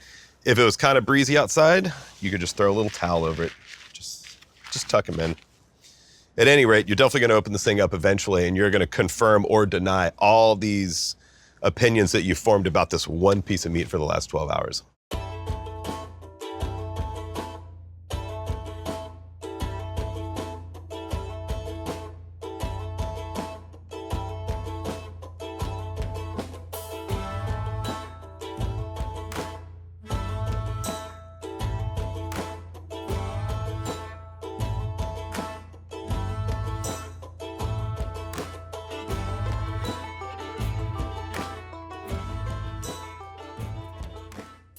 So I've been hanging out all night, watching this thing cook. Think it turned out pretty good. It's looking really nice so far.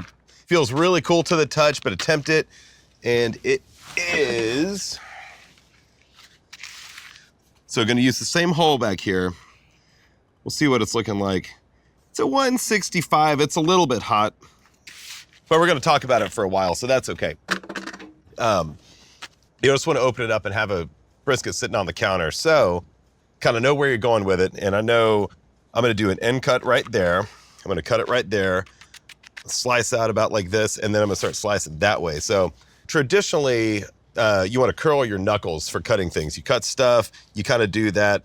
Brisket's not really like that. It's more maybe like if you were watching a sushi chef cut fish. You kind of use your hands a lot, use your blade. You want to just kind of carve your way through it. It's kind of like playing pool. If I hold my thumb like that, I can always use that technique to kind of guide the knife too. So a lot of times at the restaurant, if I'm talking to someone like, hey, how's little Jimmy? How's his braces? I can just kind of cut my way by feel. I don't really have to look and see what I'm doing. Back to the way that we season this thing, we were careful with the seasoning. We were careful with the trim. We spritzed the edges. We kept the fire low throughout the cook.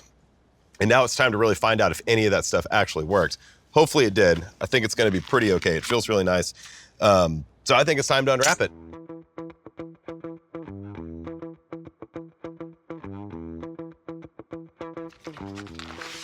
Alrighty, so let's inspect our handiwork. That's what we're talking about. So this is kind of like the final reckoning for this brisket. I like to keep all this juice on the board as I'm cutting it. This is the fat that rendered out after we wrapped it. This is the stuff that reabsorbs. It feels great. It's pliable. You can see the fat kind of move around right in here. I think I'm pretty happy with this. So as you're pulling this, before it's out of the bag, when it's on the cooker, I've got the towel. I'm going through, I've got my fingers. I'm trying to visualize how the fibers feel in there.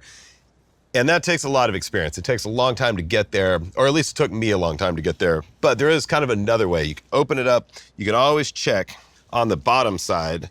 And this is kind of a cool trick. If you really want to know, you could just kind of go through and poke around a little bit. This is where that seam fat is that we're going to cut out later. You can see the fibers, they want to pull apart. Obviously, this is very tender, but you can kind of poke around with a toothpick. Over here, feels pretty good going in there. And if you really wanted to pull it apart, if you're in a good place, tender-wise, the meat will try to pull apart and it'll be less strong than the tensile strength of the toothpick. Unless you have some crazy toothpicks, this almost always works. So you can kind of pick through. If you poke the toothpick in and it actually wants to snap off and break, then it's probably not quite tender. Maybe it should go back on. So this is kind of a cool thing. If you weren't real sure of yourself, you could unwrap this, leave the paper around, and just kind of poke around and then still try to figure out the carryover. But this one's looking pretty good. I can kind of run my finger around, poke at it. I could tell that this part definitely got a little bit dried out. It's almost impossible to avoid that. This part's a little bit dried out, but once I get into here, it feels real nice. And of course, this fatty part feels great. So when I first make a slice, I want to keep all this meat together. As soon as you slice the meat and it opens up and air kind of gets down in there, it's gonna start to oxidize almost immediately. You've got such a limited window of time while this stuff's perfect. So you'll feed about 10 people with sides on one brisket about this size. So if you got like 8, 9, 10 friends, be like, all right, you guys gather around, let's cut this thing. That way you can rip through it.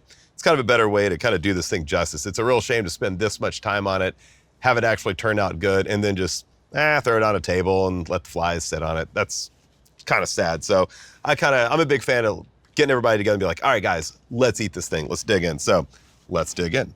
Our game plan for cutting it is this end cut right there. It's kind of considered like whoever cooked it, like eats that first piece. That's kind of how you can tell if it's a great brisket or not. Where I want to end up is right about here. And this is just the way I cut brisket. It's a real Central Texas way. It's to split up the flat and the point. You get 2 different slices out of it. At the restaurant, we call it lean or fatty. Most people call it lean or moist or whatever. And it's been going around for years. So these are going to be the lean slices. And then I'm going to go perpendicular right here. I'm going to take this piece off and I'm going to start to cut here and here. I want these to be about the thickness of a number 2 pencil, about 1/4 of an inch. But what my overall goal is that every bite has the same amount of salt, the same amount of fat, the same amount of meat, the same amount of pepper. Every bite tastes about the same. Every slice should be awesome. That's the point. But it's kind of hard because it's a huge piece of meat. Kind of the standard way to cut is to kind of curl your knuckles and do this. But if I did that, these dried edges are going to flake out a little bit. So what I really am going to try to do is hold this piece of meat together with my hands. You can protect the bark from shredding off if your knife kind of gets weird. Also going to make the decision along the way if I want to complete a slice on a push stroke or a pull stroke. Sometimes if your brisket's a little dry on the backside, you might get almost all the way through it and then finish it off on the push so you don't lose that piece of meat, or vice versa on the front. Man, that's good info. Giving away everything here. So anyway, gonna go in long, nice strokes. And right about there, I'm just gonna put my thumb over it to hold it in place like that. And that's my first cut. I don't want this to oxidize too quick. So I'm just gonna set it down and the fat right there, gonna let it hang out while I cut the rest of it. So what we're looking at here, the fat is trimmed well, it's rendered pretty well, got good dried stuff here, good bark here. It's looking real nice, but it's actually still got some moisture in there. If you look at it, for a lean piece of meat, that's not looking so bad. You know, good bark right there. It's gonna be kind of chewy right there, gonna be kind of chewy right there. This fat's rendered down nicely. It's kind of buttery and stuff. So kind of get a good knife feel. A lot of people think it's kind of silly, like, oh, you don't have a nice knife. Oh, you don't use a chef's knife. Really for me, a $25 serrated bread knife at 12-inch length is totally good. And I really like these because it's long enough to get good knife strokes. You don't want to chop this stuff. You just want to slice, and you want to be very delicate. It's kind of like cutting fish at a sushi place. You just have to watch the grains, and you don't want to crush it, and you just want to be so careful. You spent so much time on this. Don't mess it up now. So I'm going to start off again, really light knife strokes, going to almost let the weight of the knife get through the bark. And it looks like you're just sawing it, but I'm just barely touching. And sometimes I'm actually trying to not put pressure on the meat. So I got that. See, could have fixed that. Oh, we're good. So we'll notice that I'm starting to work around. I'm gonna go here. The slice will be a little thinner here, a little bit thicker here.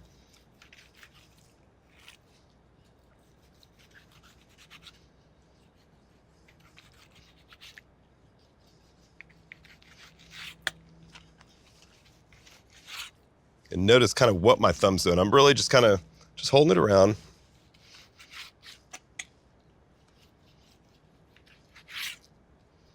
And I'm trying to work right up to the point. So it's a little bit thicker than a number 2 pencil. It's just a little bit thinner right there. I'm trying to meet the difference.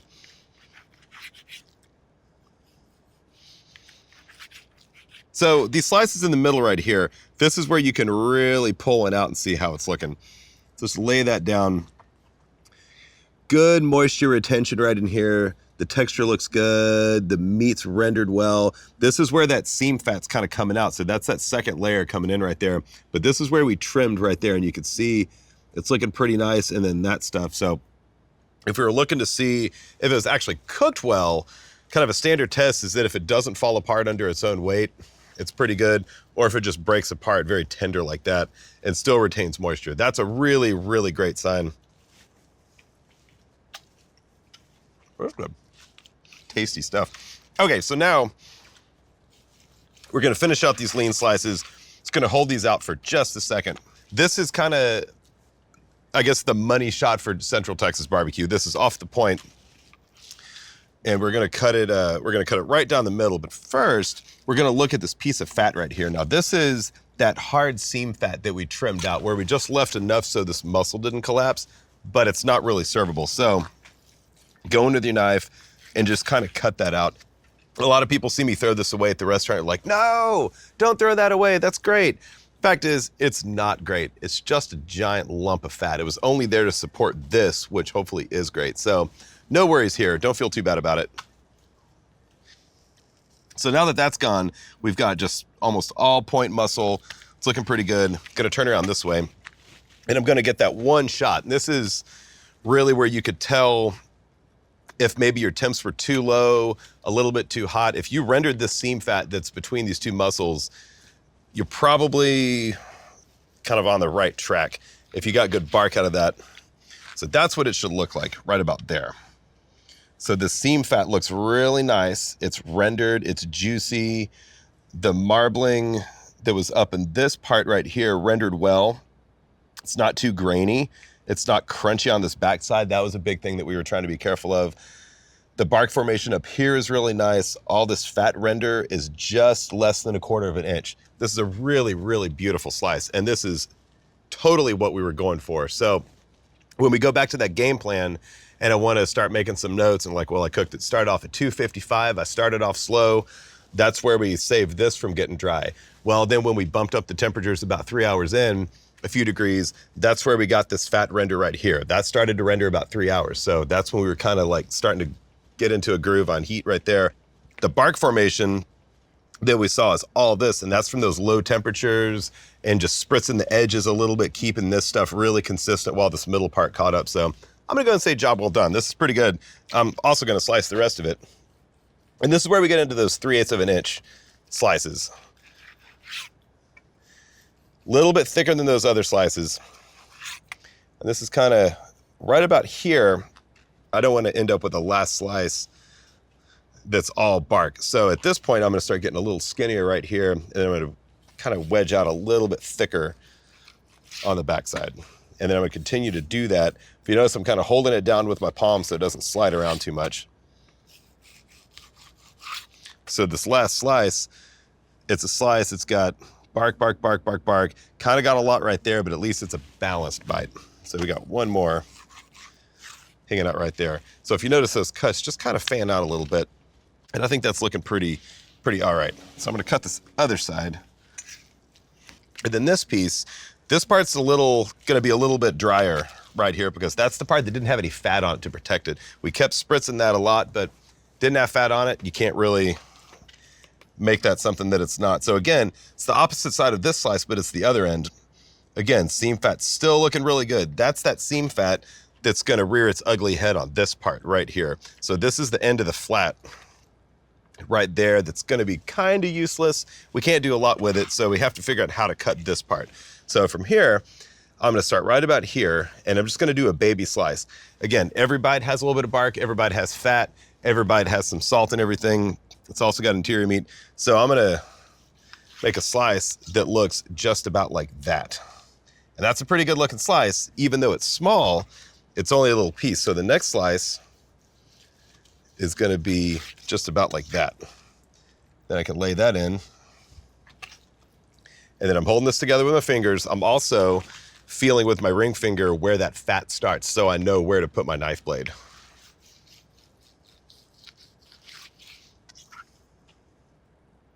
Right about like that. And then this next piece, sometimes you can lay it down, sometimes you can slice through. There's no right or wrong way to do this. This is just how I do it.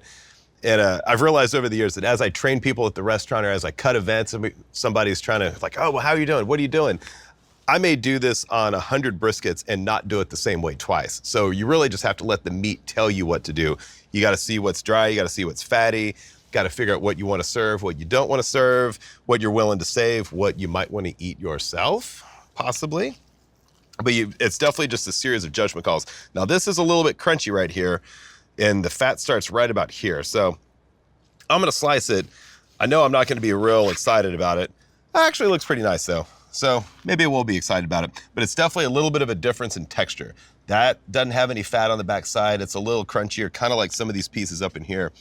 But that's kind of what makes brisket brisket in a lot of ways. It's got so many different muscles, so many different sides and textures and fat contents and all that stuff.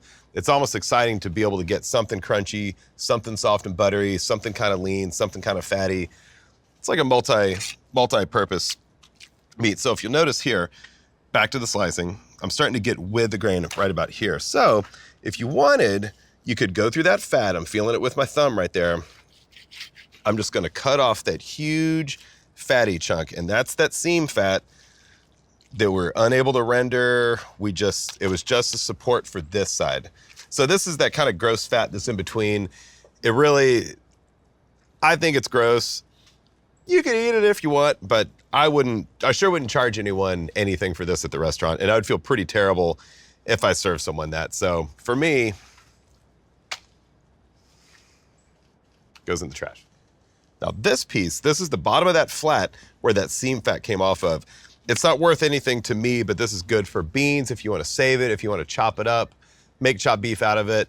It's a shame to waste this, but it's just not gonna really make these other slices look very good. You're only as strong as your weakest piece of meat, so this is definitely that one. I'm gonna hold that off to the side. You can eat that later. But this leaves me with that point, and this is that ridge right here that had no fat covering it. It got a little dry, but this is kind of where burn-ins would come from. Burn-ins could also come from this edge right here. So for this, I'm actually want to slice this on this brisket into little bite-sized pieces. So kind of start like that. And you can just do mini slices.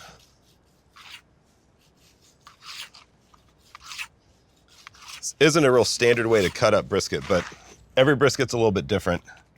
And sometimes it'll just kind of tell you what it wants to do. So that's kind of that one that's going on.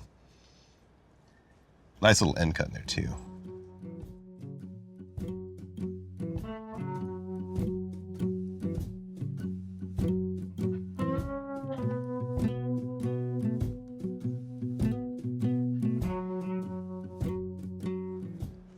There's a basic rule of thinner slices on that, and then you can just kind of lay out some really nice little pieces. Like I see some beautiful pieces in here. I mean, wow. Really, really awesome. Some of these look pretty far out.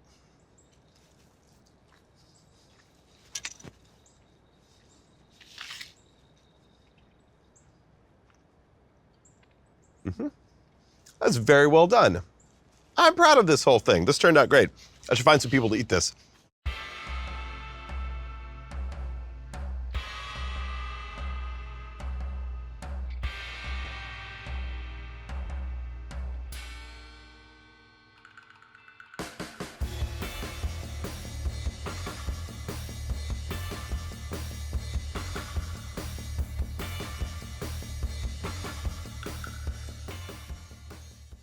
So in Central Texas, it's kind of known that if you have to put sauce on it, it must be pretty bad, blah, blah, blah. We don't do sauce, all this stuff. But turns out I kind of do like barbecue sauce, and it comes in really handy for ribs and some other stuff too. So I came up with this recipe just for this. It's savory, it's salty. It's got all the aspects that I'm looking for in a good barbecue sauce. So I'm gonna work out a recipe for this. Gonna start off with a little tallow in here. This is a cool thing to do if you cook a brisket, or you can buy it at the store. But if you cook it a brisket, save the fat, render it down in the oven. It's really cool to have tallow. That's just rendered beef fat. You can use lard, you can have bacon fat, you can just use oil. Doesn't really matter much. I cook a lot of brisket, so I have a lot of tallow laying around. So I'm gonna use tallow. And then from there, I'm gonna slice 1/3 of a yellow onion. You can use a white onion if you want, doesn't really matter. We'll say maybe about 4 cloves garlic.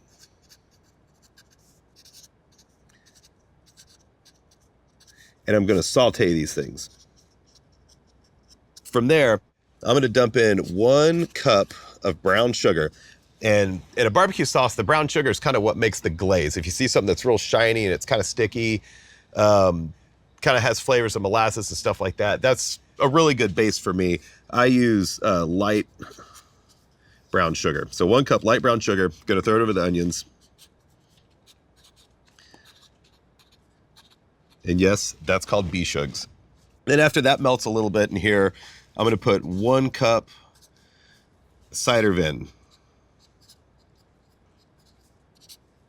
That's also known as apple cider vinegar. Getting my own shorthand, getting good on this. Then we're gonna do 2 cups of ketchup. I prefer to use organic ketchup. It's got a little bit less sugar. It doesn't have the high fructose. It likely won't burn if you put it on ribs later. So kind of go with organic ketchup if you can. I'm gonna do 1 teaspoon paprika. I kind of like smoked paprika. I think it kind of adds a little bit of a depth, but really any kind of paprika just kind of adds to the color a little bit. So 1 teaspoon of paprika, 1 teaspoon of mustard powder. That also makes it a little more complex. And it kind of gives a little bit of a tartness to it, makes it taste a little bit like mustard without thinning it out. So that's why I'm not using regular mustard. Mustard powder is totally good for this. And then we're just gonna do 1 teaspoon of fine sea salt. I like to use fine sea salt for this because it's such a fine granule that it kind of melts really quick in the sauce and it doesn't leave you a bunch of chunks. It doesn't take very long, integrates very well. And then probably more for looks than flavor, I'm gonna do 1 teaspoon of black pepper. And then lastly, probably about 4 dashes of Worcestershire sauce. And that's pretty much it. It is good to go. Alrighty, so we're gonna get this thing hot. Gonna melt a little bit of tallow in there. Doesn't take much. So gonna get the tallow melting over there. Gonna chop up 1/3 of an onion. We have a lot of brisket fat at the restaurant, so of course we render it. So of course I have a lot of tallow, but really use anything you want. It doesn't really matter too much. It's just gonna saute, we're gonna puree it later. So big chunks are fine. Nice medium dice. Gonna throw this in first. You always put onions in before garlic so the garlic doesn't burn.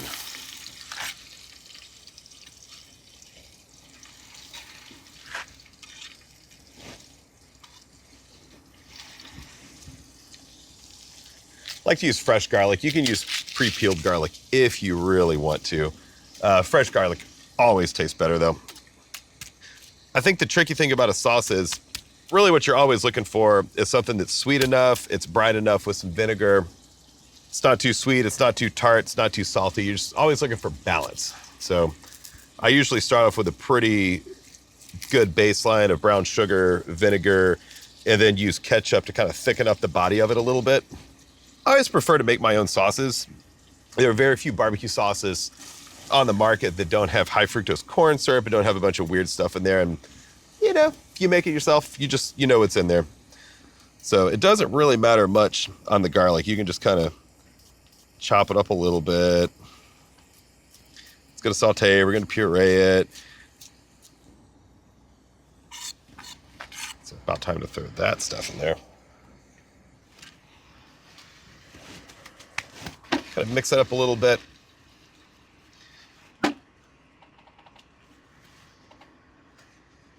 Now we wait.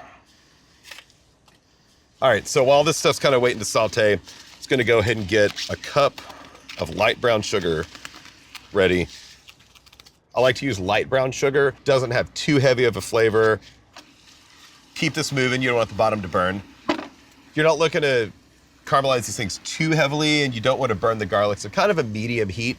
So if you're gonna use tallow or oil or lard, all these things definitely have different flavors. The tallow has it's beef fat, it's rendered beef fat, so it definitely has a beefiness, and I think that kind of complements the brisket, but you could use lard. Lard, you would guess it, tastes kind of piggy.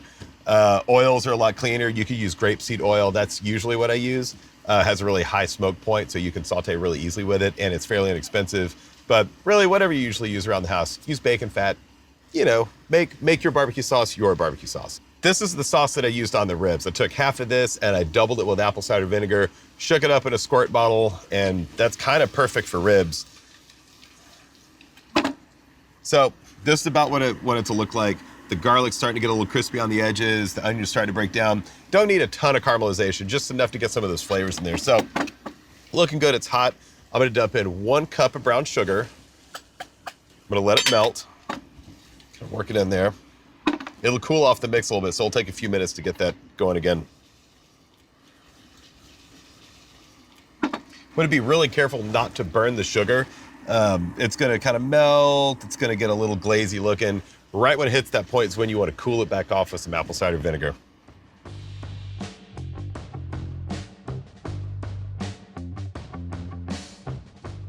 Alrighty, I think that's looking pretty good.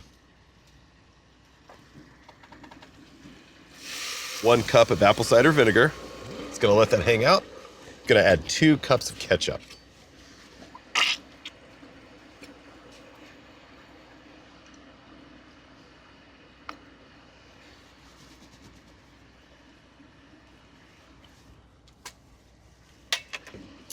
Then I'm just gonna start adding stuff. I usually use sweet paprika or sweet smoked paprika. 1 teaspoon of paprika. Dried mustard powder. I really like this stuff a lot. It doesn't really lend to the viscosity of the sauce at all, but it adds a nice little complex flavor. It's an emulsifier too, so that's pretty cool. 1 teaspoon mustard. 1 teaspoon fine sea salt. And a teaspoon black pepper. And then, because I don't like to wash more items than I absolutely have to, I'm just gonna use this to stir it up a bit.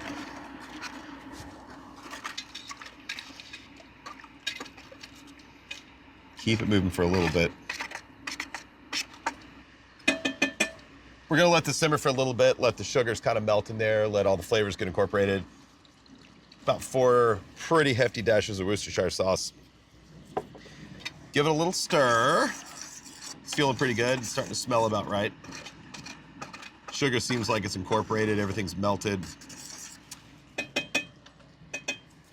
And then you blend in the blender.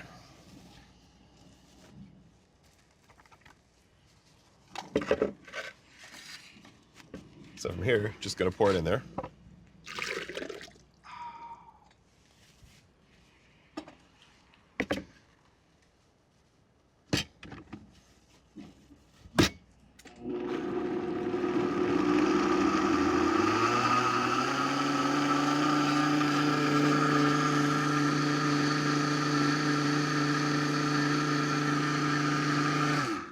Well, that looks pretty good. You'll notice that the color actually changed a little bit on this. That's after we puree the onions and the garlic and that stuff. It'll kind of lighten up to a nice orange color, but it's also a little bit grainy, and that's kind of just because we really cooked some stuff down on here. I think it's awesome. Smells kind of sweet. Smells kind of tart. Smells kind of oniony. Ooh, brown sugar. It's pretty good. I'm gonna pour this in a jar, just gonna let it cool down. Don't stick it in the fridge anytime soon. I think this will probably keep for a week or two, although I can't say for sure.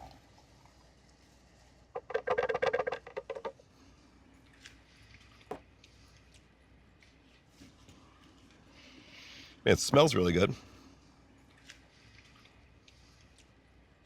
Yeah. Yeah. That's a really great barbecue sauce. I'm into this.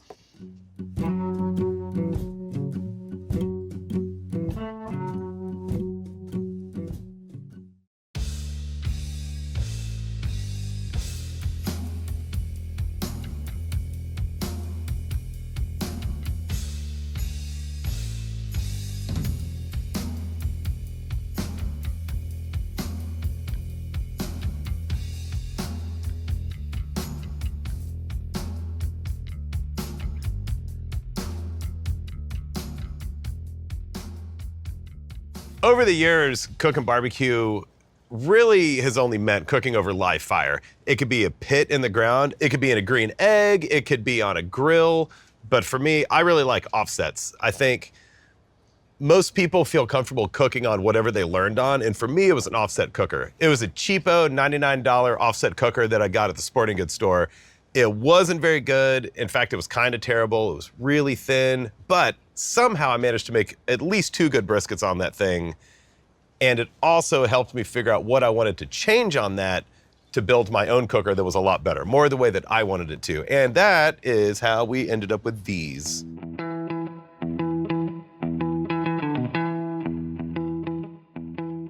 And this is just a classic offset cooker, much like I started on, but it's a pretty souped up version of the first cheapie. Really, back in the day, I ended up building cookers because I just wasn't happy with anything that was on the market. You go to the store, you look to buy something, and maybe the firebox is really, really short, which I don't like. I'd like to be able to build the fire further back and then adjust where that fire goes.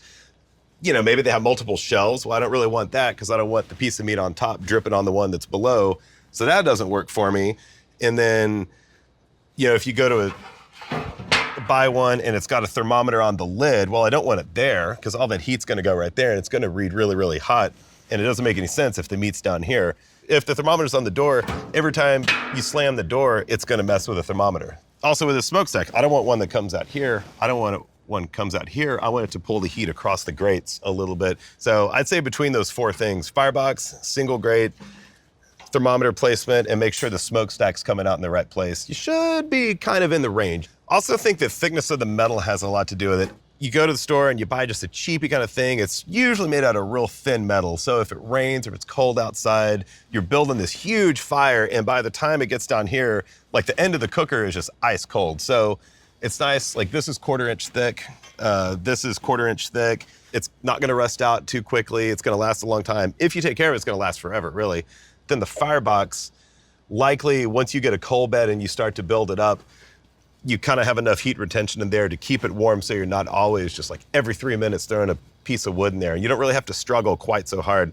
I think it's safe to say that the cheaper the cooker gets with thin metal, a poorly designed firebox, all this stuff, it's gonna make it work a whole lot harder than if you were cooking on something that was really designed well. So it's nice to look at a cooker, and if you're gonna buy something, does it seem like someone that really knew how to cook designed that, or does it seem like some company made something that just looks like it's gonna work pretty good? I'd rather buy something that maybe somebody's cooked on or used something or other and like, well, it gets hot over here, it works like this, and then you can kind of think of how to tinker with it and how to improve it. It'd really be a shame to spend a lot of money on something and then decide that you just didn't like it very much. So maybe try to get a leg up before you go get something.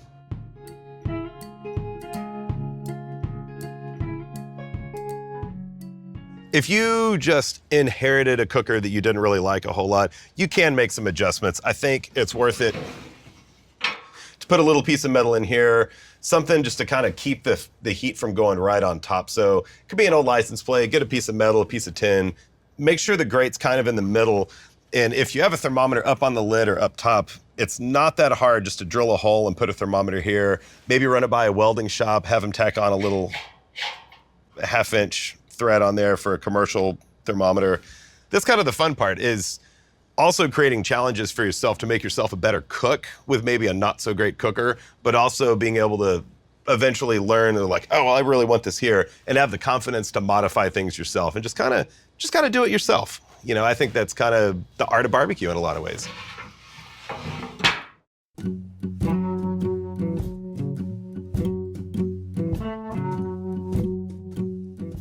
I was born in Bryan, Texas, which is only a couple hours from Austin. I would spend a lot of time at my grandparents' house. They owned a record store.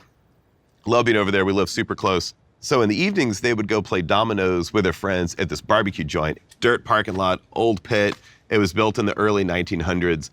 And I just remember, you know, being like 4 or 5 years old and kind of be sitting on my grandpa's lap and he's playing dominoes. I'd knock him over and stuff. But I could always smell like the smoke in the air. It smelled like your classic barbecue joint. There's grease and you could kind of smell it, and it's kind of hazy. It's kind of smoky. You kind of go back into the kitchen and you could see the fire in the floor, and you could see the brick pit, and you could see the patina up the wall. You could see the old, you could hear the squeaky door when you walk in, and you could see how the ceiling tiles were kind of yellowed from the smoke. But that was kind of my first like barbecue experience. It wasn't so much eating it. It was just kind of like the ambience of it, like the feeling of it. When I was about 10, my parents ended up operating a barbecue restaurant for a few years. It was a restaurant that had this old red brick fire pit, and it had a fire in the floor, and it was a real small place. I think you probably cooked 12 briskets a day, and I thought that was just an insane amount of food. They were only open at lunch. And my mom ran the front, she waited the tables, and I found myself doing food prep at about 10 years old. And I was really into it. I loved it. I loved sitting back by the fires. And then I would cut onions and I would slice lemons. And then during lunch, I would do the sides. And I ended up really loving to work there. It was kind of, although it was exhausting for my parents and they quickly realized that it was way too much work, I found that I enjoyed it so much. And I just loved the smell of the fire and I loved hearing it. And then when I was 24, my then girlfriend, now wife Stacy, and partner in Franklin BBQ, we had gotten our first little apartment together. We had a tiny little backyard. We're moving in, and I'm real excited. I'm like, I'm gonna go buy a grill. So I go to the sporting goods store, and I'm looking around, and I see this offset barbecue pit, and it was a $99 thing. It wasn't good, flawed all over the place, thin metal, all this stuff, but I didn't know any better, and it didn't matter, because I probably only had about $100 anyway. So I call up my dad, because he used to own a barbecue place. I was like, hey, I got this cooker. I bought a brisket at the grocery store. How do I cook it? He's like, boy, I don't know. Just throw it on the cooker and cook it for a real long time. And when it's really black, it's probably about ready. I'm like, okay, that's some good direction. So I take that and I kind of run with it. I put it on, I cook it, and it was black. But somewhere along the cook, I remember sitting in the backyard, just kind of drinking a beer, kind of hanging out, just watching the fire and just kind of analyzing it. I was like, man, this is great. I think this is what I want to do. And I remember like the first brisket, I hadn't even eaten it yet. I was like, I think I want to open up a barbecue place. This is awesome. I love this. And I never really lost that feeling. I still want to run a barbecue place. And I do. But that night sitting there brought back so many memories of like, wow, I forgot like how awesome this is. And it, kind of got me thinking about the connection and how that kind of stuff does get passed down. And, it immediately became more special, the barbecue, because it did bring back memories. That's really cool that you can link those memories to a food or to a smell or to a taste or to a texture, something like that. And all that stuff kind of came together for me in barbecue. At that point, I kind of started getting really nerdy on cooking the stuff. We started hosting backyard barbecues, and I would cook a brisket. Started off with just one. We'd have 10, 15 people. I started getting so excited. So then every few months, for a little bit, I would cook 2 briskets. And each time I tried to like change one thing. I would try to do one brisket, one cook, and I would just put salt on it. I would just cook this. And I didn't know anything about temperatures. I was really terrible at fires, really terrible at everything, actually. But I was trying, and my heart was in the right place, and I just wanted to learn so badly. And over the course of all these barbecues, I would save up some money and I would buy one little piece of equipment. Like I had an idea in my head, and it was to open a barbecue place. So I looked at all these backyard barbecues as little practice runs. It's like, you don't play in a band, you have to practice. You can't just play a show. So like kind of like working up towards this goal. I would buy a knife that I wanted to use. I would, buy this cutting board that I really wanted to use. I would just started gradually piecing all these things together. And then before I knew it, people were like, hey, when are you having a barbecue? Hey, when are you having a barbecue? Hey, my friend's getting married. You think maybe you could cook some food for it? Hey, I want to have a party at my house. Do you want to cook barbecue? I didn't have a lot of money, so this is a good way for me to practice. It's safe to say I was extremely underemployed for a very long time, which enabled me to sit around and stare at fires because I didn't really have a job to go to. But my wife did, God bless her. She paid the bills, and she really enabled me to be able to pull all this stuff off. I'd eventually gotten a huge barbecue pit. It was a 500-gallon propane tank. It wasn't a very good cooker, but it was something to start with, and it was big enough. That was the thing. It was totally big enough to feed a lot of people. It would fit 12 briskets. And I thought that was kind of like the ultimate numbers. Like, man, if I can cook 12 briskets, I can operate a small restaurant. We'll crush it on only 12 briskets. So I go pick it up. I go to this place where it was stored at, and it was so gross. I mean, the thing was filled up probably halfway full of rancid fat, like brisket renderings. So was looking at it, I was like, God, this is disgusting. This is awful. So I bought it. And I took it home and I went and bought a little rock hammer and I started I like to think of it as kind of like Shawshank Redemption. This thing was like chipping my way through. Eventually I kind of like broke on through to the other side and I started cleaning out the firebox. I got the grates cleaned off and I had a wire brush. I probably wore out the wire brush, but like spot cleaning everything. I mean, I detailed this thing like nothing I'd ever cleaned. I mean, this is like, it's pathetic, but this is like the proudest moment of my life. Like I just got my dream barbecue pit. Wow. So I got some firewood, I burned it out really good.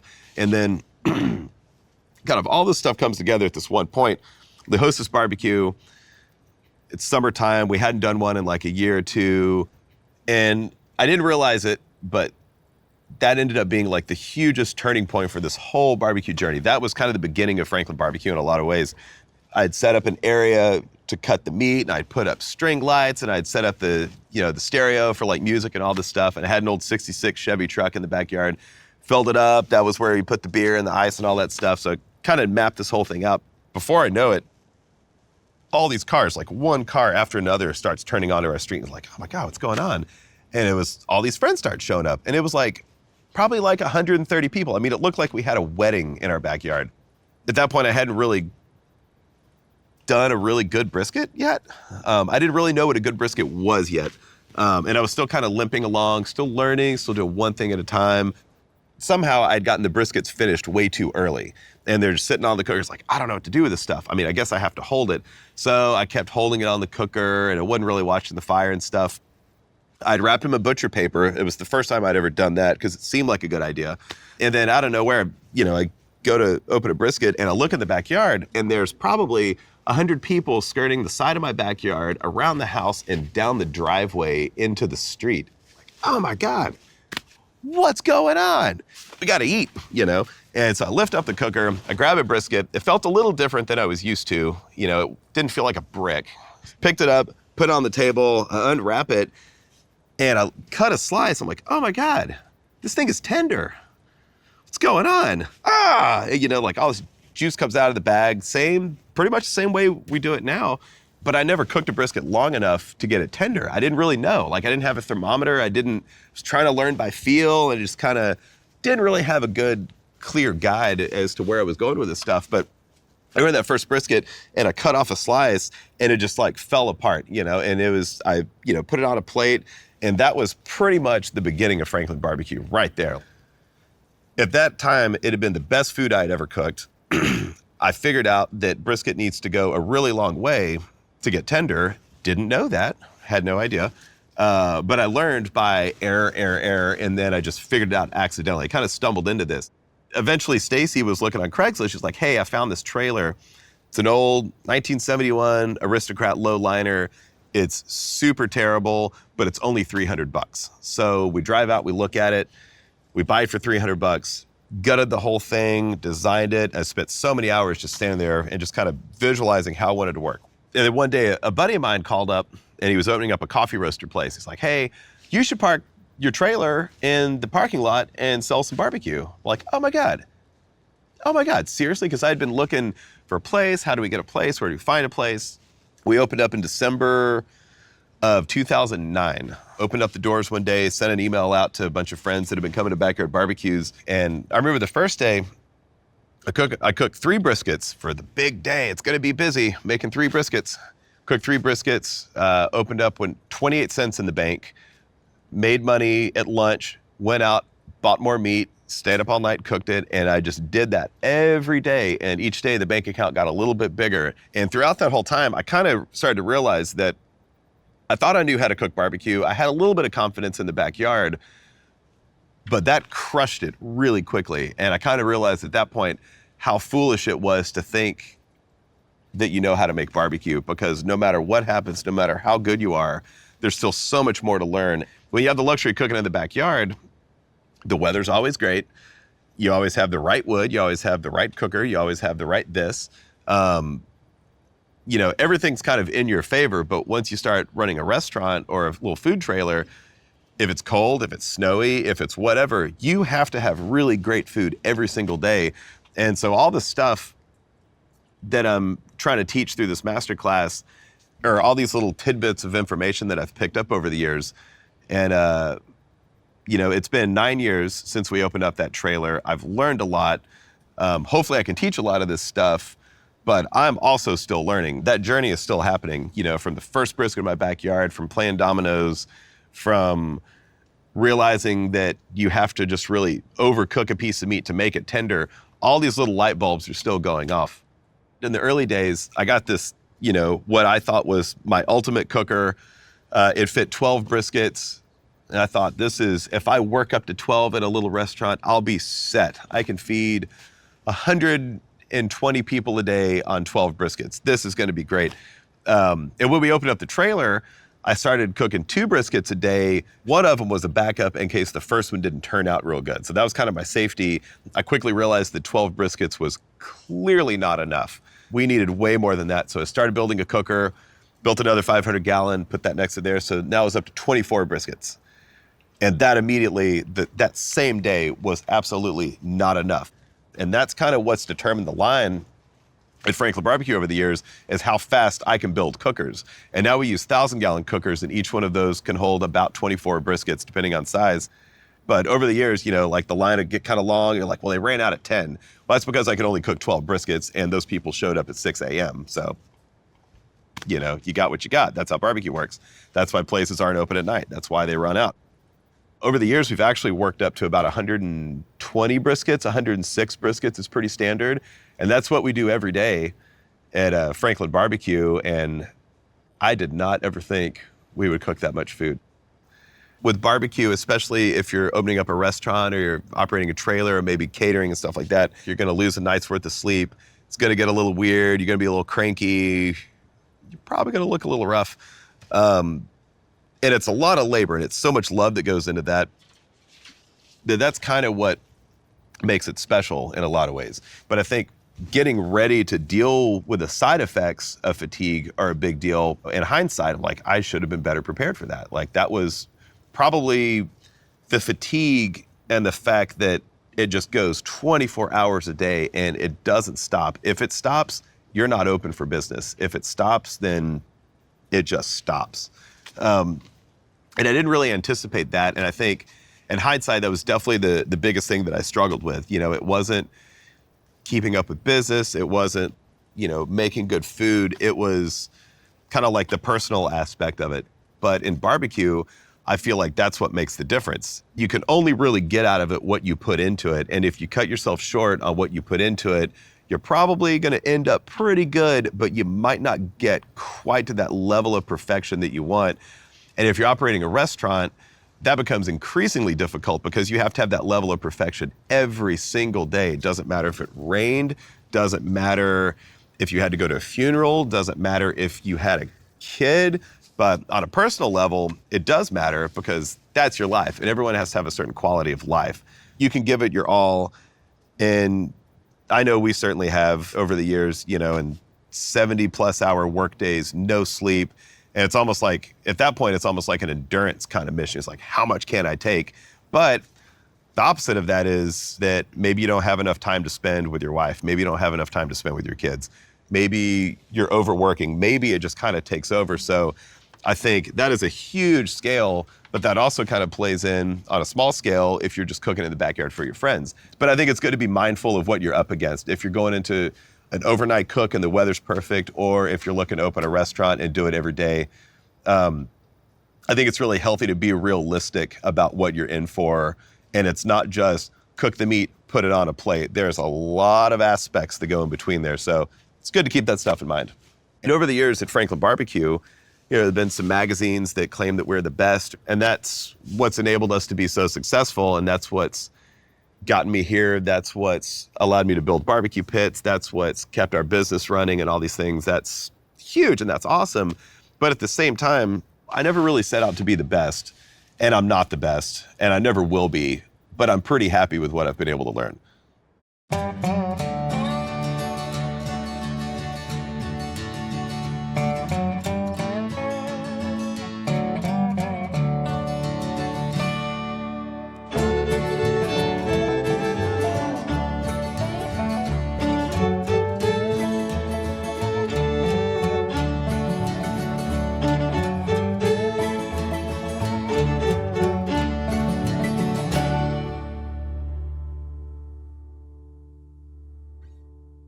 there's so many different regions of barbecue. There's so many different styles. And, if you work through the South and, it might be whole hogs, it might be pulled pork, it might be chicken. And kind of as you work through, you can kind of see where places have been as far as their agriculture. And in Texas, it's, for the most part, always been beef. The barbecue culture is so expansive throughout Texas. We've got down by Mexico where it's more barbacoa, it's cooked on mesquite. We've got East Texas where it's more pecan trees and maybe it's thicker, sweeter sauces. They've got up in the Panhandle where they've got mesquite trees also. And they've got Central Texas. And I think much like where anyone grows up, if you grow up in Texas, you've got kind of a real natural inclination to a certain type of barbecue. And in Texas, it's almost always beef and it's almost always brisket.